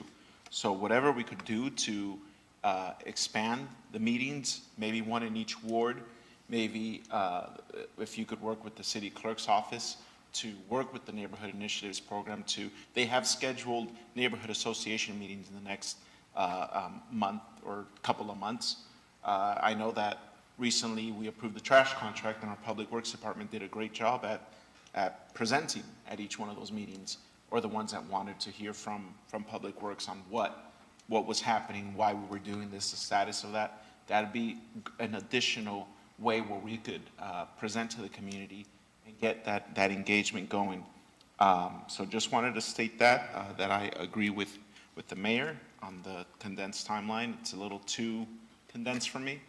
So definitely I'm hoping there's room to improve on that. That's it, Mr. Mayor. Thank you for those comments. Councilmember Becerra. Thank you, Mr. Mayor. I agree. We want to make sure that we're as transparent as possible, and we want to make sure that, as the mayor mentioned, getting the word out to our community is not always as easy as just hitting send on an email. One thing, though, I would point out, and I appreciate that our clerk mentioned this, and that is it's really how we reach out, and whether it's a condensed timeline or a longer timeline. Even if we took 6 months to do this, it wouldn't matter if we didn't do the right kind of outreach. And I think what we're not hearing up here is, well, we are hearing a little bit of this, and that is if we need to amend what it is that we're doing when it comes to the actual outreach, let's do that, or let us know. And maybe that's something that you come back to us with as like an additional item. But I think the thing that we need to keep in mind is this community was impacted back in 2020, and we had to get folks tested. We had to get folks out to get the vaccine. And these aren't folks that were all necessarily running out to get it done. We had to be proactive. And our city, I'm very proud of our city's efforts. We went out into our communities and we were able to connect with folks that wouldn't necessarily answer an email or even a flyer. So what I would ask our clerk to do, work with this gentleman here, is to, let us know what can be done. I'd say regardless of the timeline. I mean, I'm not opposed if we have to expand it a little bit, but I recognize some of the constraints that we're hearing here tonight as to why this calendar is being proposed the way it is. But what I think we need to really focus on, no matter what that calendar ends up looking like, is how we conduct that outreach. And I think that the good thing is that the city has a great track record when it comes to doing that outreach in our community. And so I don't think it's going to be a monumental effort for us to duplicate that level of effort. So I have faith and confidence that we will be able to do that. I would just ask our clerk, to work with you and to make sure that we are able to have that substantial outreach as part of this whole effort, regardless of what we ultimately arrive at on a timeline. Thank you. Thank you for that. Councilmember Lopez. Yeah, I do have final thoughts. I'm supportive of, moving the timeline down. As Councilmember Fan said, some of us are going to be representing the city in Sacramento and won't be able to make it even if we wanted to because we're going to be out of town. And so wanting to see a different timeline for these and taking into consideration, which I know is going to be a big ask, but maybe not, scheduling the same days that some of us have other priorities. Like I sit on the board of directors for Orange County Fire Authority, and that's every fourth Thursday from 6 to 10 or 11, whatever it might be. So keeping those dates in mind would be helpful for us. And I'm also not opposed to expanding these. It doesn't have to be 4, it can be 7, it can be 8.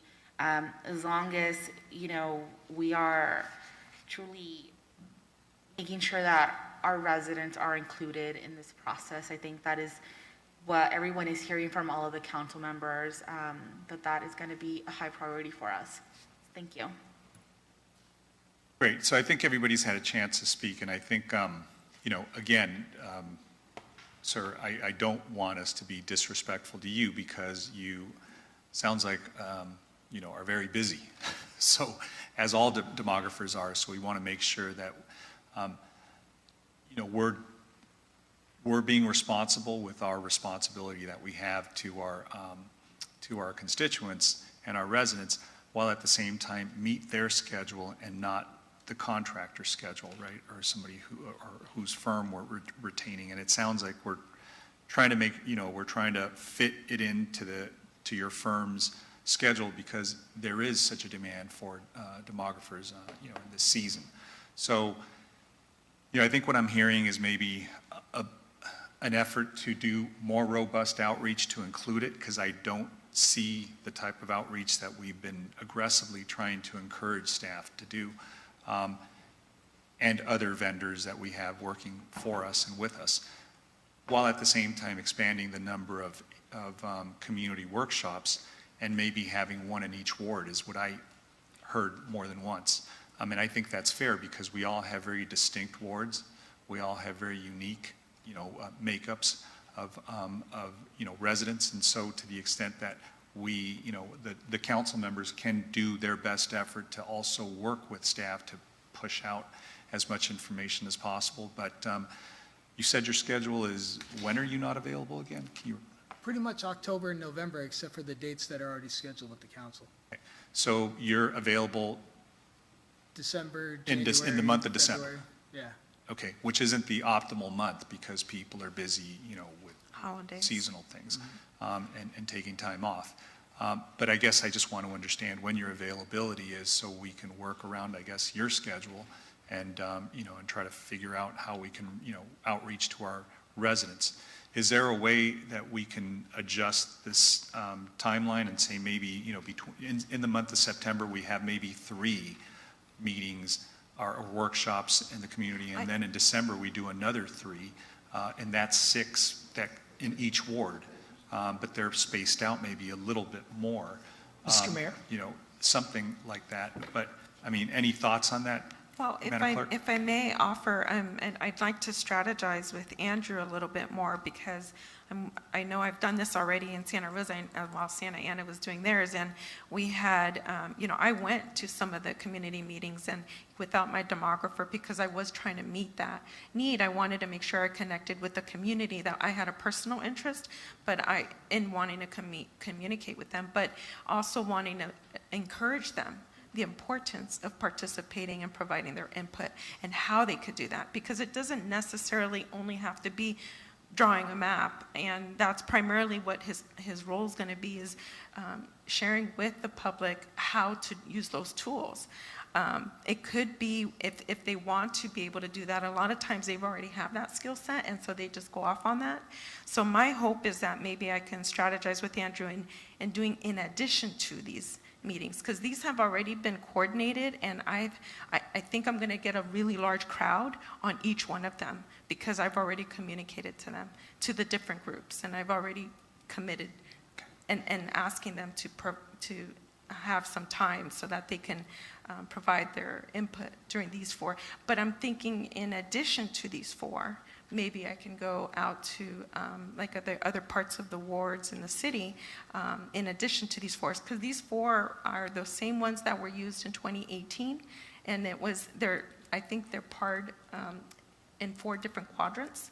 No, I get it, and I think, Yeah. I completely understand. And I just want to kind of, in addition to these 4, I would love to. I appreciate that, Yeah. that comment. I know we have a couple of other comments from Mayor Pro Tem and Councilmember Becerra, but I guess what I wanted to, sort of wind up saying, and what is a little difficult for me right now is, number one, what are we going to do tonight if we have all these ideas, floating around about how we can address this obvious issue?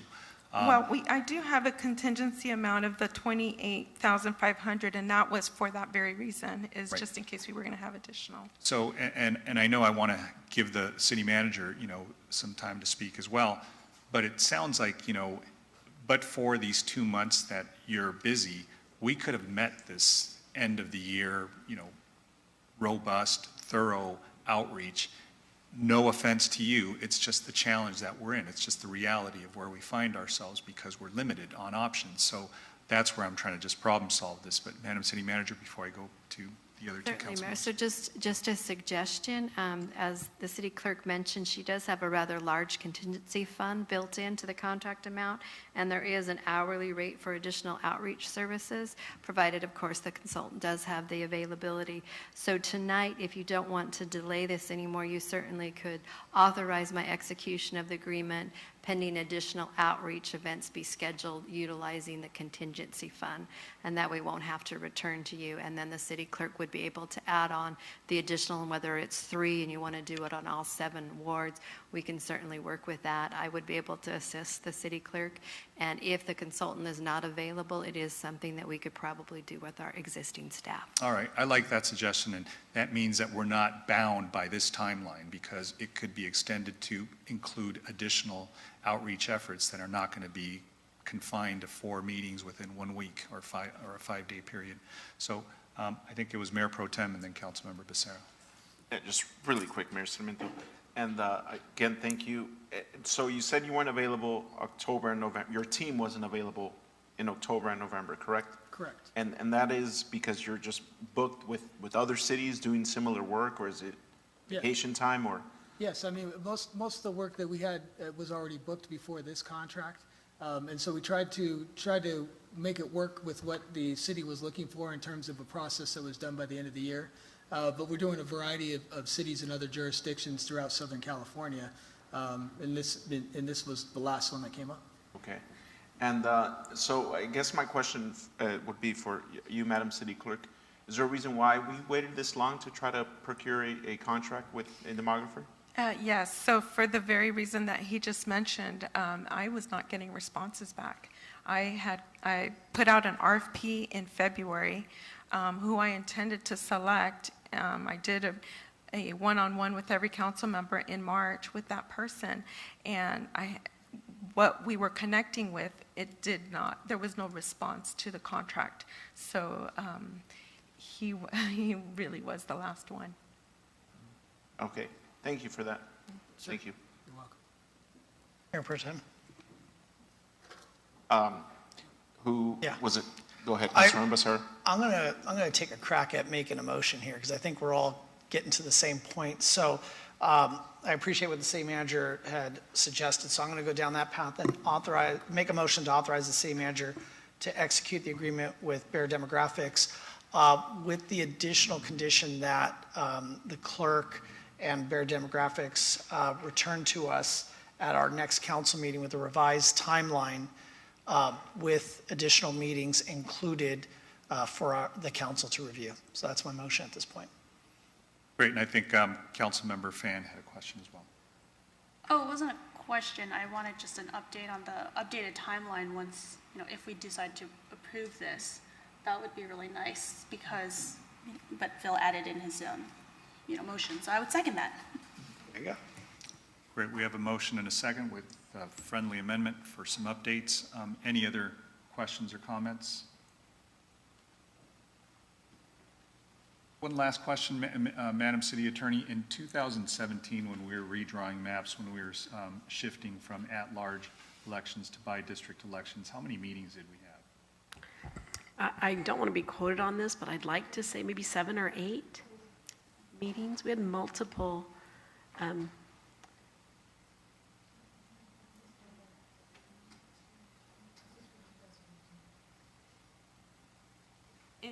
It looks like there was a total of 5. Total of 5 meetings? Mhm.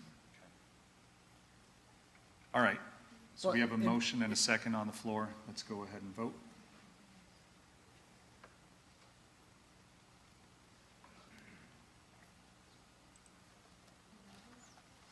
Councilmember Hernandez and Becerra. I'm not sure if if the application is working for me, so I'll just give you my vote. It's a yes. Thank you. Okay, motion carries 7-0 with Councilmember Becerra, Hernandez, Lopez, Mendoza, Fan, Mayor Pro Tem Peñalosa, and Mayor Sarmiento voting yes. Thank you. Thank you, Mayor. Thank you. Moving along to item number 33, this is the resolution on the climate emergency and the climate emergency resolution.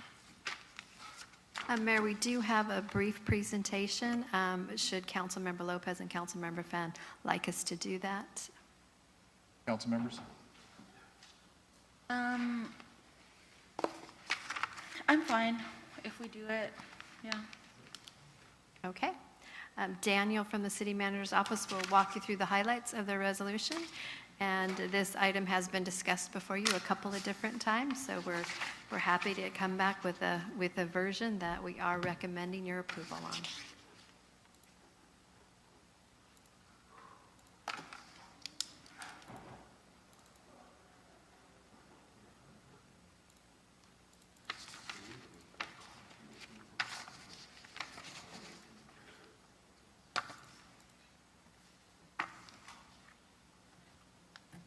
Good evening, Mayor and City Council.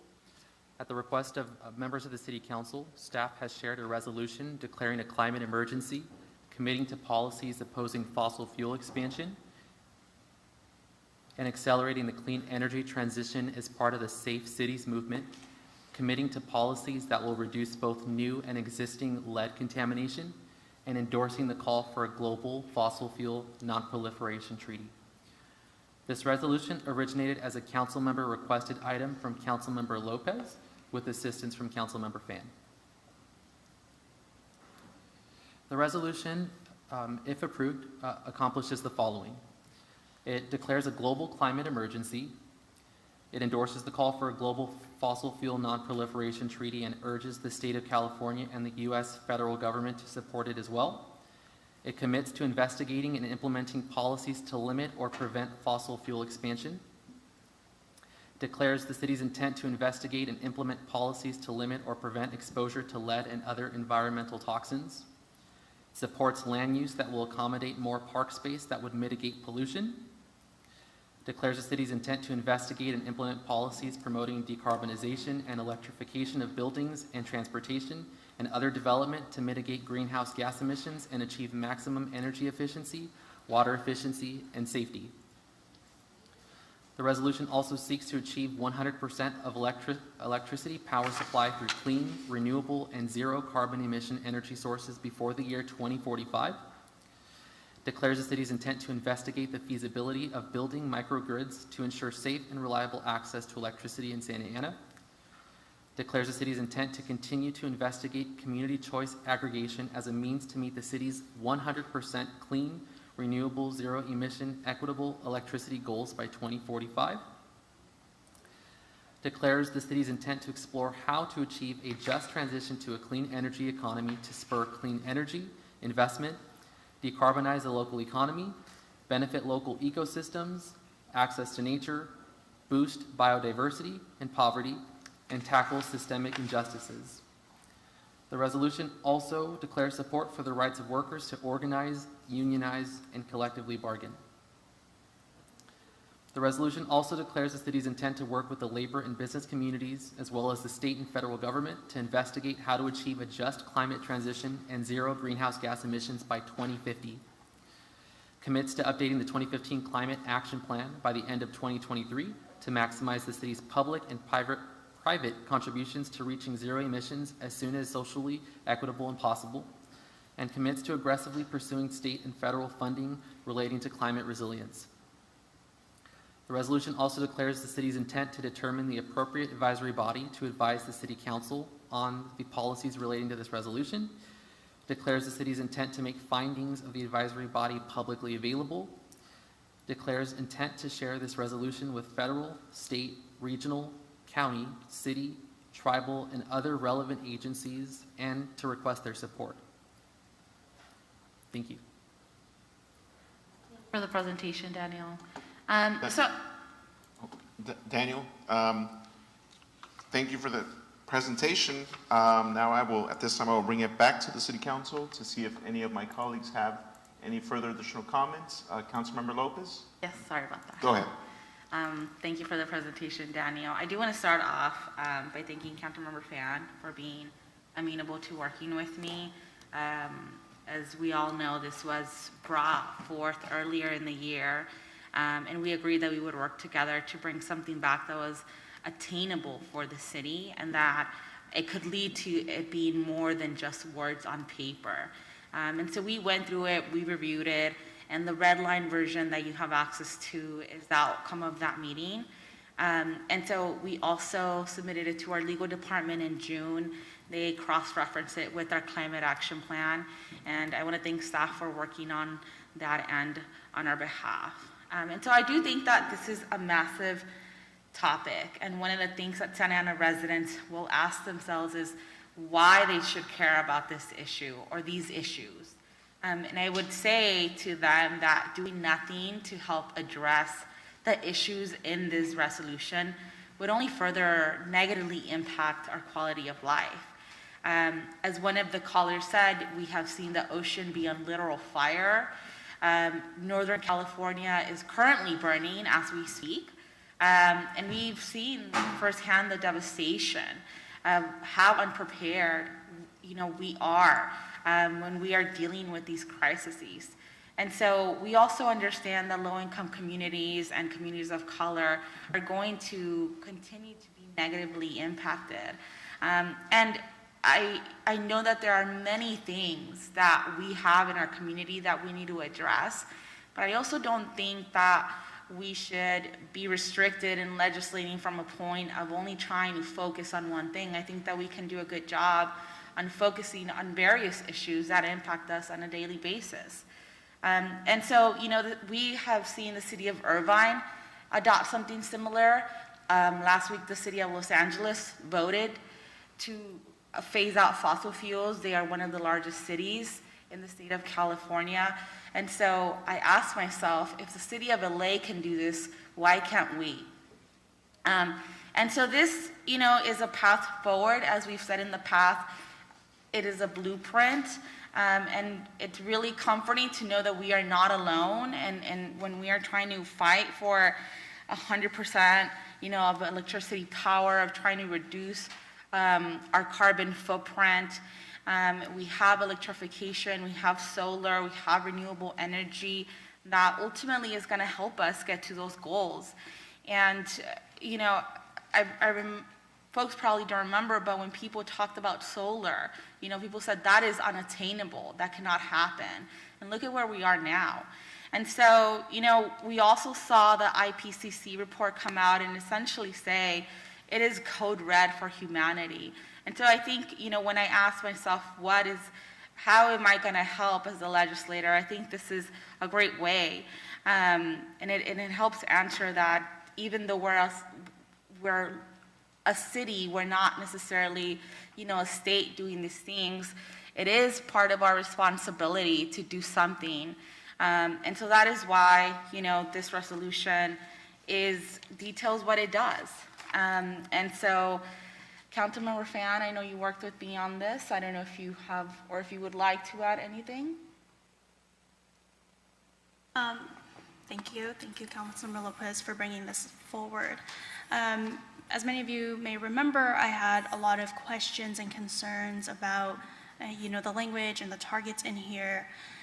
And so we had several meetings actually to go over that, as well as what the goals are that are in this.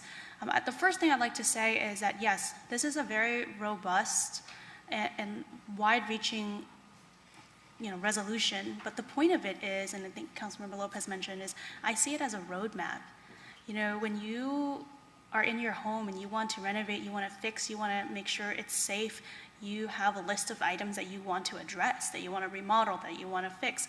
This is what I think this resolution does. It tells us, line by line, what items we need to look at. Does it mean that we will, in fact, join a community choice aggregation or something like that? No, but I think it lays it out there so that we do address it and that we do look into it and we don't have to be confused about which steps we need to take or look at in order to achieve, in order to address climate change. And I know it's really hard, I think, for a lot of folks in our community to kind of see, well, why do I care? We're a low-income community. We should be focusing on other things. But I guess what I can say is that many of those in our communities don't have AC, right? And the world is getting hotter every day.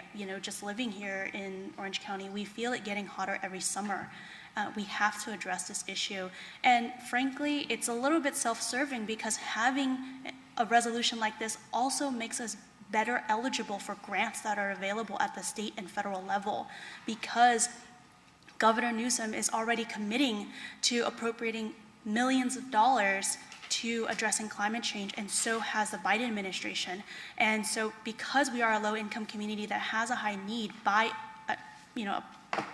approving this resolution, we're telling other governments, hey, we have a game plan here, and we just need your help to do it. This is, I think, a first step. It is not the final step. And, we can go down the list and address each one of them. But I really think that all of these are related to the issue of, environmental justice, climate justice, as well as health for all of us, because I know that, you really can't separate those anymore. They're all interrelated. And so I really do hope that my colleagues up here support the resolution. Thanks. Thank you for those comments. Councilmember Becerra. Thank you, Mr. Mayor. I want to express my support for swift and meaningful action in addressing climate change and transitioning the city to cleaner forms of energy. But while the resolution that's before us is a slight improvement over what we previously had, many of the changes, frankly, appear arbitrary, like tacking on 20 more years from the last draft of this resolution for achieving the securing of 100% of our electric power supply through clean, renewable, and zero carbon emission energy sources. Some of the actions called for in this resolution can and should be pursued, and they don't need a resolution to move forward with. Yes, let's absolutely update the city's climate action plan. Yes, let's end new fossil fuel exploration and expansion, although I don't know that Santa Ana has any current efforts to expand or explore for fossil fuels here, but yes, absolutely, let's make sure we don't do that. And let's absolutely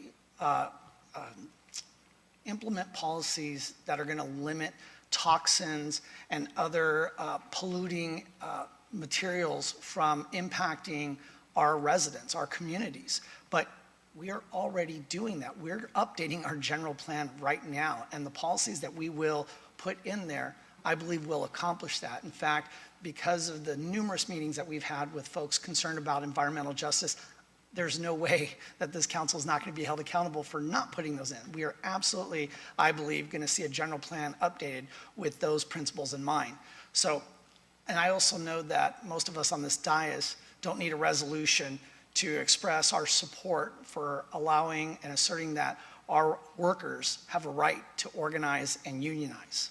So I think if we focus on the realistic actions mentioned in this draft resolution, most of which we're already working on, I think we can accomplish those goals that will actually benefit our residents. This is a very aspirational resolution, and again, there are some things that we should really look at, but I think there's just some things that really we don't need a resolution to do this. In fact, half of the things in here we're already pursuing.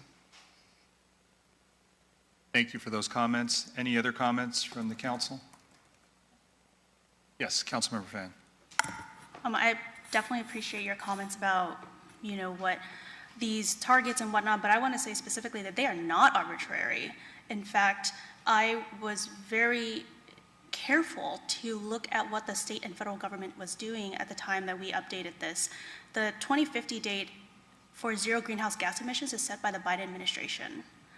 The 2045 date was set by the Newsom administration under the state of California for renewable zero emission equitable electricity goals. These are state and federal goals that we are aligning ourselves to ensure that we can better get and obtain grants. I mean, part of the reason why I expanded the 2025 goals, or excuse me, the 2030 goals, for example, was that it was originally based on goals set by the city of Denver, Colorado, and I felt that we were not, similar enough to be able to achieve those goals, which is why we're setting it at the federal level. So I just want to say that each of these items, are based in facts and other agencies, and that if it is something that we are already achieving or we are already doing, I think that might point to supporting it, because congrats to us, we've already achieved it. Thank you for those comments. Councilmember Lopez. Yeah, Councilmember Fan, when you were talking about the game plan, it reminded me that we are doing the work. And while we can sit up here and say we don't need a resolution to care or to acknowledge the issues, the fact is that we have known about lead in the city for a really long time, and what has been done about that? Absolutely, to the best of my knowledge, nothing. And so, yes, we need something like this to keep ourselves accountable, and not just do that, but to acknowledge the issues in our community. And I'm really proud, to say that Councilmember Fan and I, when we sat down and looked at this, we said, okay, how do we go beyond that? And one of the things that we've moved beyond just having a conversation is, advising the city and saying, hey, there's a 2021 lead hazard reduction grant program, and we asked that the city apply. And so maybe if this conversation wasn't happening, I don't know that that would have happened, to be quite honest. And so, I think that there was a lot of care and a lot of thought, and a lot more thought is going to come after this if, people consider voting yes and supporting this, because I think that this can be very transformative for our city, and most importantly for the people that live here, the people that have been talking about these issues for a very long time. Thank you, everybody. I think I'd like to respond, Mr. Mayor. So, I'm a little confused, because in one comment, it's we've known about these issues for so long, and then if it wasn't for the resolution, we wouldn't be taking action. We, as a council, have the opportunity every meeting to put items on the agenda. We can put right away, we can ask the city manager to agendize doing something about the climate action plan. We can ask for a lot of these things that are already in here. We don't need to resolve that we're going to eventually do it. Let's just do it. Thank you. Great. Seeing no other questions or comments, is there a motion? I'll make a motion to approve, Mayor Sarmiento. We have a motion by Mayor Pro Tem. Is there a second? Second. Thank you, Mayor. I'll second, Mr. Mayor. Okay. I think Councilmember Hernandez shouted everybody down, so good. We got a second by Hernandez. Seeing no other questions or comments, colleagues, if you'll please vote.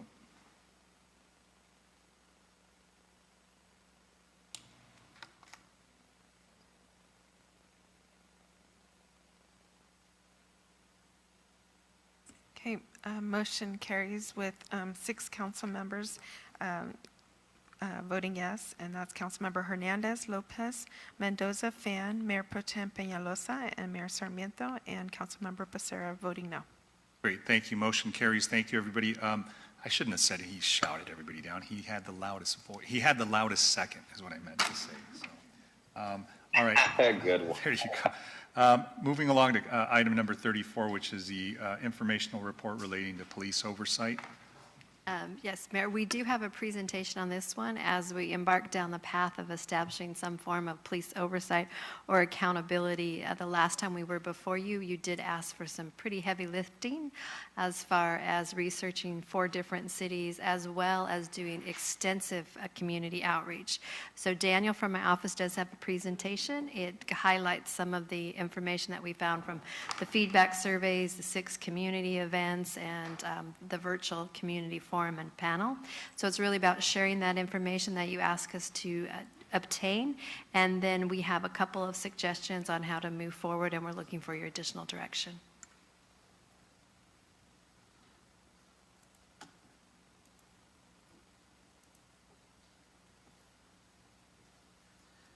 Good evening, Mayor and City Council. As a follow-up to direction from the City Council, staff has prepared an informational report on police oversight. While the staff report contains details on different police oversight models and an overview of the boards or commissions from 4 cities across the state, this presentation focuses on the results of a community survey and highlights next steps for the City Council to discuss and consider.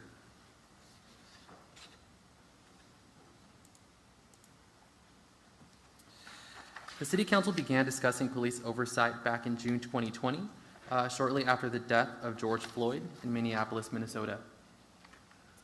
At that time, the City Council directed staff to explore the models, frameworks, and best practices of police oversight. Staff returned in September 2020 with an informational report that provided that information. The data from the presentation was retrieved from a variety of sources, including the U.S. Department of Justice, the National Association of Civilian Oversight of Law Enforcement, or NACOL, and others. At that meeting, the City Council directed staff to conduct additional research and gather more detailed information regarding the different police oversight models, as well as launch a community survey to ask our residents their thoughts on police oversight.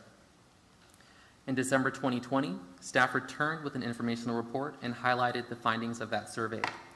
That survey data and the accompanying staff report are both available on our city website. At that meeting, the City Council directed staff to further explore 2 particular models, the auditor-monitor and investigation-focused models. The City Council also requested information about police oversight mechanisms in Berkeley, Oakland, Riverside, and Anaheim, including their scope of responsibility, use of subpoena, operating budgets, and staffing. Those details are provided in tonight's staff report. Finally, the City Council directed staff to continue engagement efforts through a new community survey.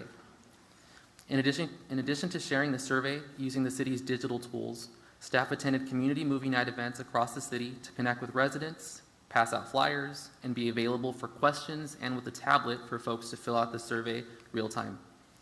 Finally, our staff worked with 4 different jurisdictions to host a virtual community forum and a moderated panel with practitioners and subject matter experts to share their experiences with police oversight. Next, we'll go over the findings of the latest community survey. We launched our current community survey in May 2021, and here are our findings. Of our 398 respondents, 330 identified as being a city resident. We asked respondents to what extent they agreed or disagreed with the following statement. The City of Santa Ana should establish a police oversight mechanism, such as a Police Oversight Board or Commission.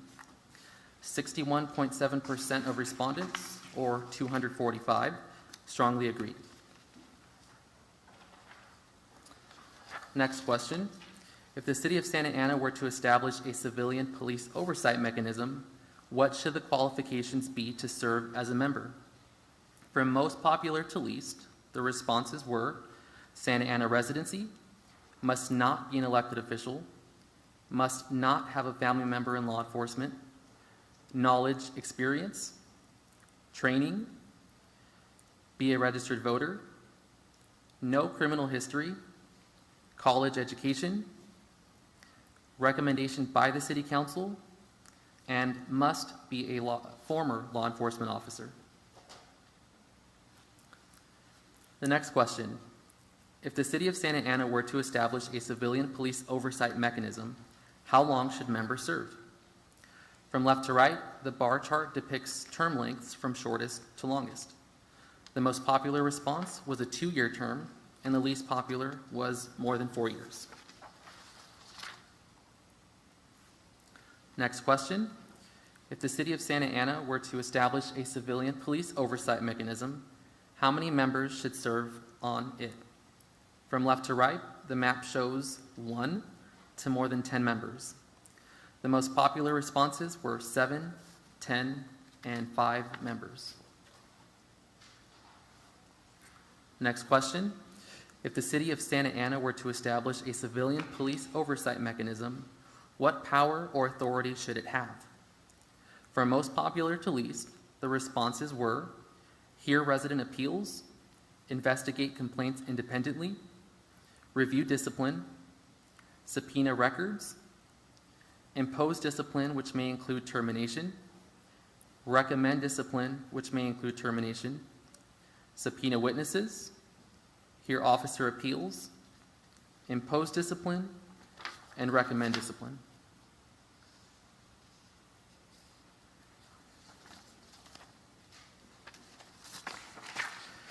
NACOL, a nonprofit organization that provides technical assistance to local governments in exploring police oversight, offers the following considerations for cities that are considering establishing one of their own.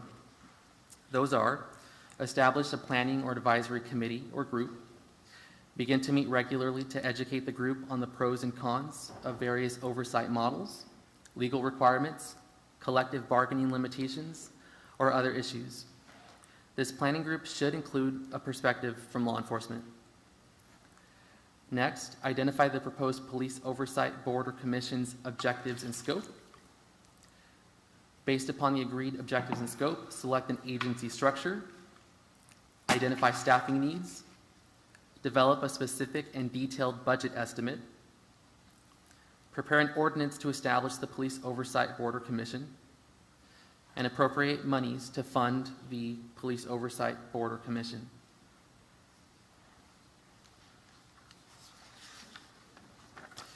Next are some options for the City Council to consider. One is to direct staff to prepare an ordinance establishing a police oversight board or commission. At the discretion of the mayor, appoint an ad hoc committee to develop the specific characteristics of the police oversight mechanism. Direct staff to return with additional information, including a perspective from law enforcement, or take no action. I'm available for any questions you may have. Thank you. Thank you, Daniel. Thank you for that presentation. Let me go ahead and bring it back to the council and see if there are any questions or comments on this item. I already do have a comment. Sure, go ahead, Councilmember. You know, thank you for the report, Daniel. I do have, a question for you in the staff report. If you could just let me know offline. There's a neighborhood chart, and I'm just like dying to know that big blue bar, what neighborhood that is, because it doesn't necessarily say. But, out of the 4 recommendations that staff is making or asking us to do today, I am supportive of possibly having an ad hoc with members of this council to develop the specific characteristics of the police oversight mechanism, given, that we've had the forum, which I've heard nothing. When I was talking to Ward 3 residents, they all had really great feedback about it. They really, really enjoyed it. So thank you for working on that. So those are my initial comments. Great. Thank you for those comments. Any other additional comments from the council? Councilmember Becerra. Thank you, Mr. Mayor. When myself and then Councilman, now Mayor Pro Tem Pelosi, and then Councilmember Sarmiento, now Mayor, when we put this item forward, I know that I never saw our police as needing this in the sense that there was an issue that plagues other police departments. I think our department is actually quite progressive, and it has a history of being that. With that being said, I also don't think there's anything wrong with our planning department, and yet we have a planning commission as well. So I think it's important that we continue to build the trust of the community in our police department. And I think a way to do that is through something like this, an interactive oversight commission. With that being said, in looking at what you present to us, Daniel, and thank you for that presentation. Thank you for all the research that you've done. I mean, you've provided us with an exhaustive amount of research, and this council has been very patient in trying to make sure that when we do move forward with a certain direction, that we are armed with all the necessary knowledge. I have to say that I'll just put it out there. I'm partial to the Riverside model. I think that really we need to go more towards the investigation-focused model.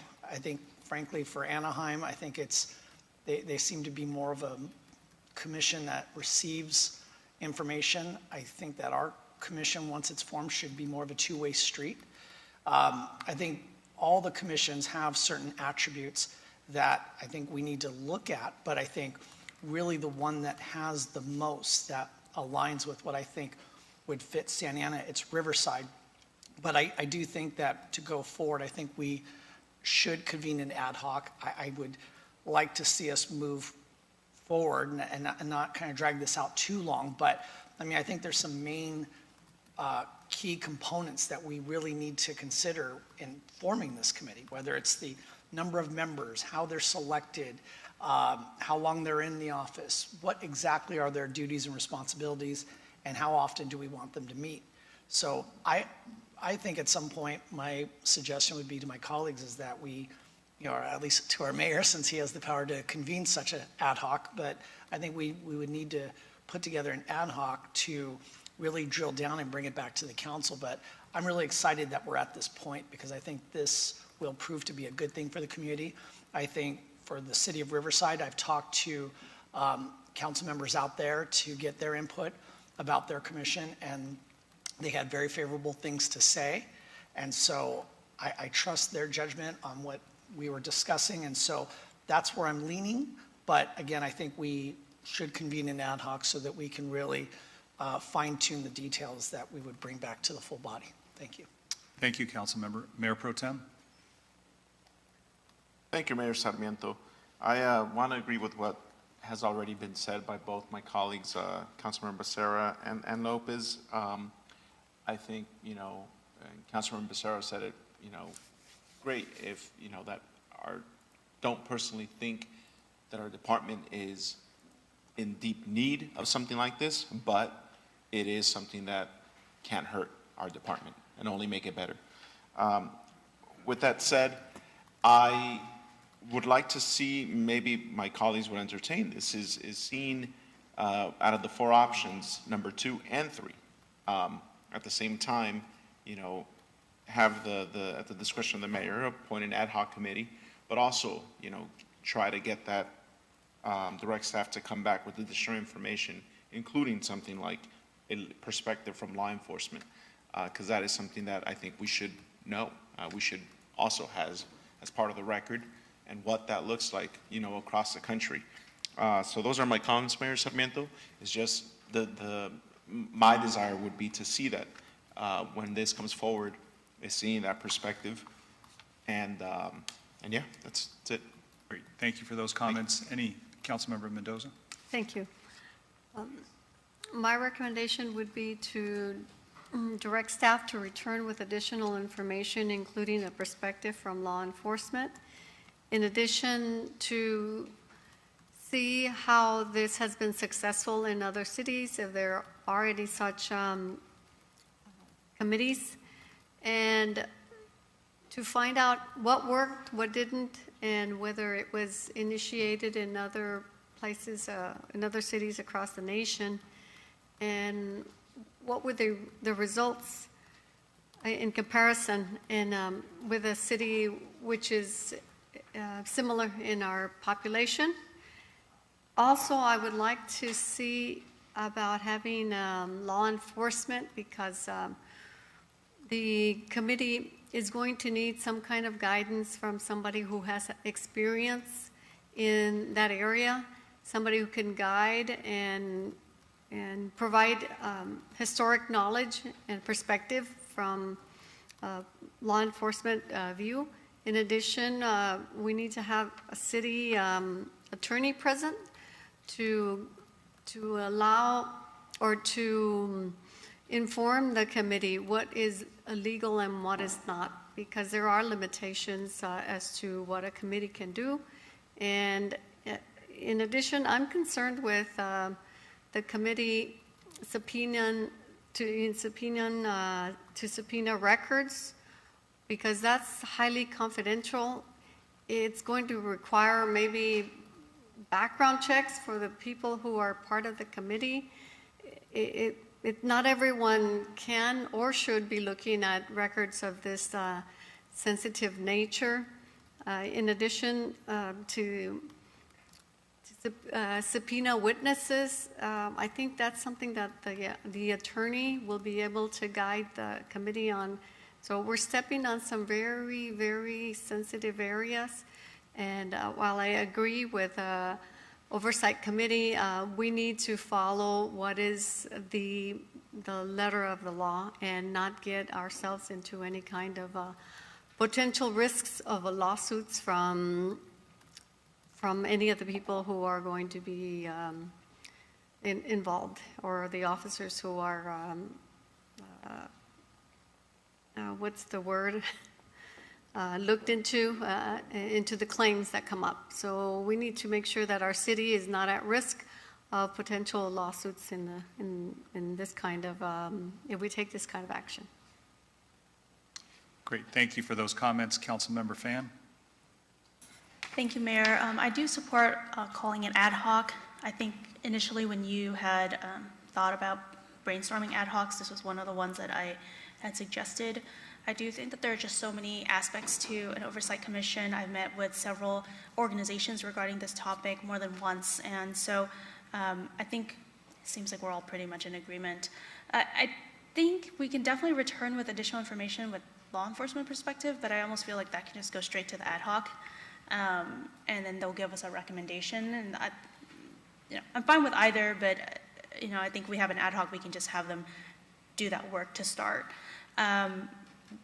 I do also want to say in my conversations with staff, we have a personnel board that does review often police officers and employment, and so that could end up, most of their reviews tend to be police officers and such employment, so it might be something that we can replace instead of add on to, and that would, that already has staff time attorneys. And like Councilmember Mendoza said, this is really sensitive. However, our personnel board does in fact review and discuss these very sensitive topics already. So it is, something that we can, make sure not to duplicate. And with that, I guess I would move to just, support item 2 or recommendation 2 to appoint an ad hoc committee regarding this item. I would second. Councilmember Hernandez has his hand up. Okay, so we have a motion by Councilmember Fan, a second by Lopez, and Councilmember Hernandez, you have a comment? Yes, Mr. Mayor. I just wanted to say that I concur with Councilmember Fan. I think it would be great to see us have an ad hoc. I think that would be extremely helpful when it comes to dialogue. I do also think that that having the ad hoc be able to take a look at the strongest oversight and bringing that back to a council meeting so we can discuss as a whole, I think would be helpful. And lastly, I think that as we take a look at oversight, we have to remind ourselves of why is it exactly that oversight is a conversation today in this country. Last year, the world watched and paused as we saw an officer kneel on George Floyd for 9 minutes. That's why we're having these conversations about oversight. Who polices the police? And this isn't a matter of being anti-police or pro-police. This is a matter of justice. This is a matter of equity and transparency. So it's important for us to center the voices and the experiences of the people that are experiencing police brutality, that are experiencing discrimination. Because if there was no issues, we wouldn't have to have a conversation of oversight. So let's start there. I just wanted to say I'm in favor of oversight, and I'm in favor of seeing an ad hoc created. That concludes my comments. Great, thank you for those comments. I think seeing none in here, Madam City Manager. Just a clarification, Mayor, this is an informational report seeking direction, so you don't need to take a motion on anything. So if I can summarize when you're done with your discussion to make sure I'm accurate. I think everybody's spoken with the exception of me, so I agree with almost everything that everybody said. I really like the comment about when Councilmember Becerra was talking about, we have a Parks and Rec, commission. I always thought we needed one having to deal with, public safety because we devote so much of our general fund to that. And the discussion about the personnel board. Now, I know the city attorney and I have had many discussions about, and with you as well, how we have these two parallel commissions, or the other one being a board, but that one is a charter board, so that's tricky. That's what we'd have to figure out. But to Councilmember Mendoza's point, we're looking at models that are all legal, so I want to make sure that we are starting from that point, that nobody is looking at overstepping anybody's rights, especially all our civil servant rights of the officers that are employed by the city. So that's just a starting point and an ending point that we wouldn't breach. So I think you heard kind of what everybody was saying. I like the idea of what Councilmember Mayor Pro Tem Peñalosa said about number 3, maybe that being incorporated to an ad hoc, that information going to an ad hoc, but that information should be shared with the entire council. So that's one of the things I think that on all our ad hocs, what I'm going to recommend to staff is that any material that's provided to ad hoc members should be made available to the entire city council, even though the ad hoc will be able to delve into things a little deeper and have more conversations with staff and be able to report back to the full council as to what they've learned and hopefully, a recommendation of some type.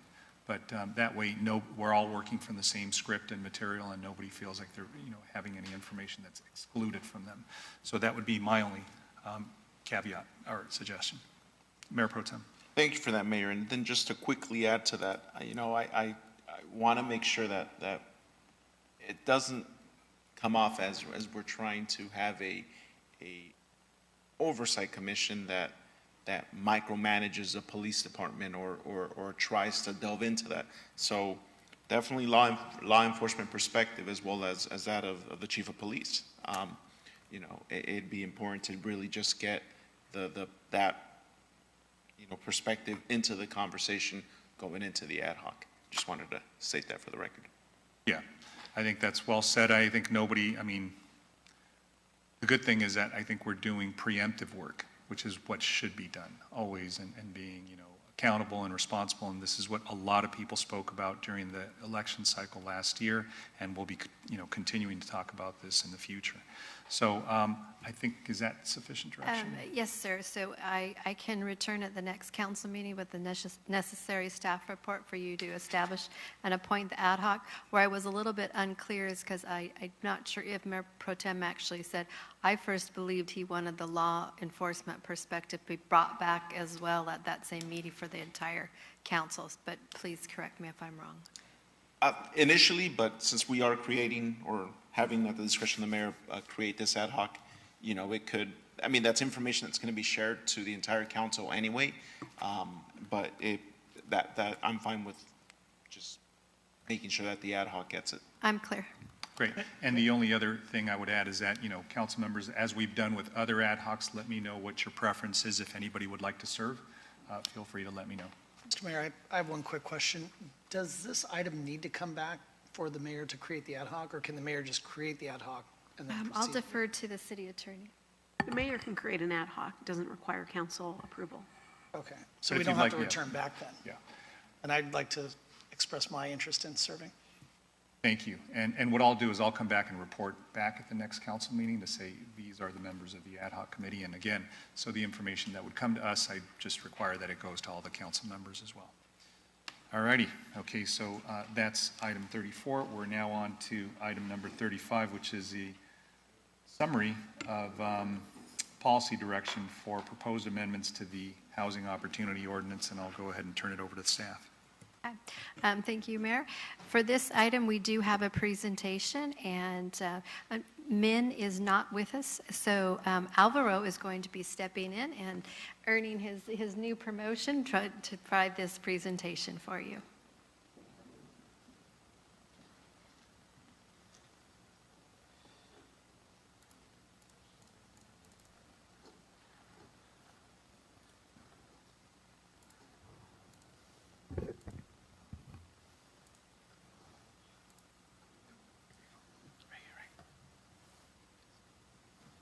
This one, right? Okay. Unlike Nabil's one page, I think mine has 13 slides, so just for the record. It was Min's original presentation, so we'll try to be quick. Again, this is the 2021 Affordable Housing Opportunity and Creation Ordinance.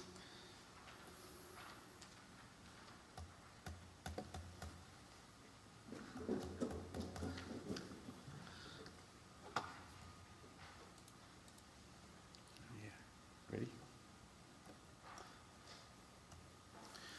So to recap, on July 6th, City Council received the report on the progress of the Housing Ad Hoc Committee and discussed the changes to the Housing Opportunity Ordinance recommended by the committee.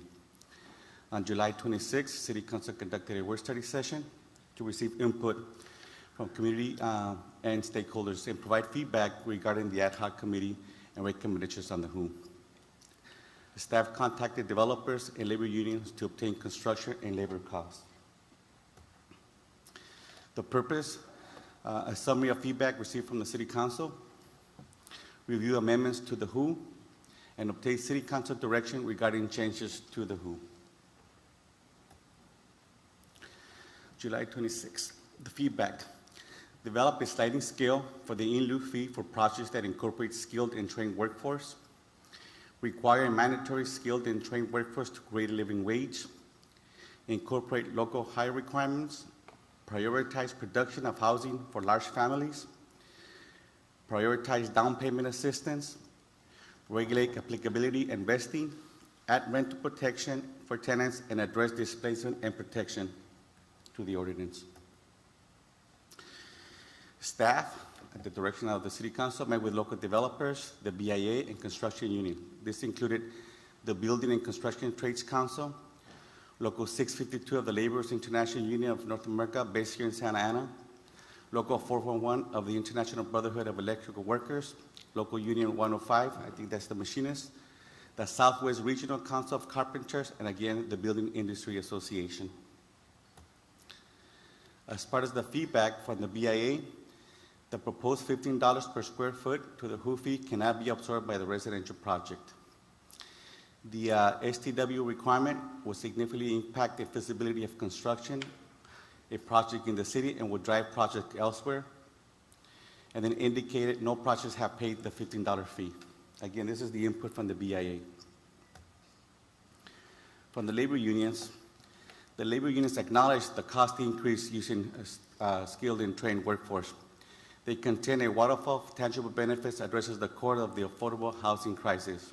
That is, an employee earning a living wage with employment benefits can attain decent housing and a higher quality of life, a reliable and stable workforce, reduce public reliance on government assistance programs, higher efficiency from trained employees, a career pathway to the various construction trades, promote regional job housing balance, promote environmental benefits from reduced vehicle miles traveled, local pride of regions on a project development in Santa Ana, and the labor unions also expressed support for a sliding scale approach to incentivize the use of skilled trade workers. In addition, staff conducted another independent type of research, independent from the BIU and the labor unions. This is a Turner Center, it's a Berkeley study that indicated that hard construction costs fluctuated between $177 to $222 per square foot. The STW prevailing wage adds approximately $30 per square foot in labor. This increases the hard construction cost of a project on the average between 14 to 17%. We're going to skip that one. The local hard costs. The estimated local hard costs range between $130 to $250, depending on housing and construction. Using skilled trained workforce adds approximately 15 to 20%. Adding the skilled trained workforce and who adds 21 to 27% at $15 per square feet and 17 to 19 at $5 per square feet.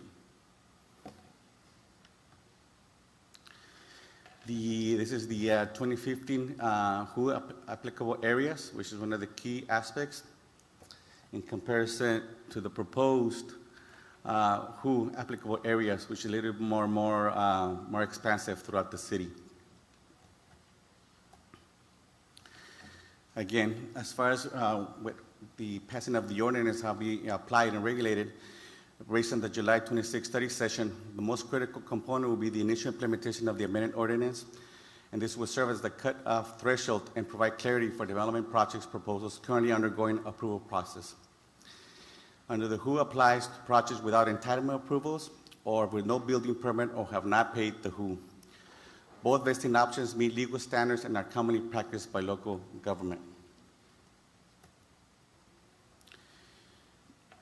Here's the policy direction and the proposed refinement to the ordinance. A, develop a reasonable sliding scale in lieu fee scheduled for projects with skilled and trained workforce. So they would pay $15 per square foot for projects without skilled trained workforce, or reduce to $5 per square foot for projects incorporating a skilled trained workforce.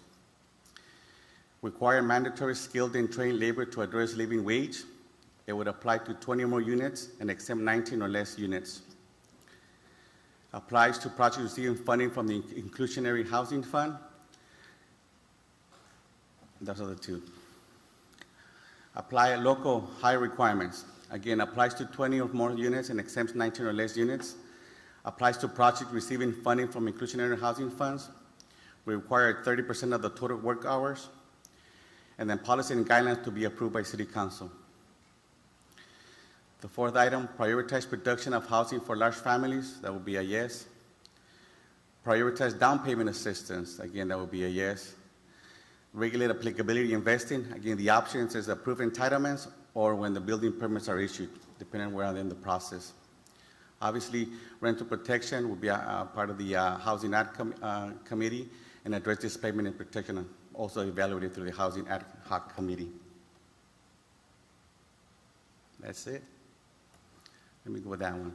Great, thank you for that, Alvaro. Let me go ahead and, thinking about this, and I know this, we might have deferred this because I know this is a lot on your plate. It's already close to midnight. We have a lot, this is a very, very heavy subject, but let's try to muscle through as much as we can, just because we've already had the presentation. But, given that, the director is not here, and so thank you for stepping in, Alvaro, and doing a good job in the presentation. So let me bring it back to council to see, because this isn't really an action item tonight. This is simply to give some additional guidance and some direction on some of these suggested, on the feedback that was given after the study session. So I think we have Councilmember Hernandez who wants to comment. Councilmember? Thank you, Mr. Mayor. Yes, can you hear me now? Yes. Thank you, Mr. Mayor. I just wanted to say that I'm happy to see the inclusion of skilled and trained workforce. I think that's going to help us when it comes to building community and ensuring that our residents have equity in this city. So I'm happy to see that inclusion. I am also in agreement that if there is that in lieu fee, that in lieu fee is implemented if somebody is not implementing the skilled and trained workforce. And I do think that if they are, I think it is certainly something that I'm in supportive of, to see a slight reduction there. Not something too significant, but a fair reduction I think would certainly suffice because of the skilled and trained workforce component. So just wanted to say that was something that I was supportive of. Thank you, Councilmember. Any additional comments on these items? Councilmember Mendoza? Yes. I am in agreement that that if the project has the incorporating the skilled and trained workforce, that that the fee should be reduced to $5. And also, I'm looking for the component that includes local hire. So is that already in here and I missed it somewhere? Yes, that 30% of the total workforce. 30% of total Work hours. local hire? Oh, yes, I see that now, yes. And so with that included, then I am in favor of this changes.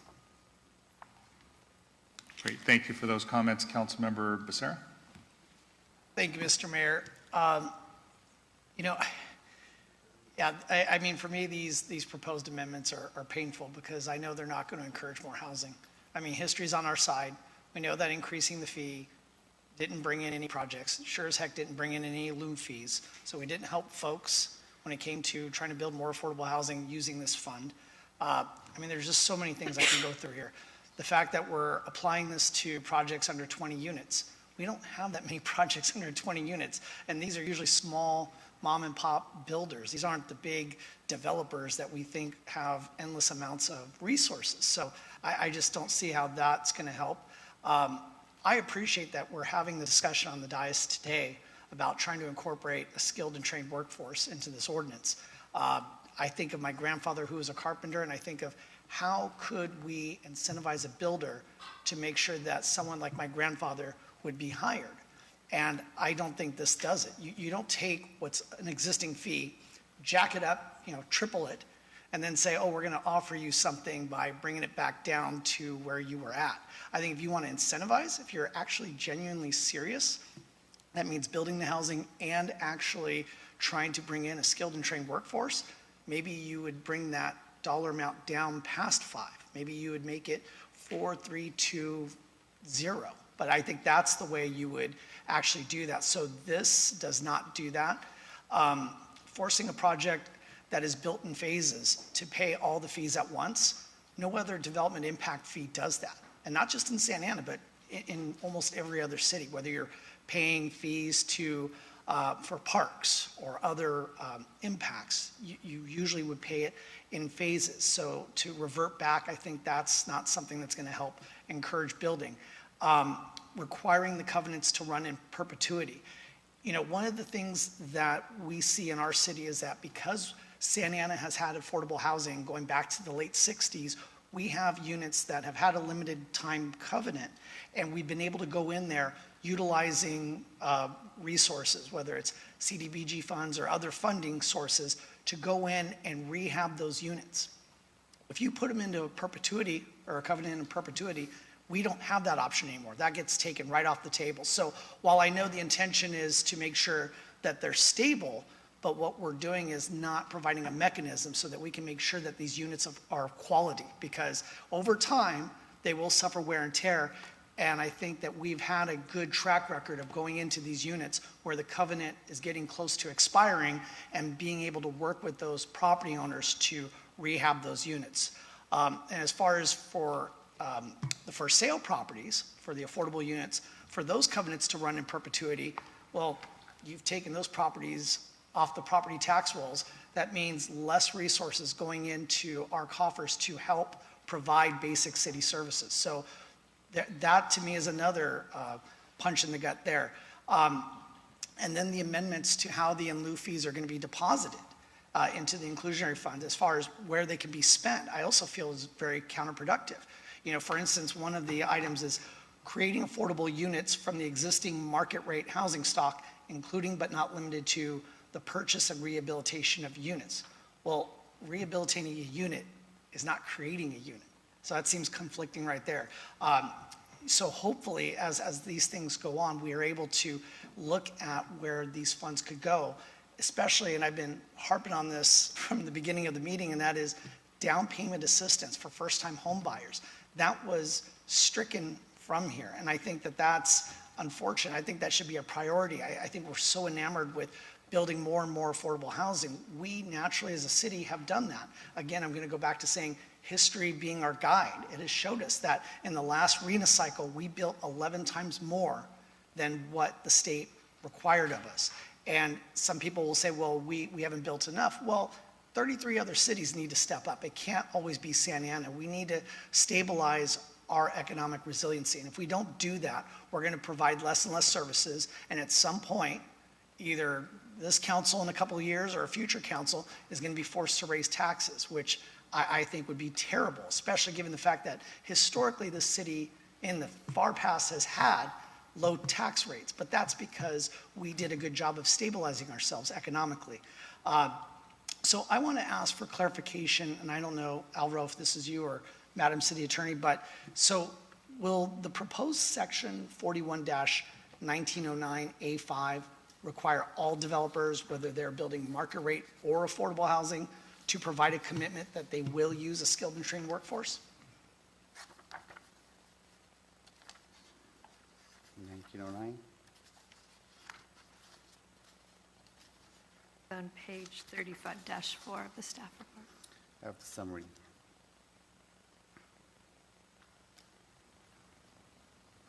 Well, that's okay. Look, that's fine. I would just express since We'll look at it. staff is taking To direction, clarify? I would just like to see that if we're going to go down that path, that we apply it across the board. That if we're going to require for housing to be built in the city with a skilled and trained workforce, let's not pick and choose. Let's give all the opportunities that we can for our brothers and sisters in labor to build all the units. One other thing I just want to bring up is the fact that, one of the things, whether you're a builder or just a consumer, you want certainty. And I think one of the things that I see in this ordinance, at least the way it looks like 41-19A is proposed to be amended, it basically sets it back to where even before the amendments to this ordinance that had put the fee for the in lieu fee at $15 a foot, there was uncertainty because there wasn't a per square foot scale for the in lieu fee. It was taken out to a third-party consultant who came back with like a NASA level study, and here's the poison pill, and then it was subject to council approval. So when somebody came in having done their pro forma and assumed, okay, this is what I'm going to owe, the same way that they look at our schedule of fees and they say, well, this is what I'm going to owe for parks. This is what I'm going to owe for each development impact fee. The wild card was the in lieu fees from the WHO. This language I can see being interpreted as it's subject to council approval. And what scares me about that is now we've taken away that uncertainty, or taken away the certainty. The way I look at it is imagine going to the grocery store. You've gone and you've looked at items on the shelf and you saw the price tag underneath it and you picked out the items that you believed you can afford. And you got to the check stand and the cashier said, well, I'm going to charge you 200% more, 300% more. And what are you going to do about it? And that's not fair. Nobody would say, well, that's okay. No, people would say, no, you should have the certainty that when you went in and you saw the price that it wasn't going to change by the time you walked up to the cash register. I think that's the same here. I think that having the per square foot fee provided some sort of certainty that allowed for folks to make that decision. Could they afford, with all these fees, to build in Santa Ana? And I think if we take that away, we are getting to the point where we're not providing that certainty anymore. So I'll just conclude my remarks with this. Somebody on the dais not too long ago posed the question of who we're building for. I think with these amendments to the ordinance, my answer is we're building for nobody. Thank you. Great, thank you for those comments. Any other members of the council wish to provide any direction, additional direction? Councilmember Van. Thank you, Mayor. So the first thing I would like to address is this skilled and trained workforce requirement, as well as the $5 step down. I guess I don't know how to, the 5 and 15 differential. The language in the skilled and trained provision, it just says, for example, that if they use skilled and trained, they only need to pay $5, right? I think that is section. That's part of the option, yes. Yeah, so, and I'm just looking at the ordinance itself. So it's in section 8. So section 41-1904C2, right? developer of a project consisting of 20 or more units, residential, can pay essentially $5 if it's used skilled and trained. Well, it doesn't really say what percentage of skilled and trained. It's not clear to me if it's, if they use all their workers are skilled and trained, then they get $5, or if it's only one person who's skilled and trained, then it's $5. So I think that we need to clarify that a bit more. I do know that some of the comments that were made tonight said, we might not be able to find everybody in skilled and trained. I've met actually with a developer last week. All the weeks are starting to blur together. And, one of the concerns were there's certain areas in construction that they couldn't find skilled and trained for at the time. And so I'd like staff to look into, what is a reasonable percentage? What is something that is pretty consistent with what some of our projects have done, right? Because if I'm not incorrect, I know Legacy Sunflower used skilled and trained. I think Bowery used skilled and trained. I think Main Place, even though they have a DA, they have skilled and trained involved somehow. So we have a few out there that are already doing it. So clearly this is something that is feasible. So I'd like to see that, conversation with these stakeholders and see what can we do, what's feasible, what's a percentage that's workable. I do like the idea of a reduced fee, depending on the percentage of skilled and trained that they use. I think, at least when I look at this, it's not just to say we want to have someone pay to help build affordable housing, but also that we want the people building this affordable housing to be able to afford to live here. I also think that I think it's just really important to kind of balance that out. The other thing I wanted to address is regarding the idea that, the small mom and pops, 5 to 9 units, 10 to 14, under 20 units, right? I think at the end of the day, you choose to get into this industry, then you should know what you're getting yourself into. And there is, in fact, a need. I mean, just quickly looking at the exact rental unit that I was in before I bought my townhouse, a 1-bedroom, 750 square feet, is now going for $2,600 a month. That's more than my mortgage, more than my 3-bedroom townhouse mortgage.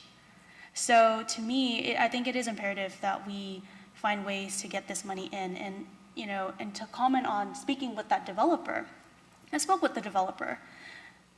He told me to my face that they had $15 per square feet in their pro forma when they applied to the city. And stuff happened because COVID.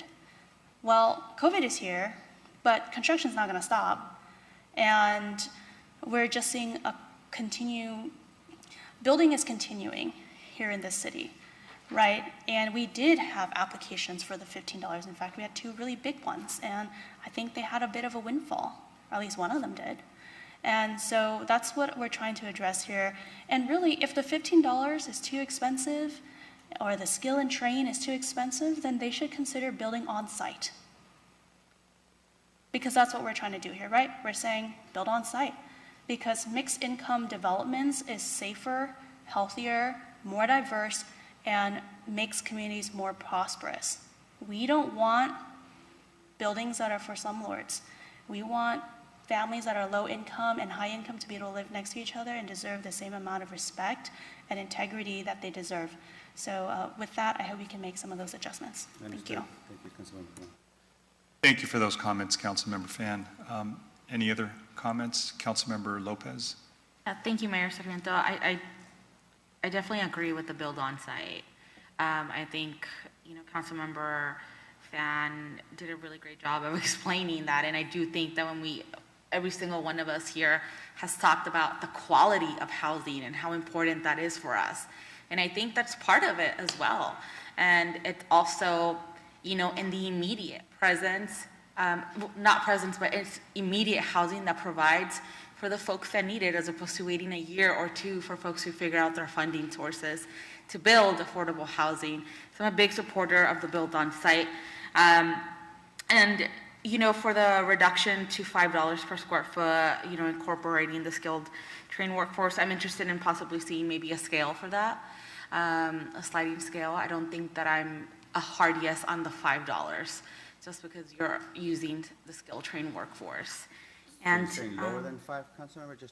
I'm sorry? Just to clarify, lower than 5 or between 5? No, and no, no, 50? like not lowering the 5. Okay, not Yeah. below the 5. And I also think that I'm interested in seeing a sliding scale for the for sale units. I want to see what that, I just want to have like a deeper conversation about that. Thank you, Councilmember. Any additional comments from the council? Did everybody get a chance to speak? Mayor Pro Tem?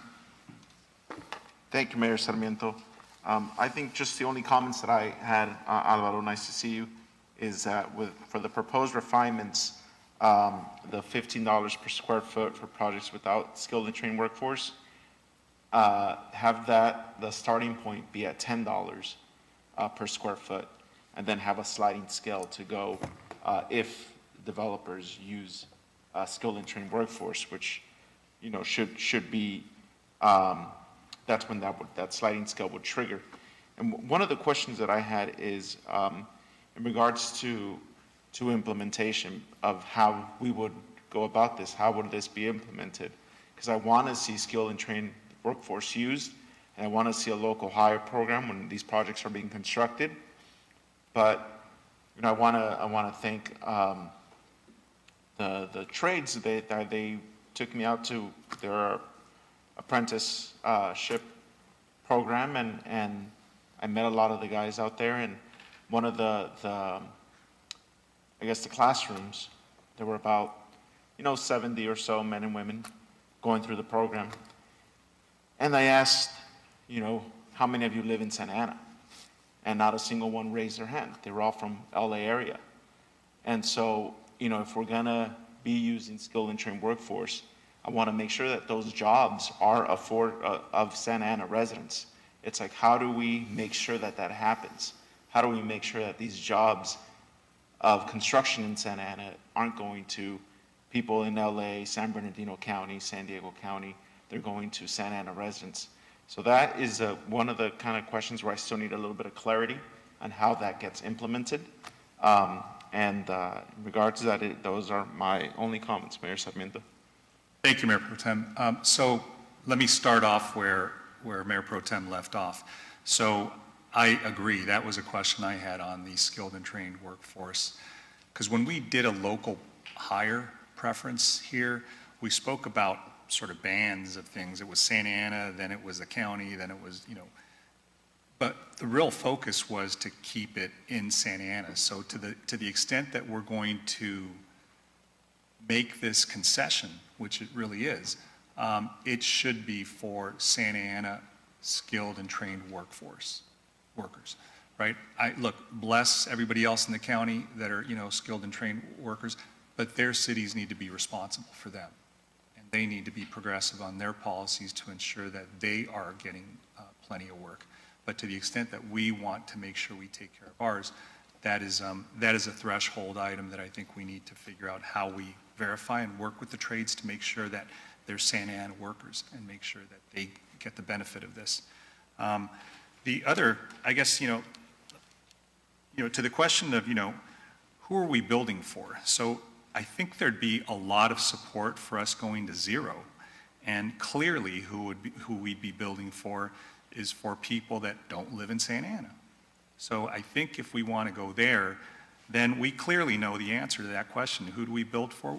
We build for people that are, I think to Councilmember Phan's point, probably earning more than $2,600 a month to dedicate to a one-bedroom apartment. But if you look at the mapping in the city, that's not too many of the residents in Santa Ana. So I guess if your goal is to bring in people from outside of Santa Ana to benefit from developments that are going to burden our streets, create parking problems, create traffic, and have us, have a much more, an infrastructure system that is going to be burdened with, hundreds and thousands of additional residents. The whole idea is to create relief for our residents that we know can't afford, not even the rents as they are now. And so, look, that question to me is very simple. And if we talk about RENA standards and what we've done with RENA, if you look at how much affordable housing we built and exceeded our goal for RENA, but if you look at how much market rate we built, we've exceeded our RENA numbers by much further than that. So I think we've done a pretty good job of meeting the demand for the affluent and the wealthy, and that's not a big chunk of our Santa Ana community. So I guess what I would say is, you know, on the numbers and on the refinements, I think you've done a good job, but for me, my floor is not 5, it's 10. So we start off at 15, and we can slide back down to 10 if we use a skilled and trained workforce that is verifiably from Santa Ana. So that would be one of the comments that I would make. I also like the idea of maybe implementing a sliding scale for building on site. So to the extent that you decide to build a multifamily on site, you slide from 15 to 10. Because I do think that there is a huge benefit to having blended incomes within a development. And so I think that that's something I can certainly live with. I can also, on the for sale side, I can live with maybe being more flexible and going down to 5 for the single family and the for sale. So, you know, those are just some of the ideas, but, you know, I think that you've captured a lot of it. I just think that you know, we have to remember when we made adjustments to this last year, they were sort of under COVID conditions. And that's what everybody was talking about, and that was the premise of the discussion. Hey, COVID is around, and you know we really want to help out during this time.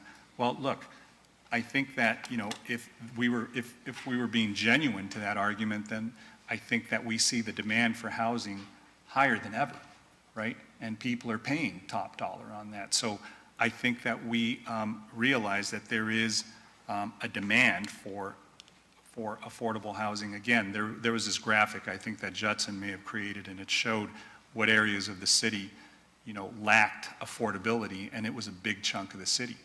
And many of our residents that, you know, earn well below, I think, what the market bears, and that's the responsibility of this city council, I believe, or any city council, to build to the need of their community, not to build to the need of the community that lives outside of our city that we represent. So in any event, hopefully that's helpful. The only other thing I was going to say is on these last 2 points on the rental protection, which is rent stabilization, I know I've spoken to the housing ad hoc, which I'm a part of, and to the extent we can, Madam City Manager, accelerate that meeting time because we'd like to be able to address that. There's a lot of anxiousness with respect to the expiring moratoriums and protections, and the ability that, you know, some landlords that may not be the best of actors. I'm not saying all of them are. If anything, you know, many of them have been very decent and civil. But to the extent that we provide some response on that question, I think it's, you know, our responsibility to do that as soon as we can. But I know that the ad hoc members have made themselves, you know, available. I certainly am going to make myself available to meet as quickly as we can. And I think that won't be in planning and building, it'll be in community development that will staff that. So hopefully we'll get a fresh team. Yeah. We'll be able to. We've exhausted you guys already, man, I know. So, you know, that way we can go ahead and start tackling it, you know, as soon as we can. I just didn't want, I know it's here on the last 2 bullet items, but I just wanted to make sure that we touched on that. So that way everybody in the public knows. Good work. I wanted to make sure that we included it as part of the discussion so there wasn't overlooked by any ways.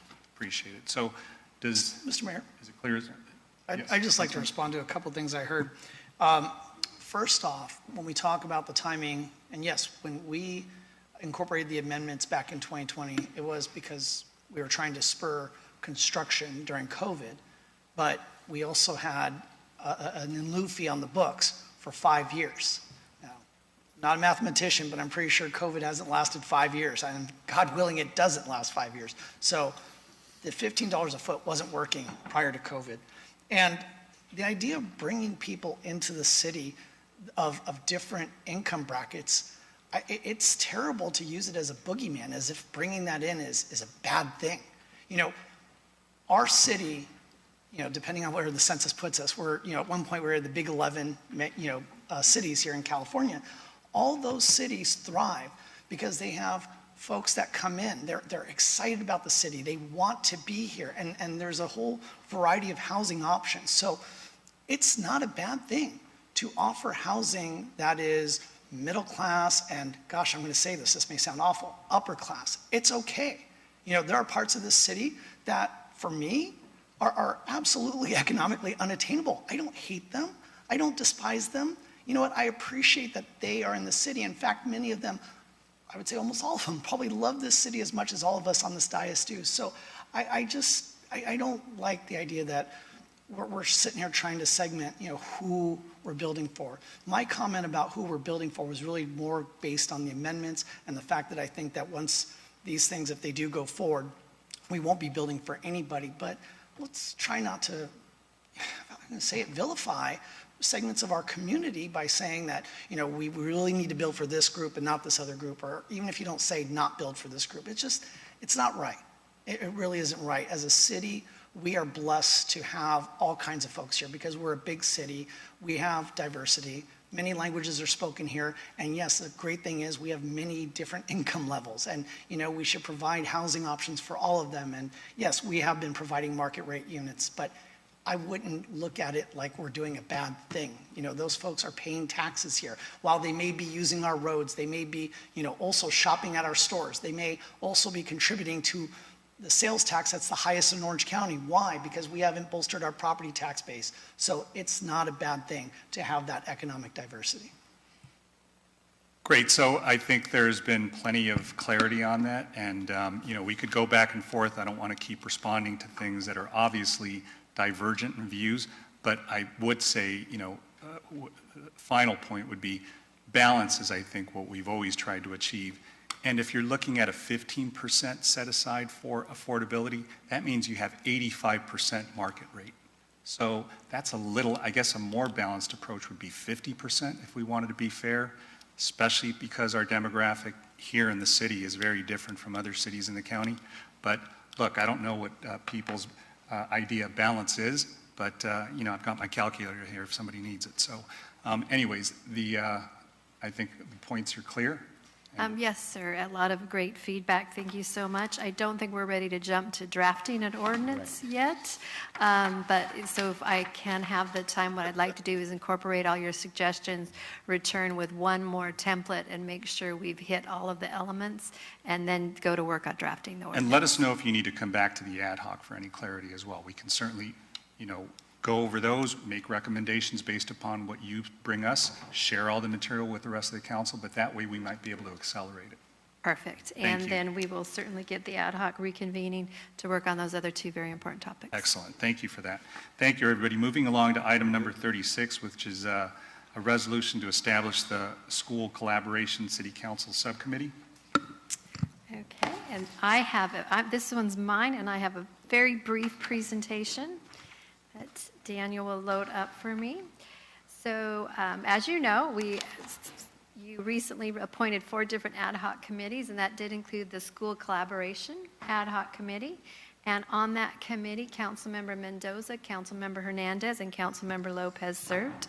They were very busy. The ad hoc committee met 5 times to review and discuss a number of issues relative to our collaboration efforts with the educational institutions in Santa Ana. They heard from our librarian, they heard from our Parks and Rec director, they heard from our Public Works director. We talked about joint use agreements in great detail. We talked about the water tower. And as a result, they conducted what they hoped to be their last meeting just last week. And their recommendations for the full council entails disbanding the ad hoc. And they do have a number of recommendations, but the first one that they really wanted was their strongest and first choice recommendation is to consider a resolution that would establish a standing subcommittee. As you recall, we used to have a standing subcommittee in which there were members from the City Council and members from the Santa Ana Unified School District where they could collaborate and solve some of these issues.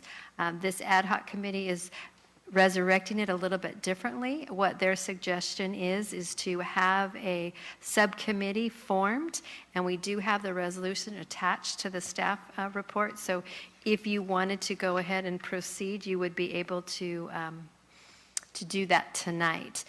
The differences would be they are interested in not only having a subcommittee with just Santa Ana Unified School District, they're interested in incorporating any other educational institutes, other public school districts, as well as other charter type schools to be invited to commit to that subcommittee as well. We have already heard from Santa Ana Unified School District.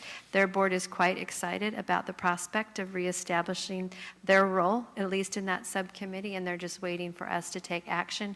We have not reached out to any of the others because we weren't sure if the resolution would be adopted, keeping it open for all of those institutes, or if you would revert back to the one where it was just Santa Ana Unified School District. The resolution is before you for consideration, and it is opening it up to all interested educational institutions. So I'm happy to answer any questions. I know I blew through that quite quickly. I think we got the gist of it, so thank you for that, Madam City Manager. Any questions from the committee or members of the council? Councilmember Becerra. Thank you, Mayor Sarmiento.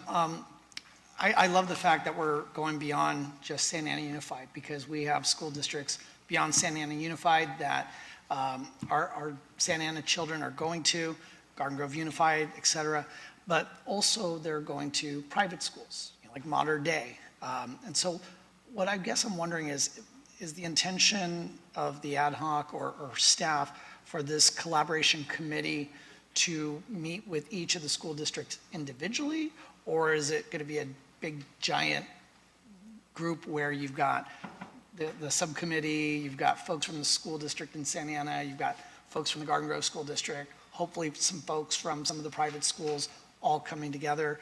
What is envisioned at this point for that? My understanding is that the ad hoc committee was interested in convening the subcommittee, well, first creating the subcommittee and approving its bylaws.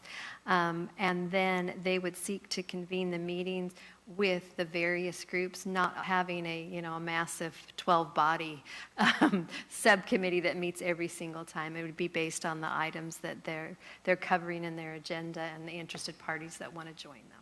Perfect. But I would certainly defer to some of the ad hoc members. Well, I appreciate the inclusiveness of this. I think it's important that we don't leave anybody out, especially as you said, Madam City Manager, if there are items that come up. I mean, especially if you're looking at the west side of town where, west of the river, there is no Santa Ana Unified footprint. It's Garden Grove Unified, and there are plenty of issues over there to address. And so the hope would be that we can develop a better relationship from this council with the Garden Grove Unified School District's governing board. And again, I think throughout Santa Ana, we have a lot of parochial private schools that we need to collaborate with. I think there's a lot of good opportunities there that hopefully this collaboration committee will take on. Great. Councilmember Lopez. Yes, thank you. So yes, thank you for explaining that, City Manager. When Councilmember Mendoza Hernandez and I had made the recommendation, it's because we understand that we need to have a better relationship with all the entities that are in our city. We cannot continue to work in silos. And so I'm really excited about this. I know it's something that I've been talking about for months now. And so I'm looking forward to sitting down with, Tustin Unified at some point, Garden Grove, if they're interested in doing that. And also really excited to know that Santa Ana is excited to meet with us and that they're open about that. So thank you. Thank you for those comments, and if there's a motion anywhere, I'll be receptive to it.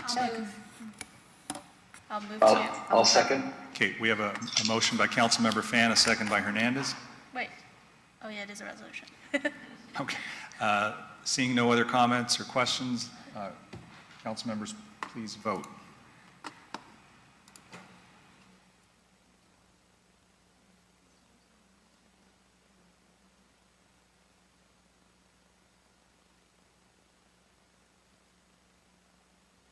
Are we frozen?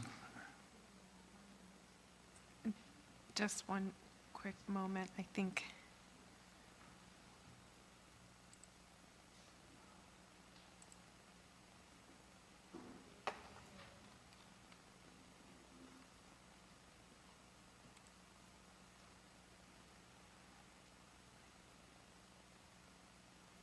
You okay? I think it stops working after midnight.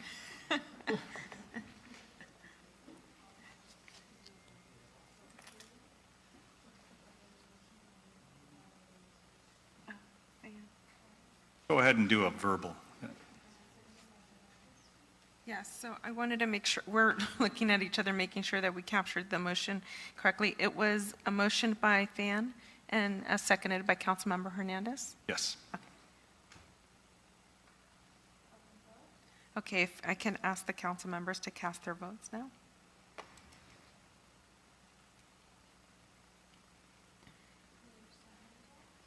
Mayor Sarmiento, Yes. can you please cast your vote? Oh, okay. Wait a minute. And Councilmember Mendoza? And yes.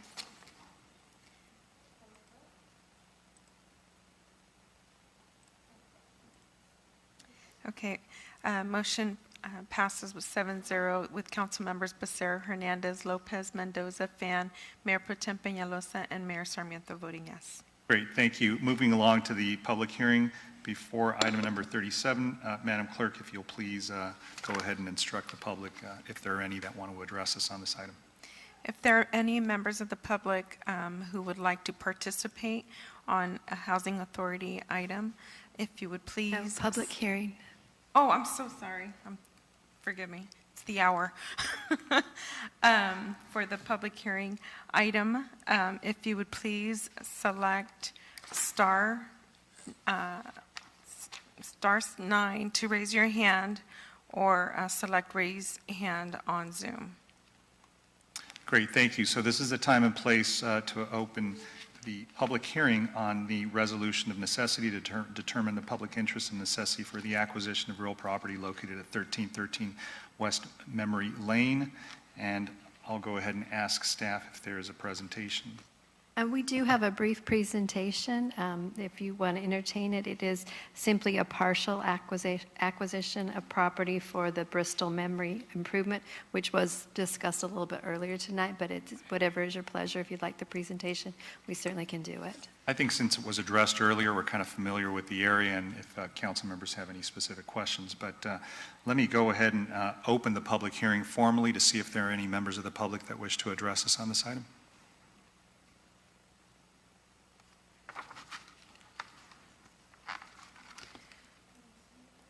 Yeah, there are no speakers ready to provide their comments, and we did not receive any written communication. I also reached out to staff to confirm. Great. Let me bring it back to the council to see if they have any questions or comments on this item. Members of the council, anybody, any questions or comments? Seeing none, hearing none, I'll go ahead and close the public hearing, and I'll entertain a motion to move the item. I'll move. I'll second. Okay, so we have a motion by Councilmember Fan, a second by Hernandez. Council, please vote.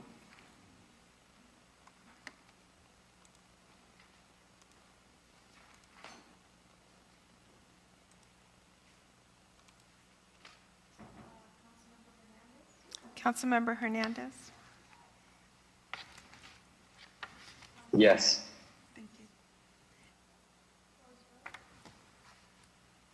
Thank you. Motion passes 6-1 with council members Becerra, Hernandez, Mendoza, Fan, and Mayor Pro Tem Peñalosa, Mayor Sarmiento voting yes, Councilmember Lopez voting no.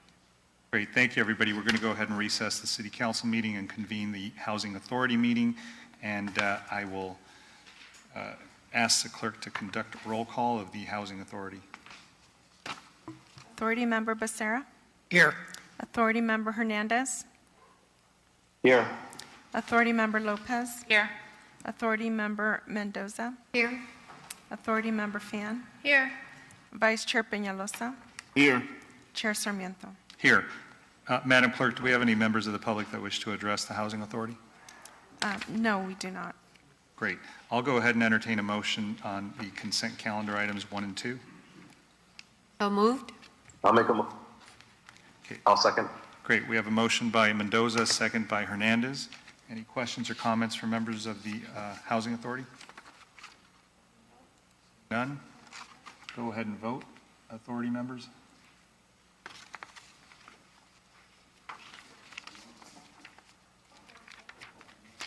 Motion passes. Oh, Councilmember Hernandez, what was your vote? Yes. Okay, thank you. Motion passes 7-0 with council members Becerra, Hernandez, Lopez, Mendoza, Fan, Mayor Pro Tem Peñalosa, and Mayor Sarmiento voting yes. Great, thanks, everybody. I'm going to go ahead and adjourn the Housing Authority meeting and reconvene the City Council meeting, and I'll turn it over to the City Manager for any closing comments. Thank you, Mayor. I have just three brief ones. I first want to call out to the 2021 Women of the Year Award. This is selected by Congressman Lou Correa, and we had two individuals from our very own Community Development Agency, Marcela Marquez and Mikel Daly in the Community Development Department, who have won that Woman of the Year Award. And there will be a ceremony taking place on September 18th at Chapman University. Also, for the last fiscal year ending June 30th, our housing authority is being certified once again as a high-performing housing authority. Under Section 8 Management Assessment Program, HUD uses 14 indicators to monitor and evaluate the performance of housing authorities, and this is the fourth year in a row that our housing authority has been certified a high performer. And then lastly, the OC Streetcar team is doing a virtual open house tomorrow at 6 p.m. If you're interested in learning about construction activities, lane closures, parking restrictions, and property access as the track construction moves along Santa Ana Boulevard, you can find that on the website. And it will be in English and Spanish. And for any details, you can email ocstreetcar@octa.net or call 844-746-6272. And that's all. Great, thank you, Madam City Manager. Let me go ahead and bring it back to Council for final comments, and I'll start with Councilmember Becerra. Thank you, Mayor Sarmiento. Since last time we met, our city lost two exceptional members of our community. One who we're thankfully going to adjourn in the memory of tonight, Peter Katz. Many of us know Peter. Just going to be missed. A very exceptional gentleman. We heard many folks talk about him tonight. I don't think there's anything else I could add. And we also lost a local business owner, Claudia Annette Gonzalez, who suddenly passed. And she was the founder and CEO of Chunk and Chip. My wife and I had the opportunity to utilize Chunk and Chip in our wedding reception, and Claudia did an exceptional job, and she was just a great person to be around. So my prayers and thoughts go out to her husband and her family. My monthly community office hours are coming up this Saturday on September 11th at 10 a.m. Typically, I do them on the first Saturday of the month, but with the holiday weekend that just passed, I moved it to this upcoming Saturday. And with that, I want to wish everybody a good night and good morning, actually. Thank you. Councilmember Hernandez. Yes, thank you, Mr. Mayor. I just wanted to start by saying, as we are coming close to the end of the month, pandemic protections and unemployment benefits are ending this month, and with an increasing amount of families being put at risk of potentially being on the verge of homelessness, there's a number of students and families in our city that unfortunately are suffering because of the unregulated rent increases that we have, which make it difficult for residents to remain housed in the city. I hope that the ad hoc convenes very soon so that rent protections can be discussed, because 18 cities in California have already enacted local protections. Santa Ana can and should do the same for our residents. I feel that rent stabilization, it benefits the lowest income residents that we have, and it protects senior citizens by ensuring that they have the ability to continue to stay in their home. So I just wanted to echo my support for that, because I know that you had mentioned this earlier, Mr. Mayor. Furthermore, I also wanted to convene in honor of Peter Katz. Peter Katz was a regular at city council meetings. Peter would always fill you in on what was happening in the community, and he was a community leader in Ward 5 in Marles, and I had the honor of meeting him about a month and a half before he passed, and he told me I was the first council member that ever came to their community to meet with them, and he was just so pleasant and welcoming. And he was also active in the Veterans Affairs and working on the Veterans Memorial that still has not been built. He was the president of Comlink and Connected Council, and he will be missed in the city of Santa Ana. And lastly, the 25th anniversary of Tupac Shakur's death is September 13th, 1996. At the 25th anniversary is going to be coming up this month. So I just wanted to also just shine a light on the impact that individual's had on people like myself. So thank you, Mr. Mayor. That'll conclude my comments. Thank you, Councilmember. Councilmember Lopez. Thank you, Mayor Sarmiento. First and foremost, I just want to wish all those who celebrate a happy, healthy, and peaceful Rosh Hashanah, and I hope I said that correctly. And secondly, I do have a very important announcement for Ward 3 families, but truly for all Santa Ana residents. Mary's Kitchen is a service based out of Orange that provides, food and other services for those that are unhoused. They have been in the city of Orange for 3 decades, and the mayor of Orange had approved and signed their current 5-year agreement, which does not expire until 2024, but the city council in Orange did give them a 90-day notice to vacate. And I know many are probably wondering why I'm bringing this up, and I think it's important for Santa Ana residents to know that if those 300 folks that are serviced in Orange through Mary's Kitchen don't have that place anymore, they will be coming to Micah's Way, which is in the city of Santa Ana.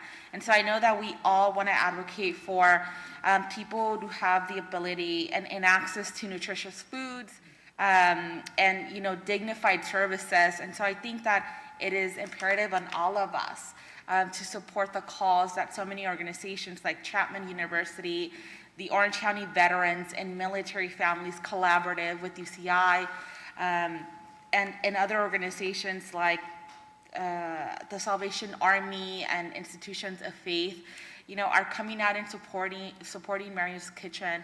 And so I do ask, I have sent a letter to the council in support of Mary's Kitchen because I know that this is going to impact Ward 3, but this is also going to have different impacts on all the residents of the city of Santa Ana.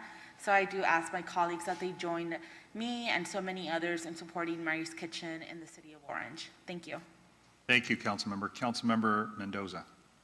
Yes, I would like to thank my colleagues for their support for the Veteran Cemetery. It's been long awaited project, and it is going to be beneficial for the local communities as it is quite far to travel to Riverside to visit our loved ones. And this cemetery is going to be such an honorable place to visit our fallen. And also for the support for Kathy Green, who is the director of the Orange County Water District. She's highly qualified, as you heard, and thank you for the support on that. And also, we had our first annual Grandparents' Day, Dia de los Abuelitos, in appreciation of our senior citizens and all grandparents in the city of Santa Ana. It was very successful. We had lots of seniors being brought in by the other senior centers around Santa Ana, and they were greeted with a fabulous, nutritious breakfast, a delicious lunch. There was entertainment and prizes and lots of information on senior citizen services. And our Congressman Lou Correa was there and it stayed for about 2 hours to enjoy the festivities. And there was exercises for the senior citizens, and it was really enjoyable and very successful. So we are looking forward to the second annual Grandparents' Day, which would be somewhere around the end of August. So keep the date open. We also had the Chicano Heritage Month, sponsored by myself and Councilmember Hernandez. It was also very well received. There was many great speakers, including the pastor who gave the opening prayer today, Nati Alvarado, and other speakers who relayed much information about the Chicano experience right here in our very own city of Santa Ana. So this will also be an annual event. Next year, we hope to make it even bigger. And of course, you will all be invited sometime in August as well. And We thank lots of sponsors, including Sarinana's Tamale Factory and among many others. We I'm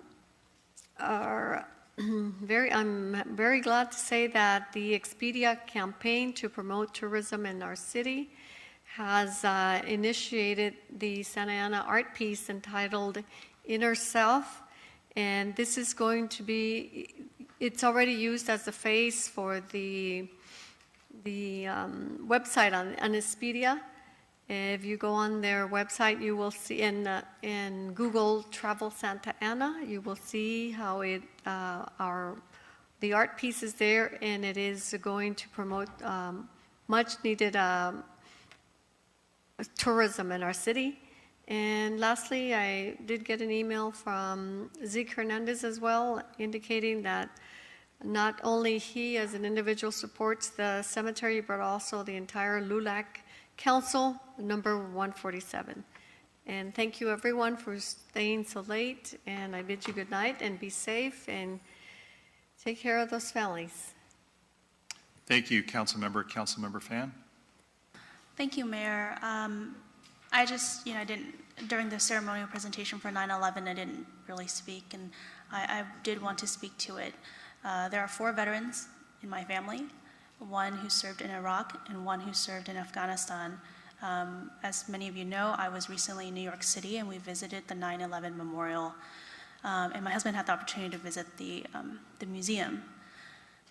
So I just, with the end of the 20-year war, our longest war in American history, I did want to, ask that everybody not just reflect on it, but also think about what we can do to support our veterans, those who are currently in the service, but also the many families who are affected.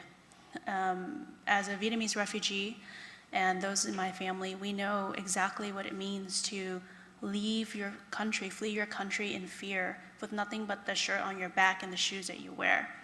And there are hundreds of thousands of Afghan refugees who are facing that today and will continue to face that. I think I also want to remind everyone that, whatever the comments are in the world today, the 20 years were not a loss. There was a generation of women and girls who learned to read, learned to drive, got jobs, joined sports teams, and are now working to improve themselves, their families, and potentially even one day to give back to their home country, as well as give to their adopted countries if they were able to flee if they wanted to. So I do want us all to reflect on that because, the war started out with an act of terrorism, but I don't think we have to focus only on that. I think we can focus on all the good that we did and what we learned from it and how we move forward. The last thing I wanted to say is, Peter Katz he was always so funny. He was always so kind, and he was always so welcoming. He was one of the first people I met when I just went to Comlink. I didn't know anybody. I had never been to a meeting, and he just welcomed me with open arms. And the day I got sworn in as a commissioner, he was dressed as Santa, and my family and friends truly remember that. So I, want to remember him as not just a community leader, but as a friend and someone who is not forgotten. Thank you. Thank you, Councilmember. Mayor Pro Tem. Thank you, Mayor Sarmiento. I want to take the opportunity to just, on a little lighter note, wish a couple of our staff members a very happy birthday, early birthday. Our city manager, Christine Ridge, happy birthday. Assistant city manager, Stephen Mendoza. Executive Director of Finance, Catherine Downs. Our assistant to the city manager, Daisy Perez. Our Executive Director of Parks and Rec, Lisa Rudloff. Our Police Chief, David Valentin. And our City Attorney, Sonia Cavallo. You all have birthdays in the next 2 or 3 weeks, which is weird. I hope it's not a mistake. All your parents clearly had a fun New Year's. Just doing the math, 9 months back. at some point. So happy birthday to all of you. You guys all do an amazing job, and I'm thankful every day for having all you guys on board as members of our staff. With that said, I just want to make an announcement that I'm very honored and humbled to share that I have been unanimously elected as a District 1 representative to the League of California Cities OC Division Board by the general membership. I am excited to work with the incoming board members, and I look forward to collaborate with Cal Cities in order to better advocate for Santa Ana at the state level, which is very exciting for me. With that said, I'm happy we're sad that we're adjourning today's meeting in honor of Peter Katz. I mean, there's nothing that's already been said. Can't say it better. All the run-ins I had with Peter Katz, I mean, he was just someone that was passionate about our community, cared and loved it deeply. I could count the number of times he cornered me in the back of a room, whether it was here in the council chambers or at ComLink or at a community event.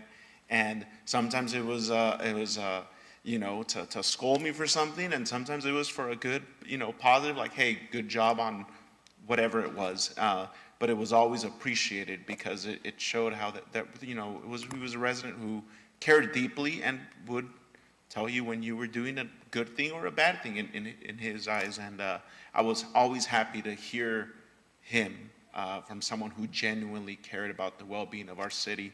Last time I saw him was in July at our first Movies in the Park. We were watching Toy Story 4, and same thing, he came up to me and was nice as he's ever been, and was very gracious and just telling us of the great things we were doing and how excited he was to see this revived Santa Ana plan, move forward in our city. So sad to see him gone. They're gonna miss seeing him in the chambers and gonna miss that Santa. So hopefully whoever is listening, has got a big red suit to fill, because we're gonna need a Santa. So, but I'm happy to close this meeting in his honor, and he'll, definitely be in our memory.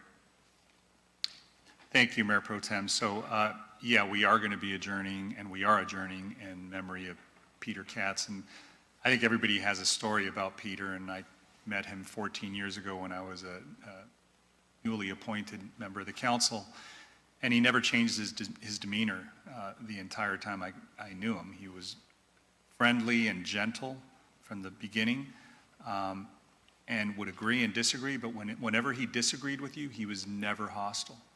I never heard an adverse word from Peter. He would tell me, he goes, I didn't think that was a good idea. But when we saw each other last was the last night of the Summer Night Lights over at El Salvador Park, and we sat and we were just chatting, and this was like just a couple of weeks before he passed. And he remained true to himself the entire time. And, he didn't change in the 14 years I was privileged enough to know Peter. So I don't know what else to say except that he was probably one of the most gentle souls I ever met. And he was a kind person, and he always had, I think everybody in the city's best interest at heart, and he's, he will certainly be missed here. The last thing I'll say is that, it's been a very, very difficult moment for me, and I thank you all for, your patience. My nephew passed away on Saturday, and he was a young man of 37 years old. So I guess now when you start seeing this pandemic and how personal and close it could get, and we talk about numbers like close to 900 people that we've lost in the city, people who are being vaccinated or not. My nephew wasn't vaccinated. He was a baseball player. He was a strong, healthy young man with a 16-year-old son and a 9-year-old daughter that he left. And unfortunately, the virus took him in a matter of 3 weeks. And so to everybody who's listening, even at 1 o'clock in the morning, who'll see this on replay later, please take care of yourself. Please get vaccinated. This is very, very serious. And to the extent that this is now personal to me, it has. And it's no longer 6 or 7 degrees of separation. It is somebody who I knew on my wife's side, who when I met her, years ago, he was a 5-year-old little boy who was loved by his parents, and whose parents are now crushed, because they have to bury their son, and that is the most unnatural thing to have to do. So to all of you, please love yourselves, take care of yourselves, get vaccinated. We are adjourned, and we will see you on September 21st. Thank you.